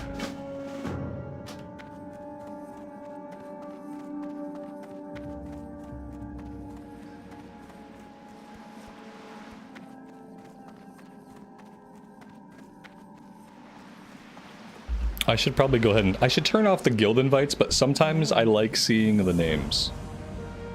Sometimes I like seeing the silly guild names. And if I auto-reject guild invites, then we'll never know what silly guild names are out there. We could be missing out, you know? What's my favorite race? Blood Elves. Or High Elves, but since we don't technically have High Elves ever, Blood Elves. What brings you here? May the stars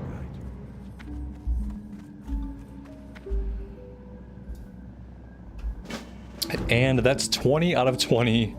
Let's drop this Grey quest. Okay, now we're down to 19 out of 20. Least favorite gnomes? No, probably not. Least favorite race? I don't know. It'd be mean to name any of them. I don't know if any of them are my least favorite. Maybe gnomes. Least likely to play a gnome, but that doesn't mean that well, maybe it does. Okay, maybe it's gnomes. Go in peace. I am least likely to play a gnome or a male troll. Yeah. That's it. All right. This level 17 quest, I feel like we can also wait on that one too.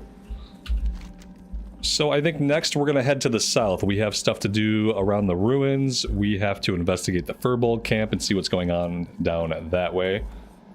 But first, I have to bio. I will be right back.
Alright, well, let us continue.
Wolfstrom, good evening, buddy. Welcome to the stream. Thanks for stopping by.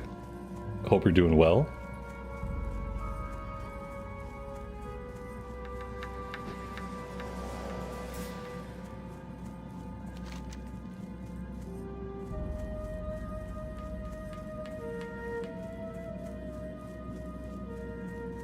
Alright, let's head over into the ruins. We don't actually need to fight the furbolgs right now. And we could capture a rabid thistlebear if we find one, but we don't have to do that right now either. Let's go do the lower level stuff and get the highborn relics. We have to destroy the seal, and then I think we have a quest on the road to pick up. Oh, hi there.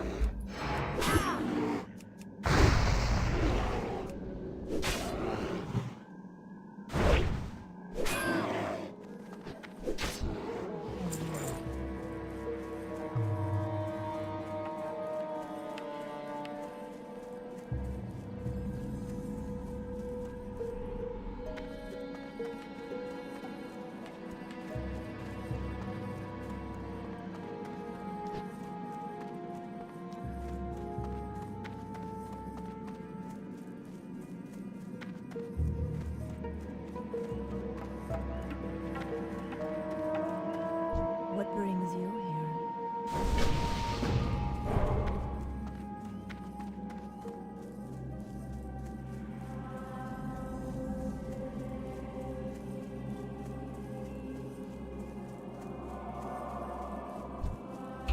Wow, look at that. Right away we ran into the named lady. Let's try to tag her immediately. There we go. I don't care how many things we aggro. Sometimes she's really hard to find. But we just happen to get really lucky this time.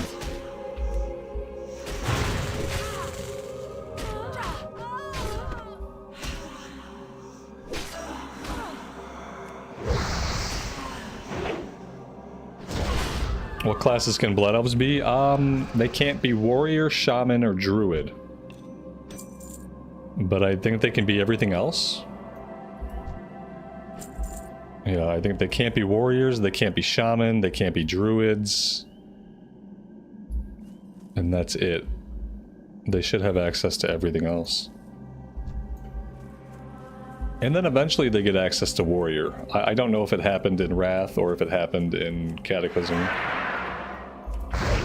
But right away in TBC they can't be Warriors. Not in TBC they can't. No, when Blood Elves came out they couldn't be Warriors. They were the first class I think that couldn't be Warriors.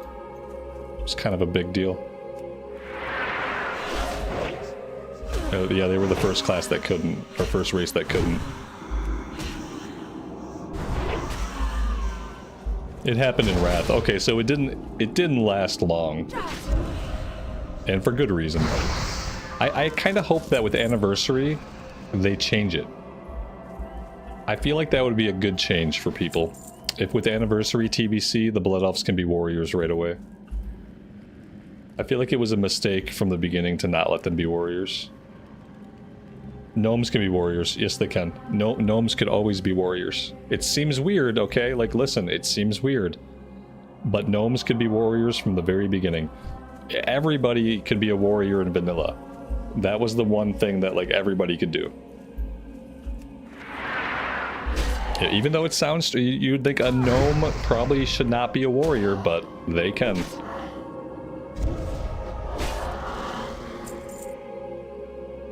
Kneecap destroyers, exactly. What are my mains going to be in TBC? I have no idea. It's way too early to tell. It's way too early to decide a main, or even a main and an alt for TBC. The best thing to do right now is to level up some classes, and to have some options as we get close to the TBC pre-patch, keeping in mind that TBC is not going to come out until like basically a calendar year from now. A calendar year from now will probably be pretty close to the pre-patch or to release, but we have a lot of time. Nothing that we need to worry about soon.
Patrick, good afternoon, buddy. Welcome to the stream. Hope you're doing well today.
For whatever reason, these ghosts can bleed.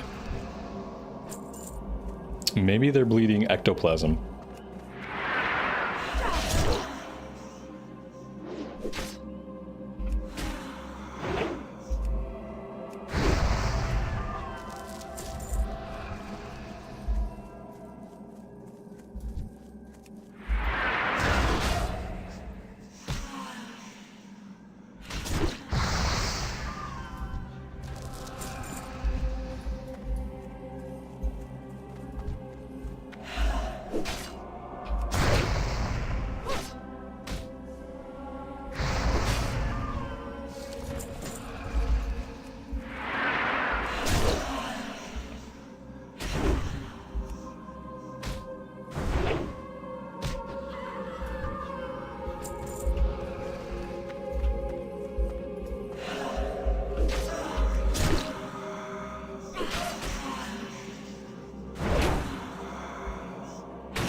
Alright, that is 7 out of 7.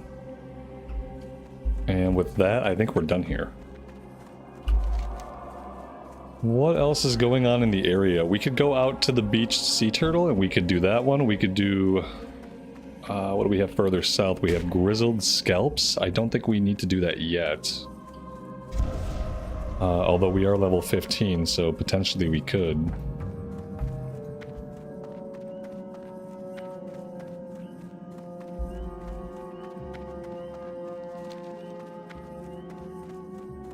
Yeah, I don't really know what order we should do this stuff in. Maybe I should go after the rabid thistlebear. I haven't seen many down here though. And we still don't have the kill quest. I think we have to capture one first, and then I think that chains into the kill quest.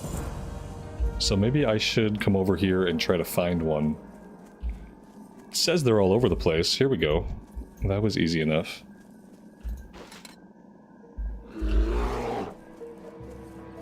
Okay, we got him. Let's go pick up the one sea turtle over here.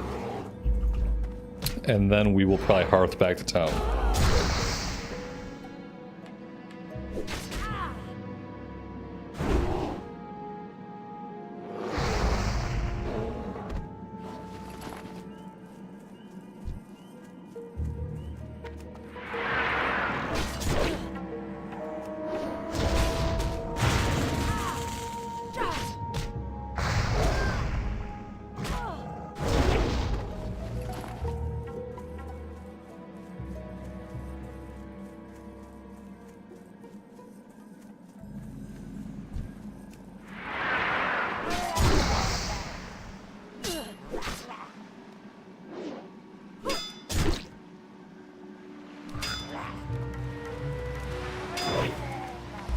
Oh, dear lord. Okay. I think we're fine. I thought we were about to aggro 3 of them, but we only aggroed an extra 1, so we got kind of lucky. Oh yeah, the clam chowder. We're pretty close to that, right? Is it up here? I think it's like right here. We'll run up the coast in a minute here, that way we can't miss it.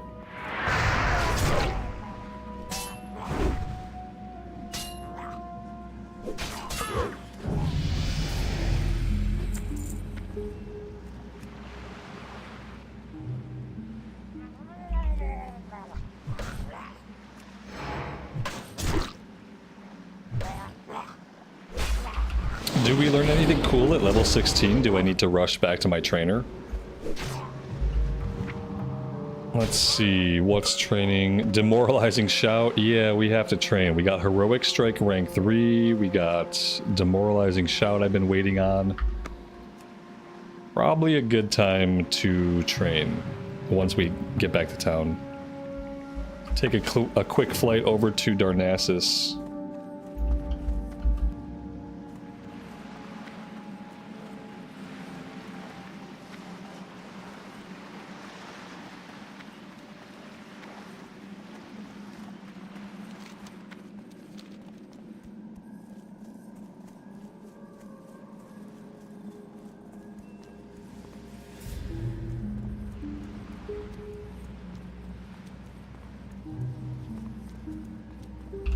I don't know if I hearth back if I'll get credit for this guy. I know that eventually, if we stay out in the field, he'll disappear eventually. And then we get credit, but I don't think I'll get credit if he hasn't disappeared yet and we hearth out. So I think we have to run back anyway. Clam chowder. We already know this one. Let's grab these higher level ones so we don't have to come back to him later.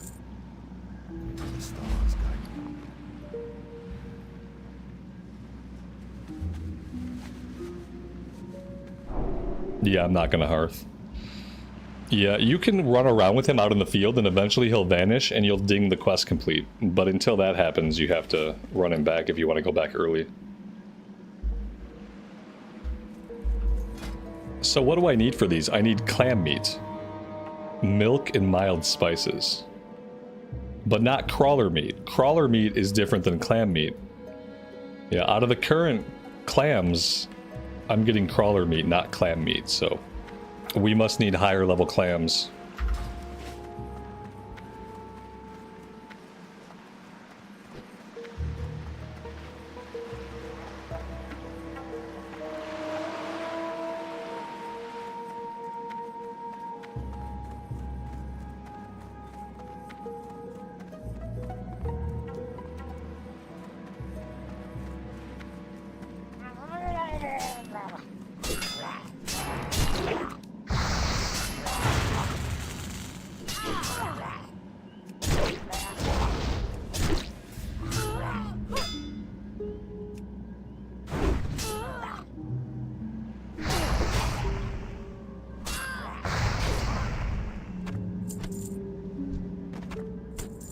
That's awesome. We're picking up Murloc eyes that we need for the Westfall Stew quest. So that's neat. Look at that moon. I don't think I've ever quested in Darkshore before at night. This might be the first time.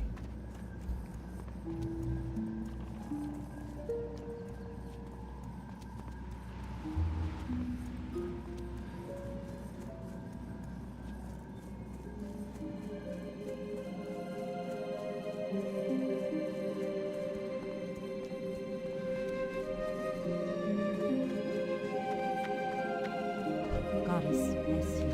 Asha Elai. Alright, before we do anything else, let's go over to Teldrassil and let's train our warrior stuff. Good luck.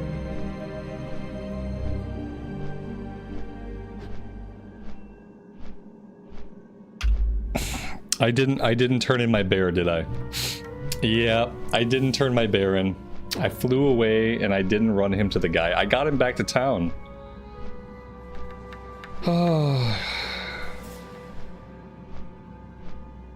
Well, damn. We were so close.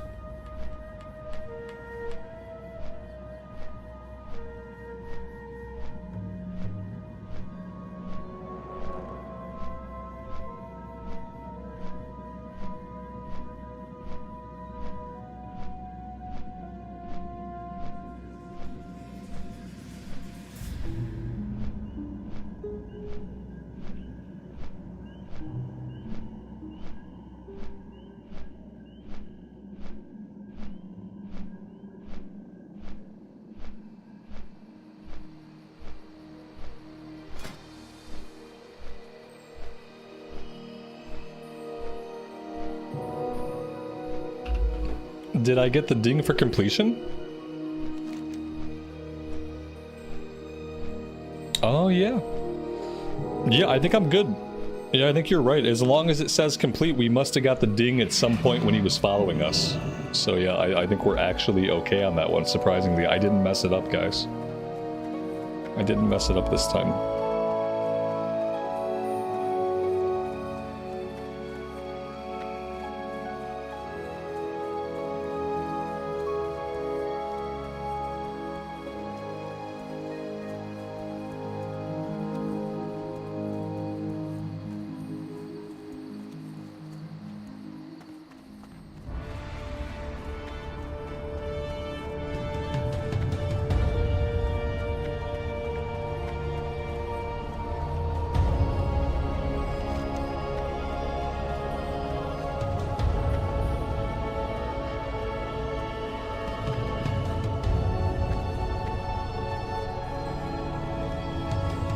And then if we want a hearth back from here, we can. We can save like 3 minutes. Or we can just keep holding onto the hearthstone and maybe not use it at all today. That's a possibility.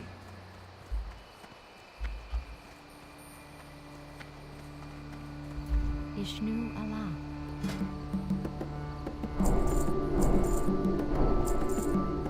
May the stars guide you.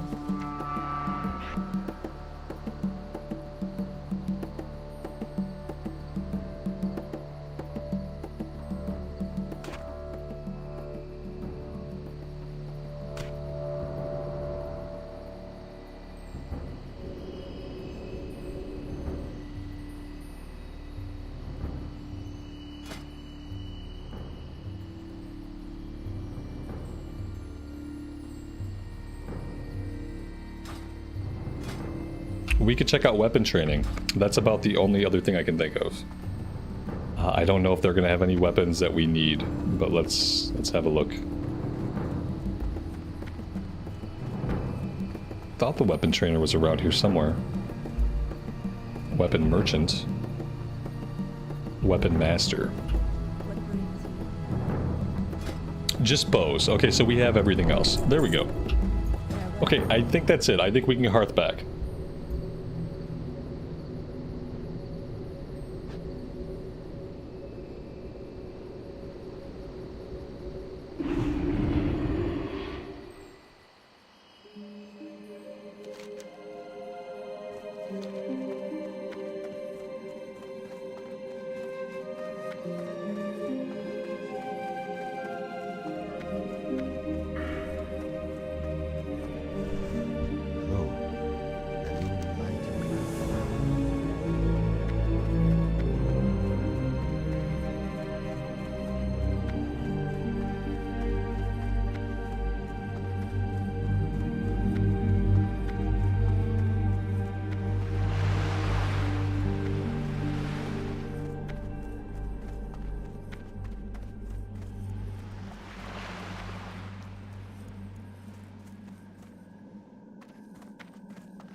Greetings.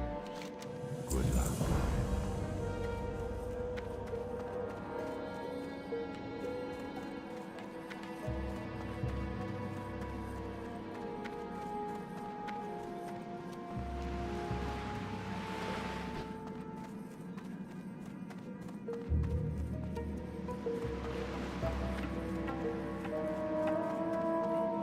I am honored.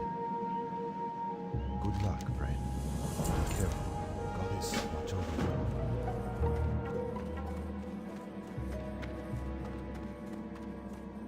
What brings you here? Peace. Denatris.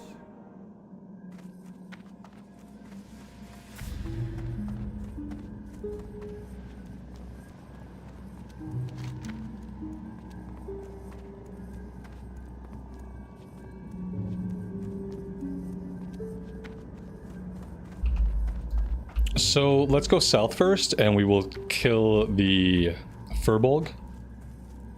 I think after that we'll hit up the Red Crystal. We have a quest to turn in back to Asterion, and then we can start killing the rabid Thistlebears. That is the tentative plan.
Alright, so kill quest done. Let's head over to the red crystal.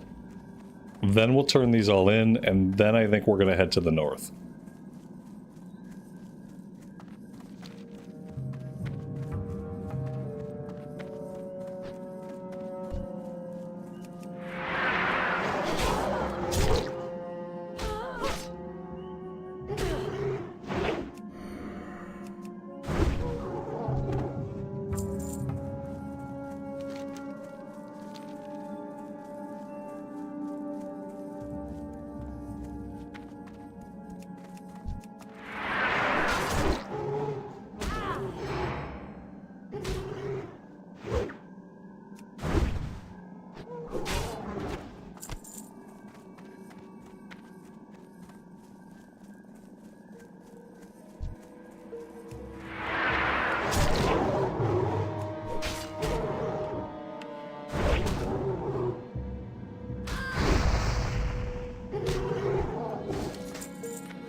Seen it, your mage didn't last long. Did you re-roll another warrior? I didn't think you'd like the mage. I mean, don't get me wrong, the portals are nice, but it's hard to level a class for like one thing, you know what I mean? If you don't really love the button pushing, the thought of doing it for 150 to 200 hours, even, you know, the idea that you might be able to teleport around the world is not enough to get you there.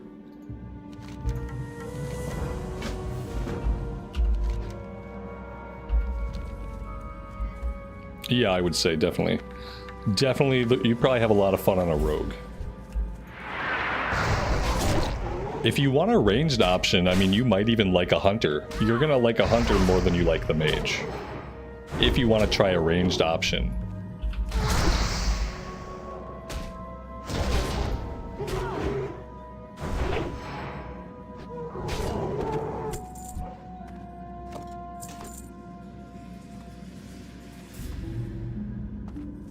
There you go, or just work on professions.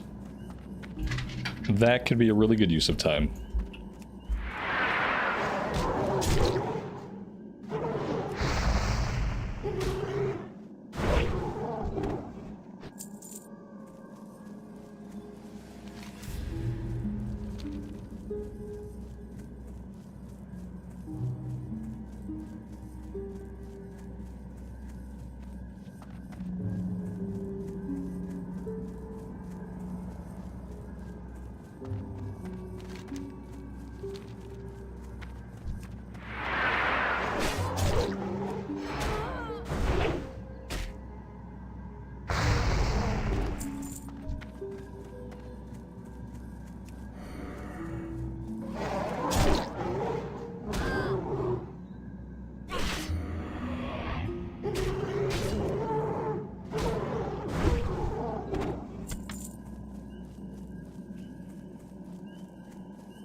stars guide you.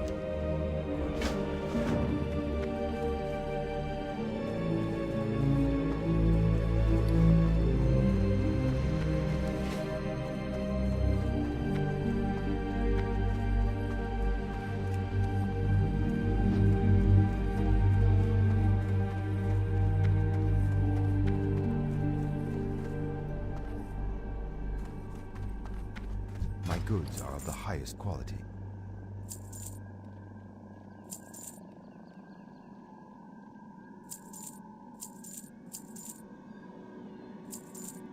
Till next we meet. Ishnuala. Farewell.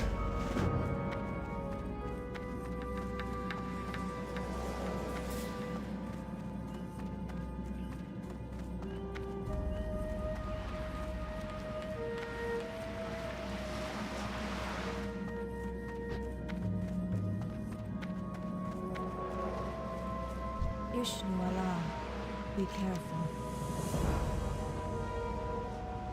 Good luck, friend.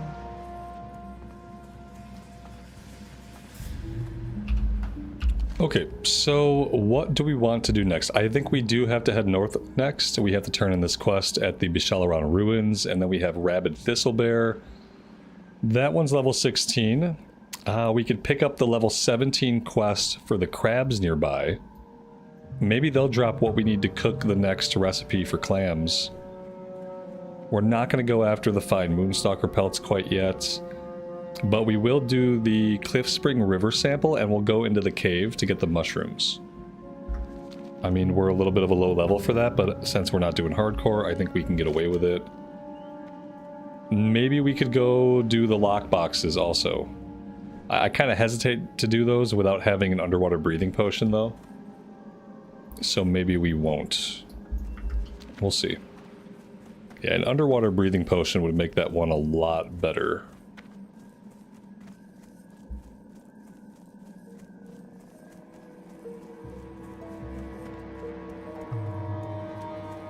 I didn't grab the, which is it? Fish of the Sea. Fruit of the Sea. Let's grab Fruit of the Sea. You drowned there? Yeah, I don't know if I've drowned there. I feel like I must have drowned there at some point. Or gotten really close, or gotten killed by the murlocs. A lot of things can happen. It's water, it's underwater and murlocs. So there's like a 70% chance that you're gonna die either to drowning or to murlocs or to some combination thereof. Pretty sure they can either frost nova you or net you while you're underwater too. So, overall, pretty hazardous.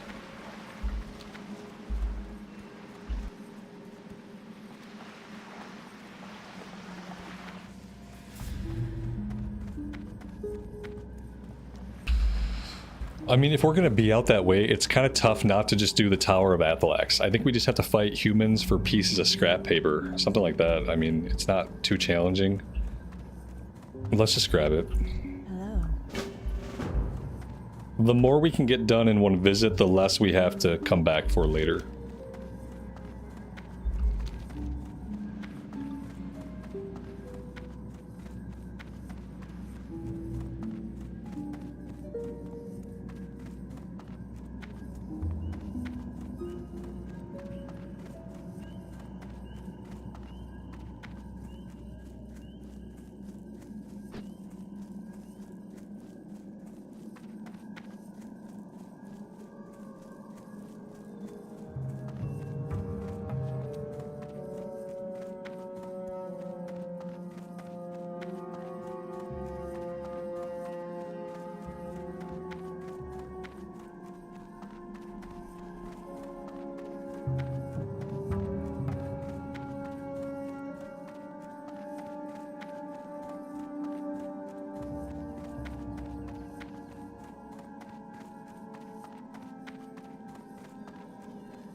Salim, welcome to the stream. Thanks for being here today. Good evening to you. Hope you're doing well.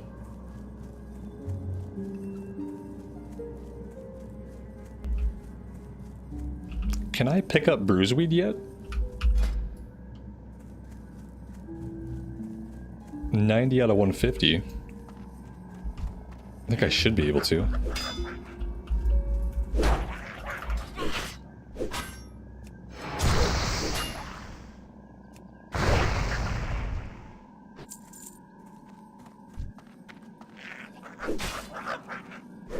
It's 100? No. Oh, it is 100, isn't it? I'm 10 shy. We're so close, but so very far away. Yeah, that's really sad, but typical. Pretty typical. We just gotta focus on getting those last 10 skill ups then. We really need to find more Mage Royal. Mage Royal is right in that sweet spot.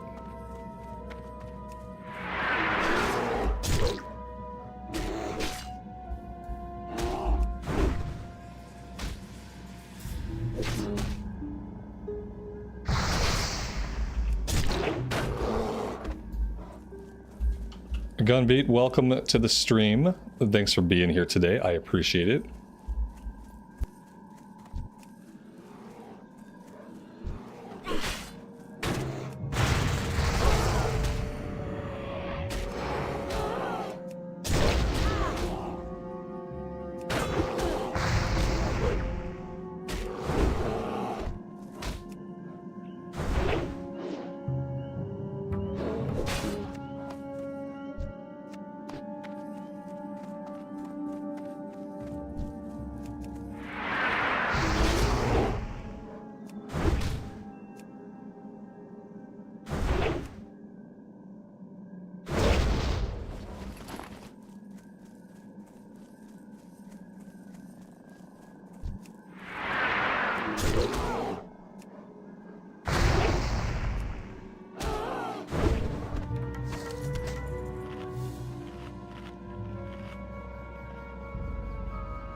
Yeah, I have to say, CNET was right.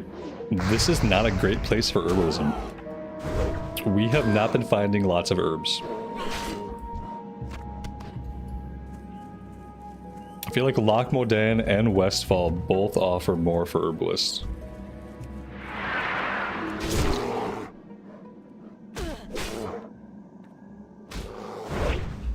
Which is weird, because it looks like the kind of place where you might find a lot of herbs. But you don't.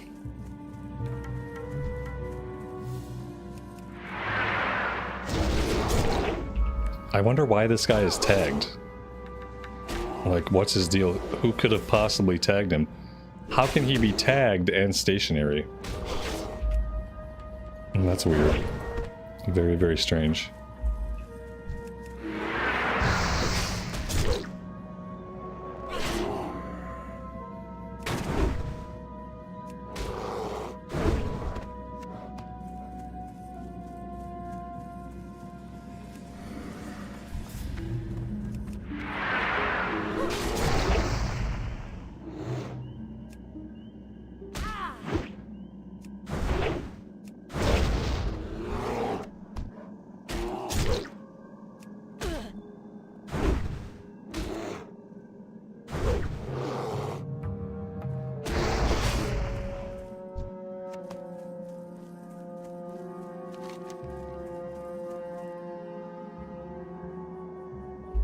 We do have another beached sea turtle. We should probably go over here and grab that while we're relatively close. We're also really close to the river sample. Let's do the river sample first. Then we'll go over to the sea turtle. And after that, we'll head into the cave.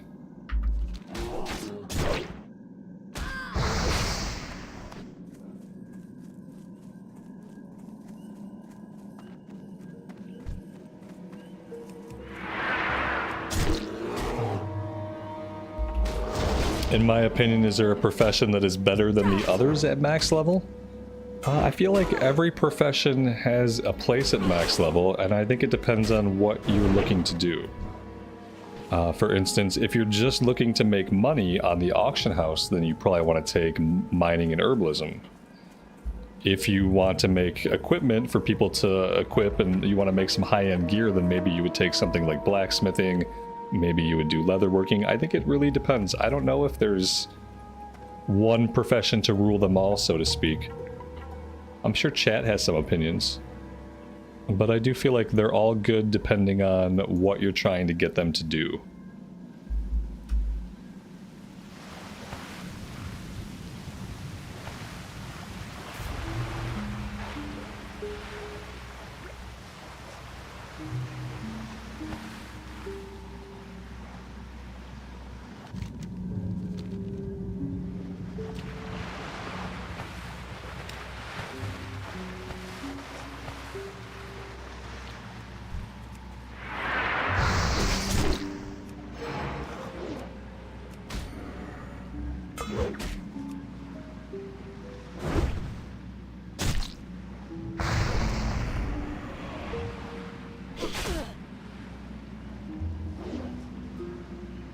Do I not prefer playing Turtle WoW? If I preferred playing Turtle WoW, don't you think I would be doing that for 6 hours a day instead of playing vanilla?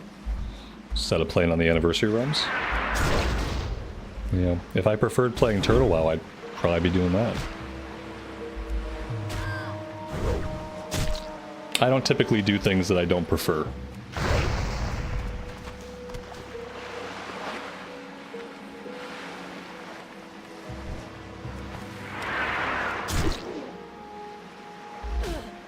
Yeah, that's basically still the normal, doing like skinning and leatherworking, doing mining and blacksmithing. Yeah, like that's still pretty typical.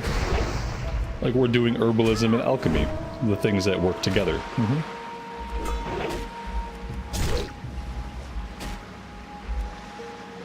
Alright, these crawlers are no joke, so note to self, we're not going to fight the level 19 crawlers. We're going to stick to the level 16 guys.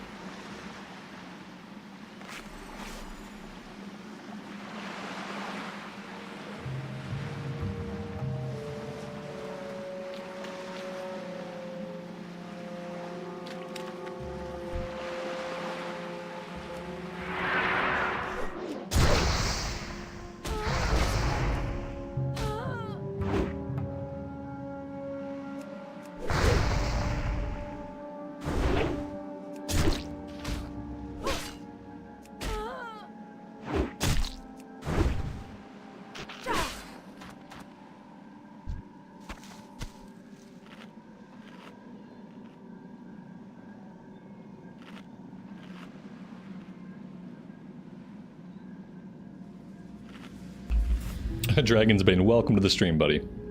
Hunter was the best class in Season of Discovery. Because we could melee with a two-handed sword and no pet. Yep, so in Season of Discovery, Hunter was the best class.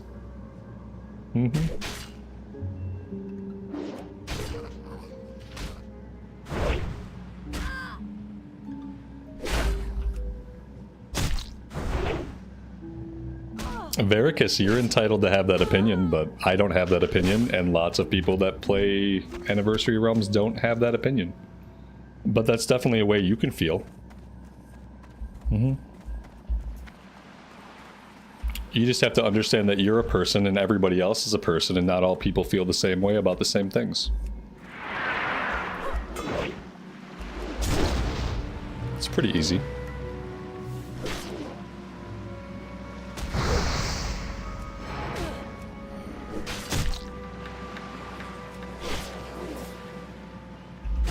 Yeah, I loved my experiences in SOD. Now that being said, during the phases that I wasn't enjoying SOD, I didn't play. But during the phases that I did play, I thoroughly enjoyed them.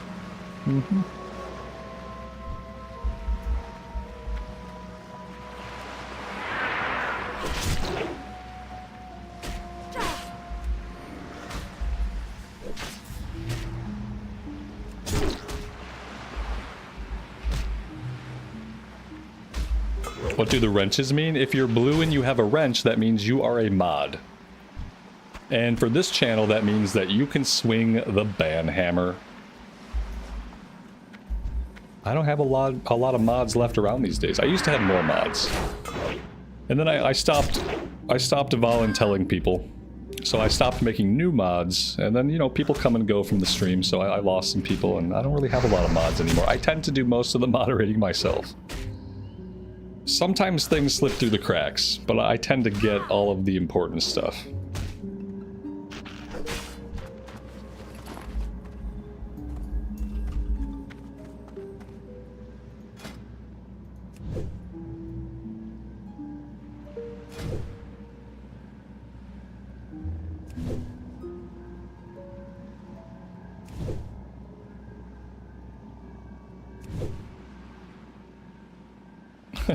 Dragon's Bane goes, I'm a mod? Yeah, dude. Yeah, you are. You've only been a mod for like a year and a half. No big deal. You just thought you were blue because you were special.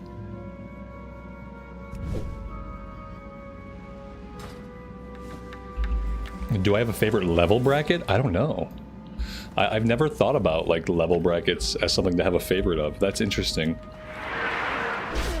Favorite level bracket. My least favorite level bracket is 59 to 60. 59 to 60, worst level bracket. Every other level bracket's pretty good.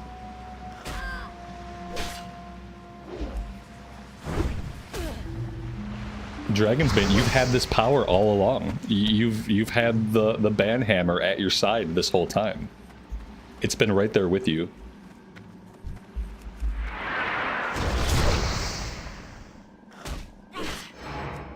See, that's what I mean about voluntold. I've made people mods, and they don't even know that they're mods.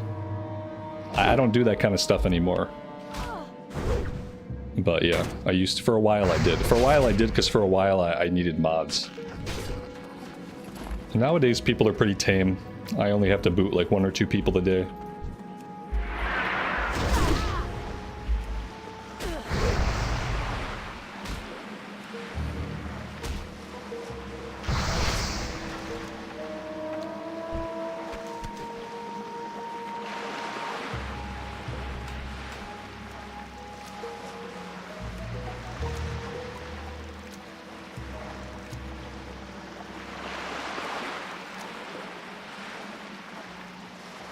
Is there any trick to aiming where my bobber will cast, or is my bobber going to be completely random? I find it hard to sometimes land it inside of these schools of fish. But I can't seem to, like, actually control where it goes.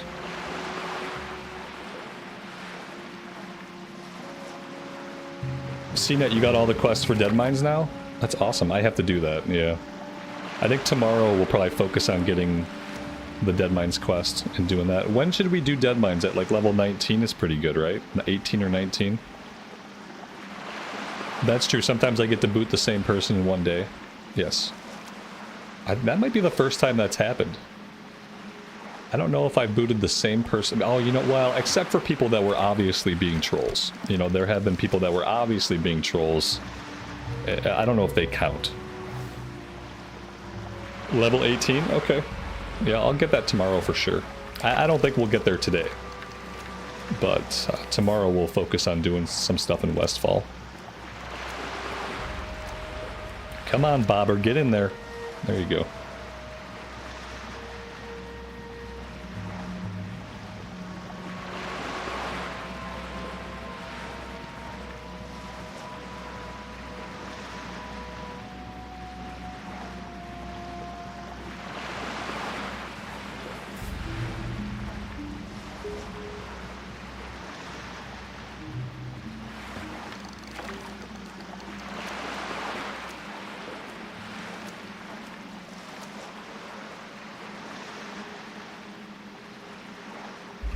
And Falcon, you thought you were gonna get the boot? No, you don't get the boot for just saying something I don't like necessarily. I mean, obviously it depends on what it is. Yeah, I mean, it's all about, like, sometimes you say something and I have a reaction you don't expect, and then getting the boot becomes about how you react to my reaction. Like the guy I booted earlier, he said stuff that was really dumb. I calmly explained to him how it was dumb. I also explained to him how he could not be so dumb in the future, and he was like, okay, whatever. And so I booted him. Had he said nothing in response, he would have been fine. Had he said, oh yeah, that makes sense, he would have been fine.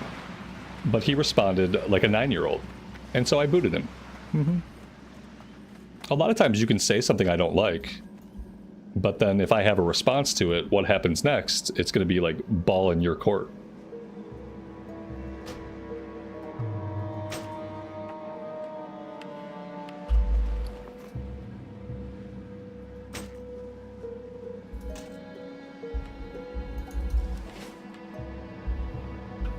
And that wasn't so much aimed just at you. That was the other thing. I know that that kind of behavior that we were talking about then is prevalent among people. And so I just wanted to do, I took you as an opportunity to do a little PSA, a little public service announcement, because you're not the only person that has that kind of reaction. And I think it's a very common reaction for people to have these days, but I don't think people think it through when they do stuff like that. When people file like these silly little complaints against workers, especially like service industry workers, I don't think they like logically think things through. You know, they have an emotional reaction to something somebody says or does, and they feel like they need to take an action about it. And a lot of times that action has very negative consequences on people that really don't deserve it. And so that's all. That was more of a PSA and not necessarily just directed at you.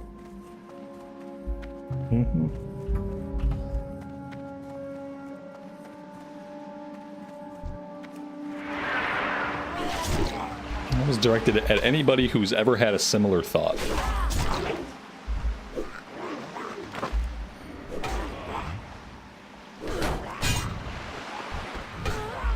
You know, and I think, like, I think of that as someone who's worked shitty jobs, as someone who's worked in the service industry, as someone who's worked call centers.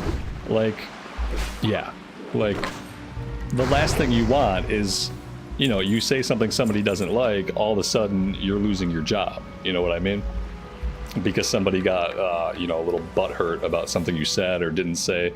And ultimately, I think people are a little bit too touchy about their opinions and about their feelings and stuff. Especially when it comes to, like, how people let strangers make them feel. Like, if it's somebody you don't know that says something you don't like, you really shouldn't let that affect you at all. Because it's a complete stranger who you don't care about, you know? But yeah. That was it. All turtles in Moonkin should be honored by forever life. You're out of here. Yeah, I take emotional offense to that as a person who hates turtles and hates Moonkin. And now, you get the boot. I'm gonna report you to your superior. Dragon's Bane, thank you so much for the super chat, man. I appreciate that. Very kind of you. Yeah, I had a couple good rants today. A couple of goodies. Depending on who you are. For somebody, those rants were awful, you know? I need like a handful more thistle bears. Okay, here we go. Here's one. And we don't need these healthy bears. The healthy bears need to go away.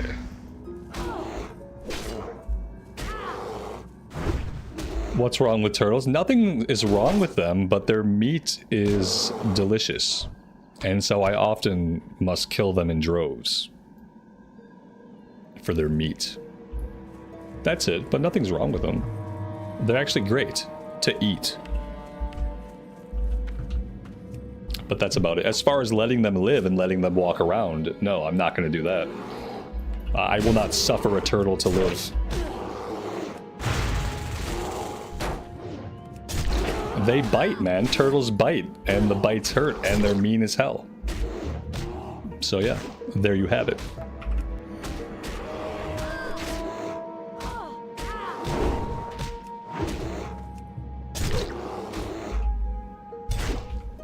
I once encountered like a big turtle on a hike, and he was clearly like stuck in a place that he didn't need to be. You know, it was a turtle, so he needed to be like able to get into the water, and he couldn't where he was. Okay, so I see this guy, and he's struggling, and he's stuck, and I think like, I am gonna help this turtle out.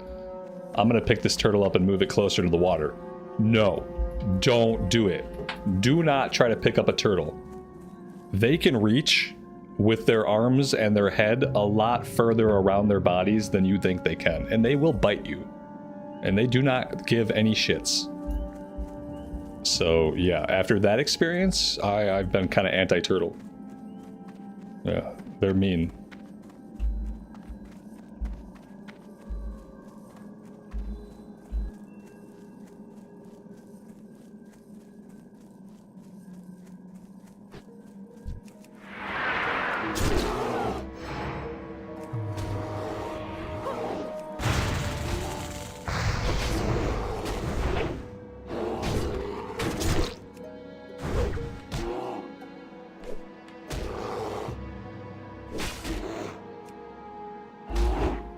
What about a tortoise? I mean, it's basically the same thing.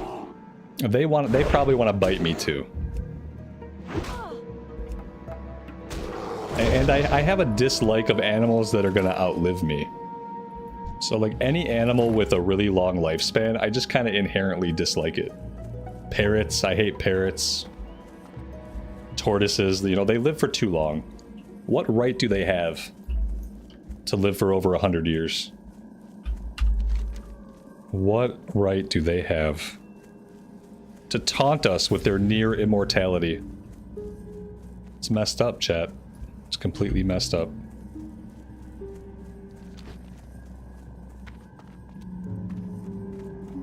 If you don't keep an eye on turtles, they will steal your car tires. Okay. That doesn't sound good. I don't know why they would do that, but I don't like it.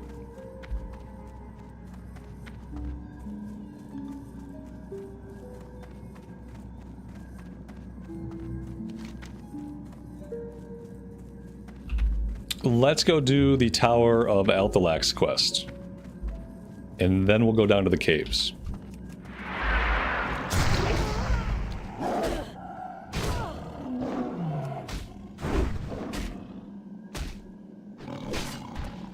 I don't mind spiders. I don't mind spiders in real life, because spiders in real life are really small. I don't like it when people kill spiders, because I think killing a spider is kind of rude. I'll typically move them. If there's a spider in my vicinity and it's not leaving me alone, I'll typically relocate it. I'll move it to another darker corner of the basement, or I'll put it outside if the weather's permitting. I don't like to kill the little guys. Shadow Wolf, thank you so much for the super. I really appreciate you being here today. Thanks for stopping by. You're going to rewind, go back to the beginning. I appreciate that. Thanks for stopping by, saying hello. Have a good rest of your night, buddy. What about roly-polies? Roly-polies are cute, man. Yeah. Roly-polies are adorable. You touch them and they curl up into a little ball, you know?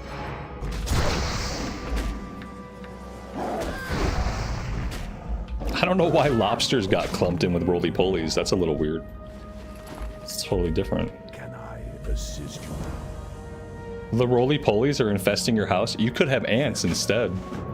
You could have ants infesting your house. Roly-polies are pretty harmless.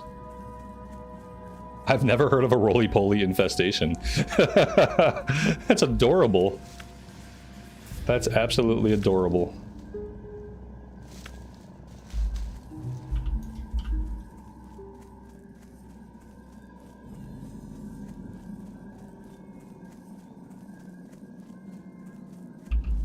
Dustin, you couldn't do that. You couldn't relocate a spider?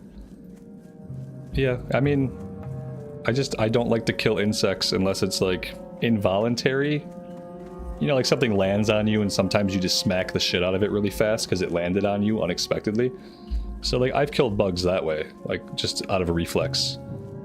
I don't like to consciously choose to kill a bug that I can avoid killing. Sometimes that involves relocating them to somewhere that my wife won't see them. So I've had to get used to that.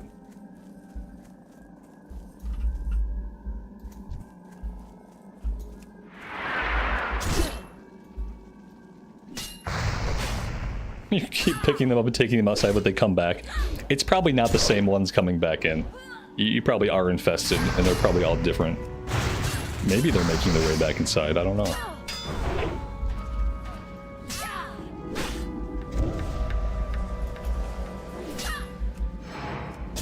The only time I really see roly-polies is when my son goes out to the garden and he flips over every single brick. Every single brick that's lining the garden gets flipped over, and then he doesn't put any of them back. And then you just go out there and they're all flipped over and there's worms and there's roly-polies and stuff, and then I have to like flip all the bricks back and put them all back in place. I've never heard of an infestation. I've only seen them like hanging out under bricks.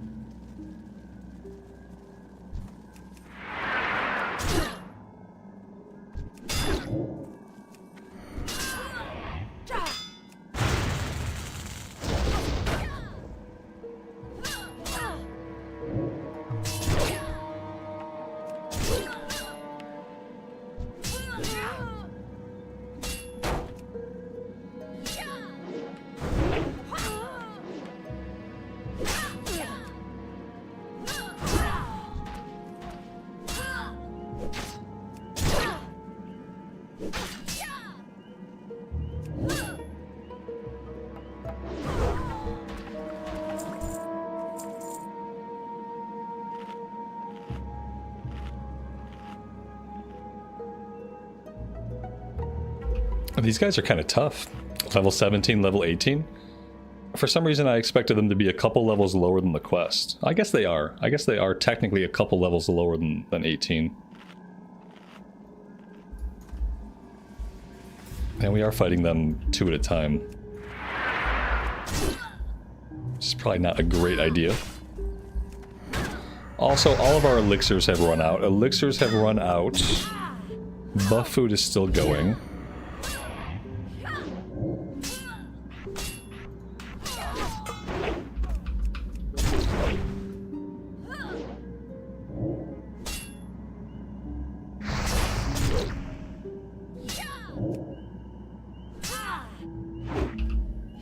Dustin, have a good rest of your night, man.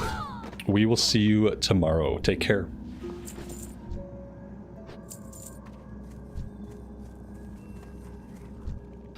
I aggroed a named guy. Who the heck is this guy? Delmanis the Hated? Delmanis the Hated. I mean, I hate that I aggroed him, so he's living up to his name, if nothing else. There we go. He's just hanging out with the cultist, I guess. It's their resident demon. Every cultist group gets one.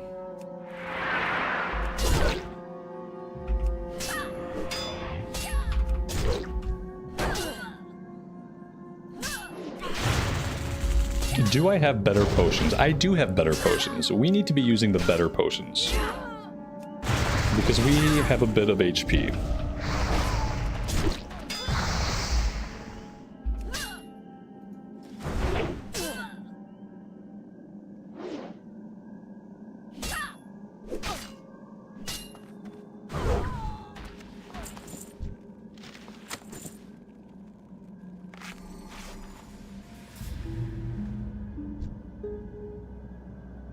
Oh my god, not this guy again. I think this guy is gonna kill us. There's really nothing I can do to stop this guy from killing us at this point. Yeah, without any, like, stuns, any other way to heal. Oh my god, what a jerk. What a complete jerkwad. Where are we? Oh my dear god. We are really, really far away. Okay. Okie dokie. Whew. That's a tough one.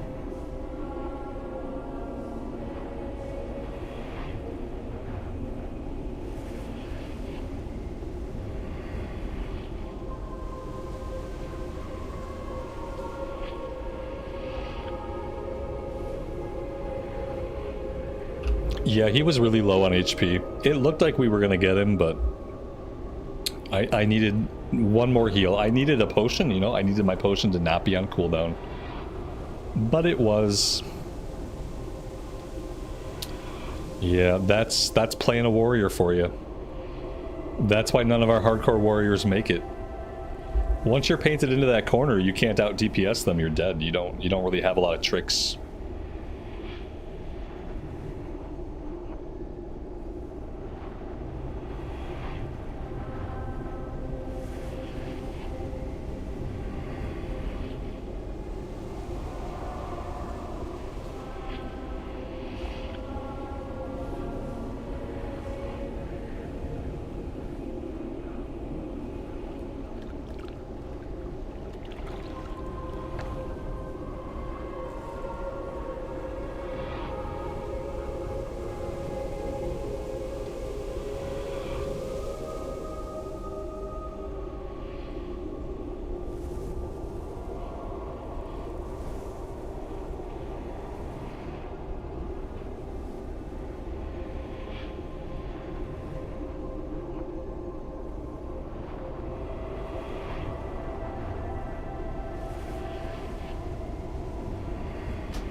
Alright, let's get the elixirs back going. Let's get our buff food up, and let's hope that we don't die again.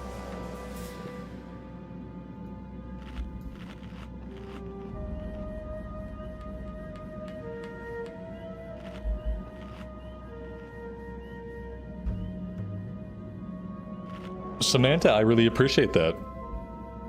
Thanks for being here today and checking out the stream. Hope you're doing well.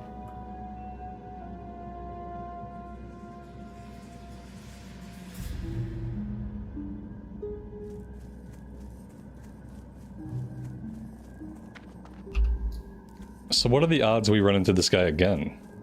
I don't see him. Oh, there, is that him? No, that's not him. That's a Naga. Yeah, oh, there he is. Okay, he's patrolling a lot. That's the problem. Let's kill this guy. He's gonna keep causing us problems. This is just a little bit of revenge. We're gonna wait till the flame blast is almost up and then interrupt it. Look at that. You took all that time casting and you didn't get it off. How's that feel, buddy? There we go.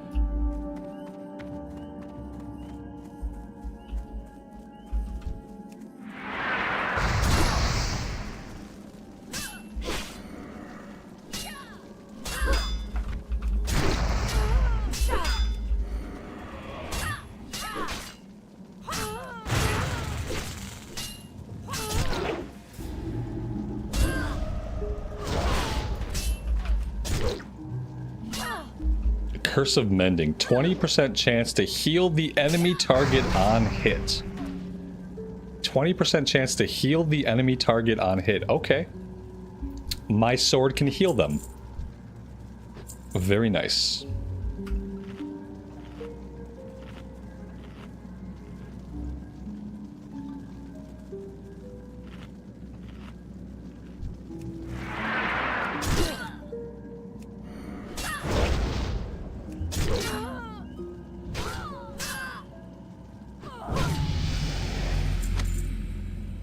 And that is level 17. We have made some decent progress today. It's been pretty good. Yeah, I'm hoping we can do Dead Mines tomorrow. That is the dream.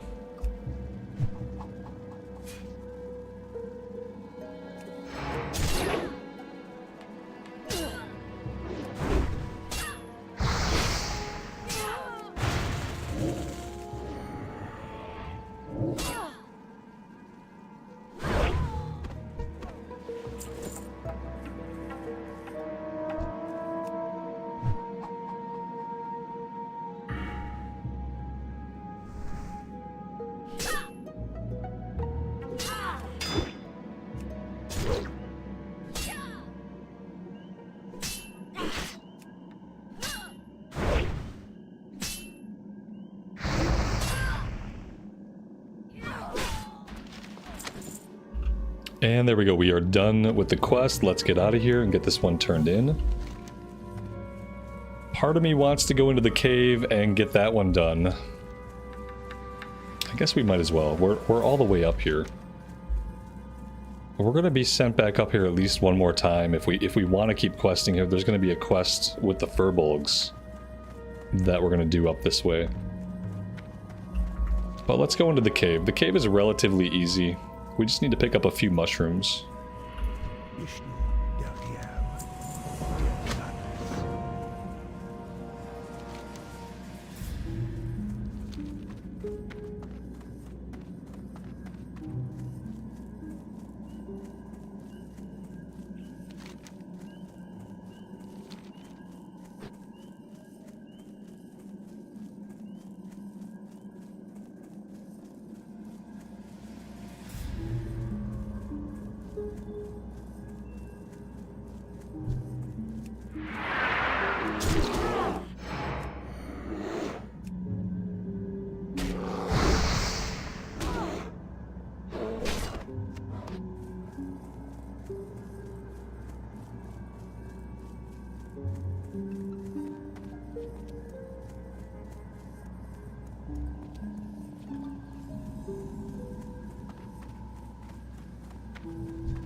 We missed the bash on the heal. Of course, we've hit every shield bash.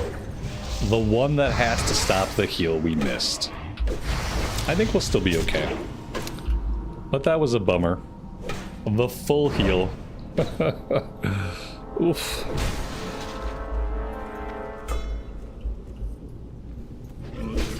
Cami punks were all doing great. Thanks for asking. Thanks for being here today. Alright, that is the rest of the mushrooms. I think we're ready to hearth out of here. Oh, you know what? Yeah, let's hearth out. I think we're good. We got a bunch of stuff to turn in. We got a full inventory. We are good to get out of here.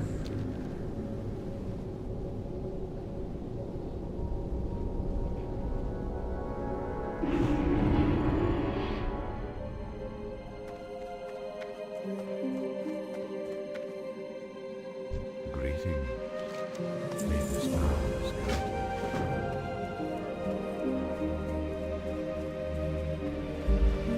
you. Yeah, Tim, that's going to be us tomorrow and for the next 5 days after tomorrow. Well, no, tomorrow and for 4 days after. So basically for the next 5 days, How may I help? that's going to be our temperatures. Because we are stuck in a heat dome. I had never heard of a heat dome until like a year ago. Goddess, watch over. It's where heat comes and then it never goes away. Mm-hmm. Who knew? Yep, it's going to be miserable. I mean, we're going to run the AC 24 hours a day. So we have the central air and we put 2 window units into the bedrooms. And so as long as the power doesn't go out, we'll probably be okay. But as for going outside, it's going to be absolutely miserable. I am not looking forward to it. I am listening. Farewell. Not looking forward to it at all. Infused grass.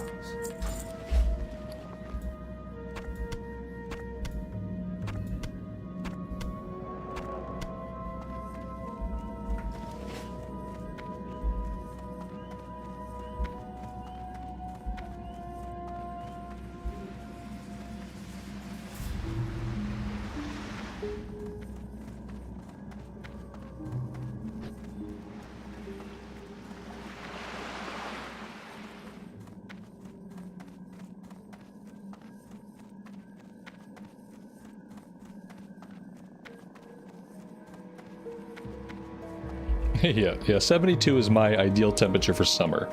I really don't ever want it to get much hotter than like 78. Ishnu Daldir, If we could go all summer and it never got any hotter than 78, may the stars I would be very happy with that.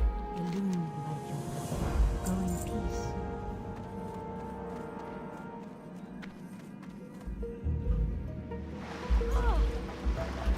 What can I do for you?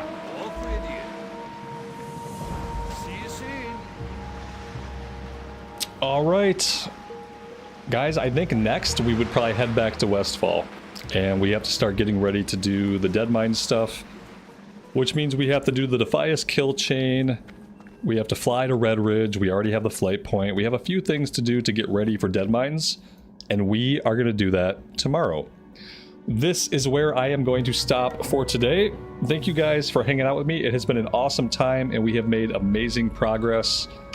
Both with our character and with all of our professions, which are looking really, really good. So yeah, thank you guys for being here and for all the support. Have a great rest of your afternoon or evening time. And as always, take care of yourselves, take care of each other, and we will see you back here again very soon.